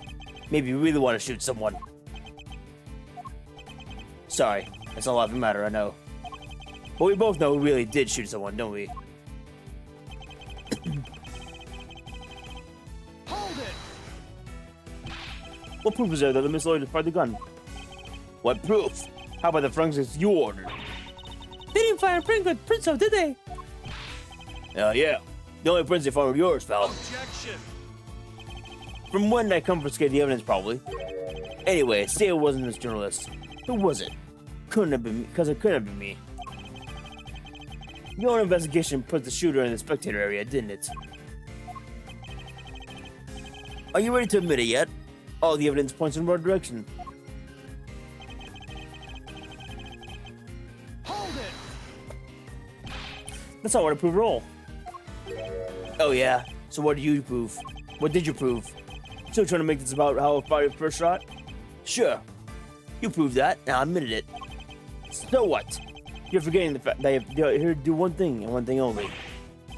You got that right, to cover the truth. And you think ruining your country's relationship with Zheng Fa is going to do that? No. Your job is to solve an attempted assassination attempt. Nothing else.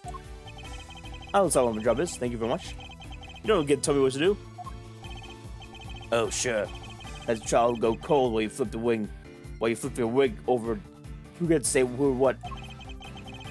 Or you can finally do the right thing and admit it. That your little friend is guilty. Never. You're the guilty one here.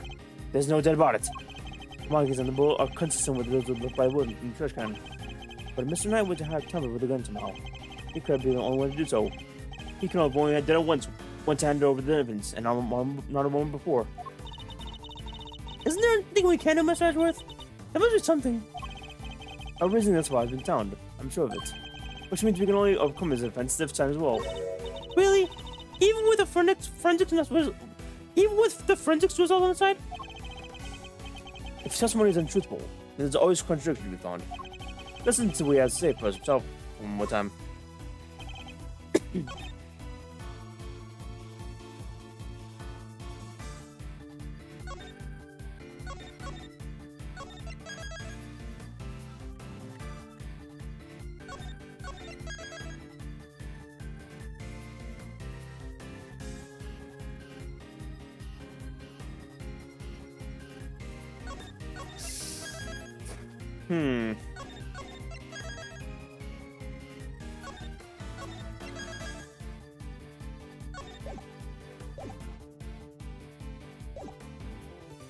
Welcome back from me, chat. Thank you for watching. Thank you for watching. I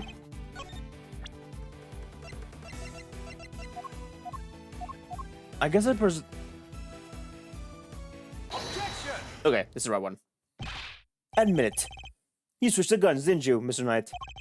That's why the markings matched the weapon in question. It was yours all along. An intriguing move there, Edgeworth. And? You must have made the switch when I handed your evidence.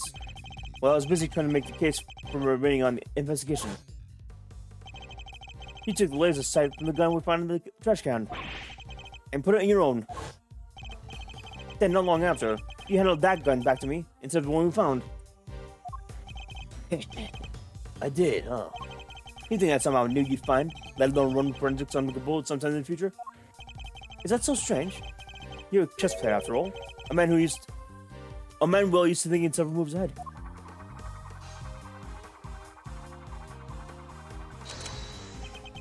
I'm flattered.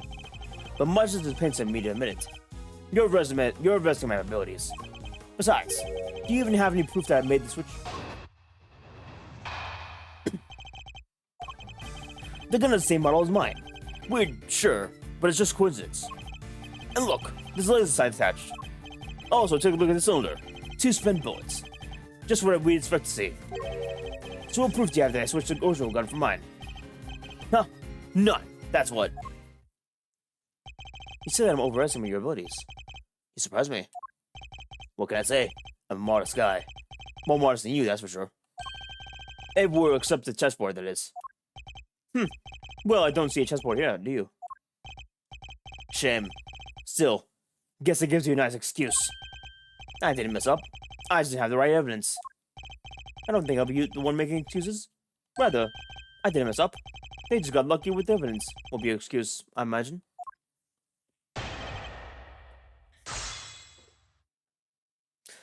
Five statements, I think.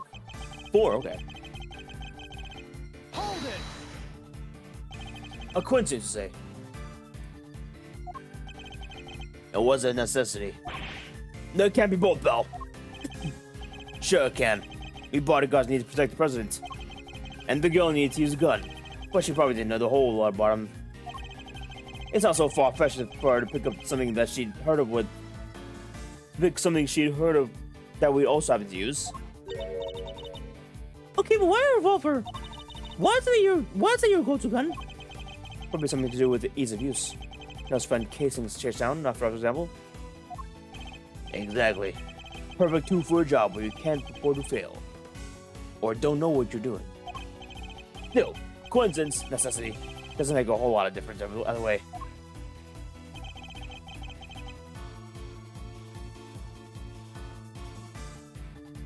Hold it! Because you swapped it on there. Put it up or shut up, Mr. Edgeworth. Where's your evidence? Well, that is... Don't go making accusations you can't back up. Or did your dad never said you that?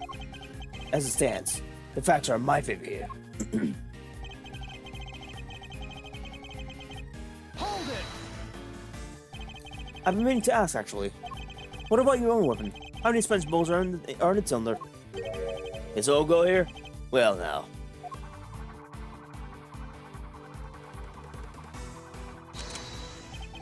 I let loose a few rounds earlier, that's all.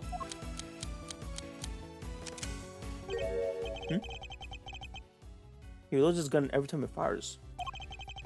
But even if I were to tell you how many there were at the time, you'd have no way of verifying that. Of course, in order to swap the guns properly, he had to maintain the right number of bullets per gun. He didn't have the chance to put on a gun, and the gun. He didn't have a chance to put on any gloves though, which means. Alright, I think it's about time he did the right thing and resigned, don't you? Game's all but done, you see.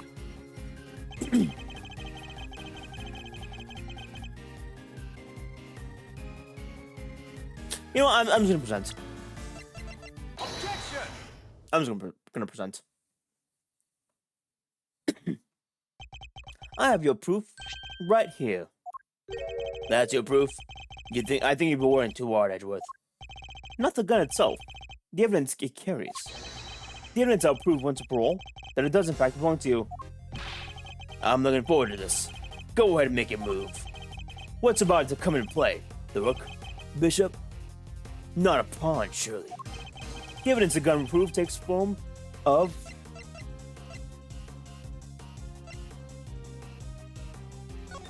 I'm gonna say fingerprints. I'm gonna say fingerprints because that's an obvious answer, but like... Blood! Blood! Objection! Oh yeah, that should be interesting. Whose blood are we talking about? Only blood we've seen with rooks and the killers, as far as I know. Or is there more? Well, or maybe their blood ties me to the gun somehow. Is that it?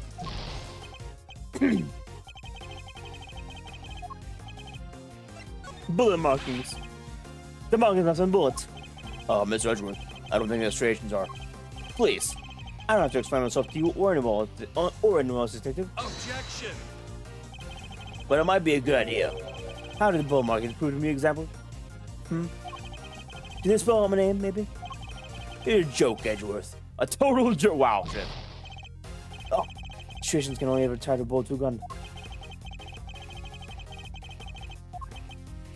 Let's load this.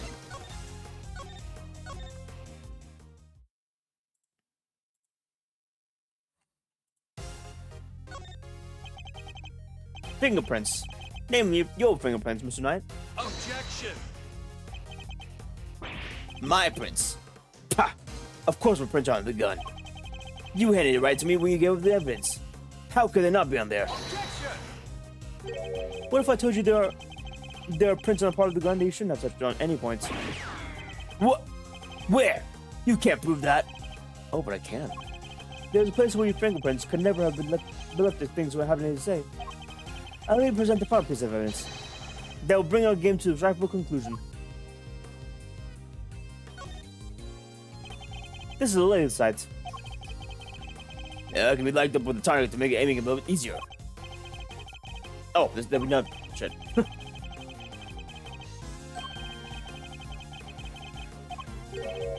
I'm ring red, you mean? Yeah, exactly. How'd you guess?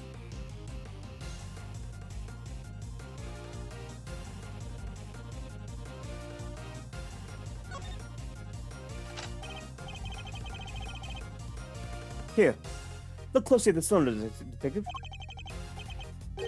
But where are the prints we were looking for, sir?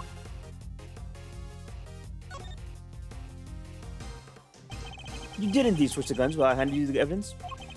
But if that were all you'd done, your description would have been easily detective. Because the number of bullets fired by each gun was different. Oh, there were 2 spent bullets in the gun we found. Yeah, but what about Mr. Knight's gun? We know that he fired 2 bullets from the stage into the balloon. And he fired another bullet into Mr. Rook, ending his life. So 3 bullets in total, plus a few odd ones he let loose and struck during a little game. And after each shot, he loaded his gun out of habit. With his bare hands, of course. Officer, where exactly were Mr. Knight's fingerprints found? The ones you mentioned in your report.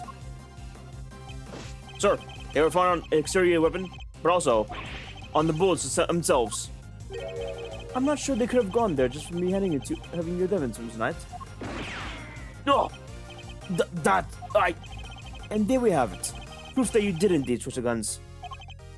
This gun, the one which fired the bullet that killed Mr. Rook, is yours. And in taking his life, you are the true assassin. I didn't.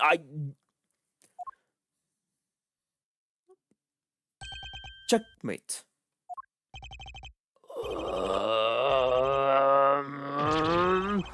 No!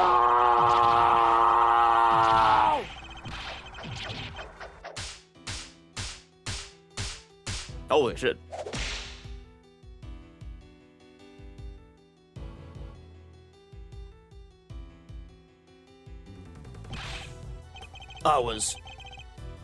I was gonna be the new chief of security. That blasted Rook. If it hadn't been for him, I would have been in charge by now. I would have controlled the whole team. My plan was perfect. The fake assassination attempt was supposed to be flawless.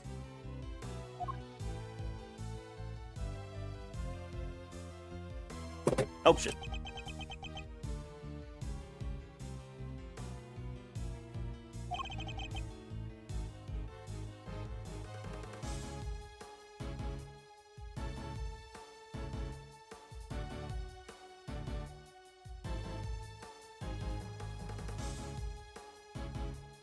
Oh shit. Detective Gumshoe. Right away, sir.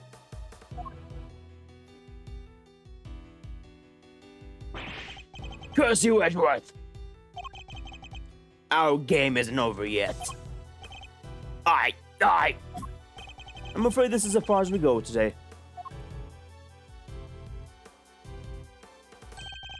The next moves we play will be in the courtroom. But it's not fair! It's not fair.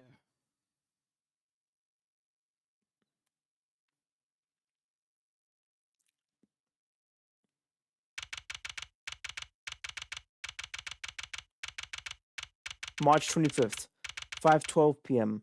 Gold Lake, Lakeside Stage. Mr. Edgeworth, I owe you a debt of gratitude. You exposed a murder within the ranks of my own personal guard. I will not soon forget that. He's suddenly very presidential again, now that we're back outside the plane. I saw, you know, when I first proposed the fake assassination to him.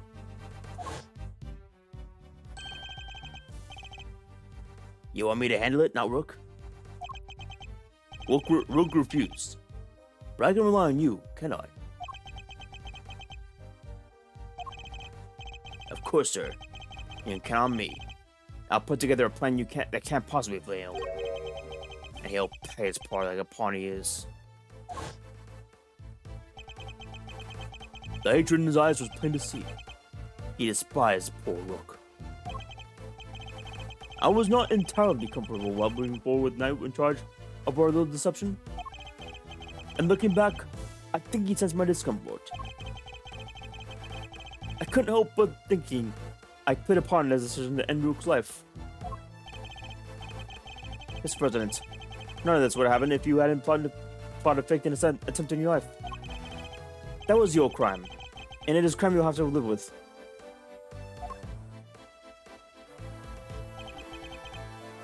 You are right. I can only apologize for the part I played. And I will no doubt be made to pay for my actions in one way or another. But I thank you, nonetheless. You solved the riddle of the Rook's demise, and for that, I shall be eternally grateful. I will be here in your country for a little while longer yet. But when you have returned home, perhaps you will visit us in Jingba. You will always be welcome.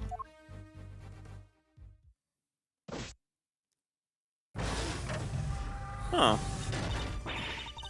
Oh, thank you, thank you, thank you. Y'all don't know how grateful I am. All's well that ends well. Miss Lloyd, the accusation of murder made against you was of course entirely groundless. But the fact remains that you were willing to participate in a staged assassination attempt. The police will no doubt wish to speak with you about the matter. You should be aware that you may well be punished for your actions. I know. And I'm awfully sorry about everything. Truly I am. I understand your desire to first coup, but there are limits. There sure are. It got me some serious thinking to do. You did it, Mr. Edgeworth. That was some serious stuff. That was something else. Local prosecutor solves assassination conundrum. Earns eternal gratitude from the president. How's that for a headline? Hey, now there's my department. Mr. Prosecutor, how does it feel to be such an important case? You must be over the moon. She certainly doesn't stay down for too long. No comment. Dang, you're one tight lip son of a gun. As well as I should be. Case not over yet. It isn't? How come, sir? Because until we unravel the story behind this, the case will never be completely over.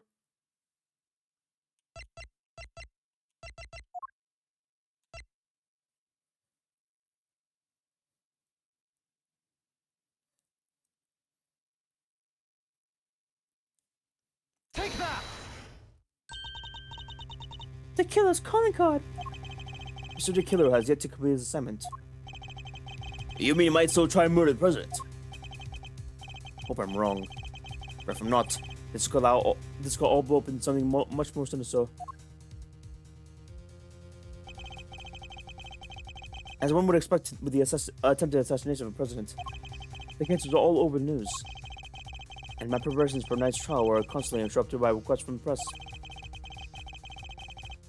It wasn't a person in London didn't know about the case. Everyone was talking about it. But in the midst of all the frenzy that followed, nobody noticed that this was only the first move in the game, far bigger than any of us could have imagined.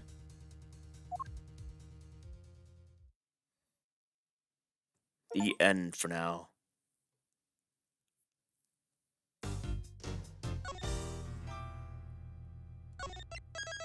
Interesting.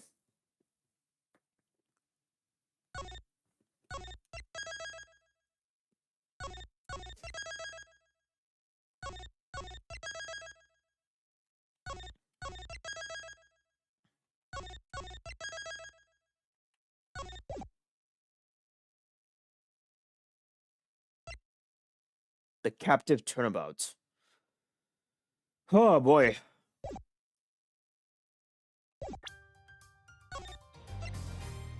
Did I load this? Okay, yeah. Alright.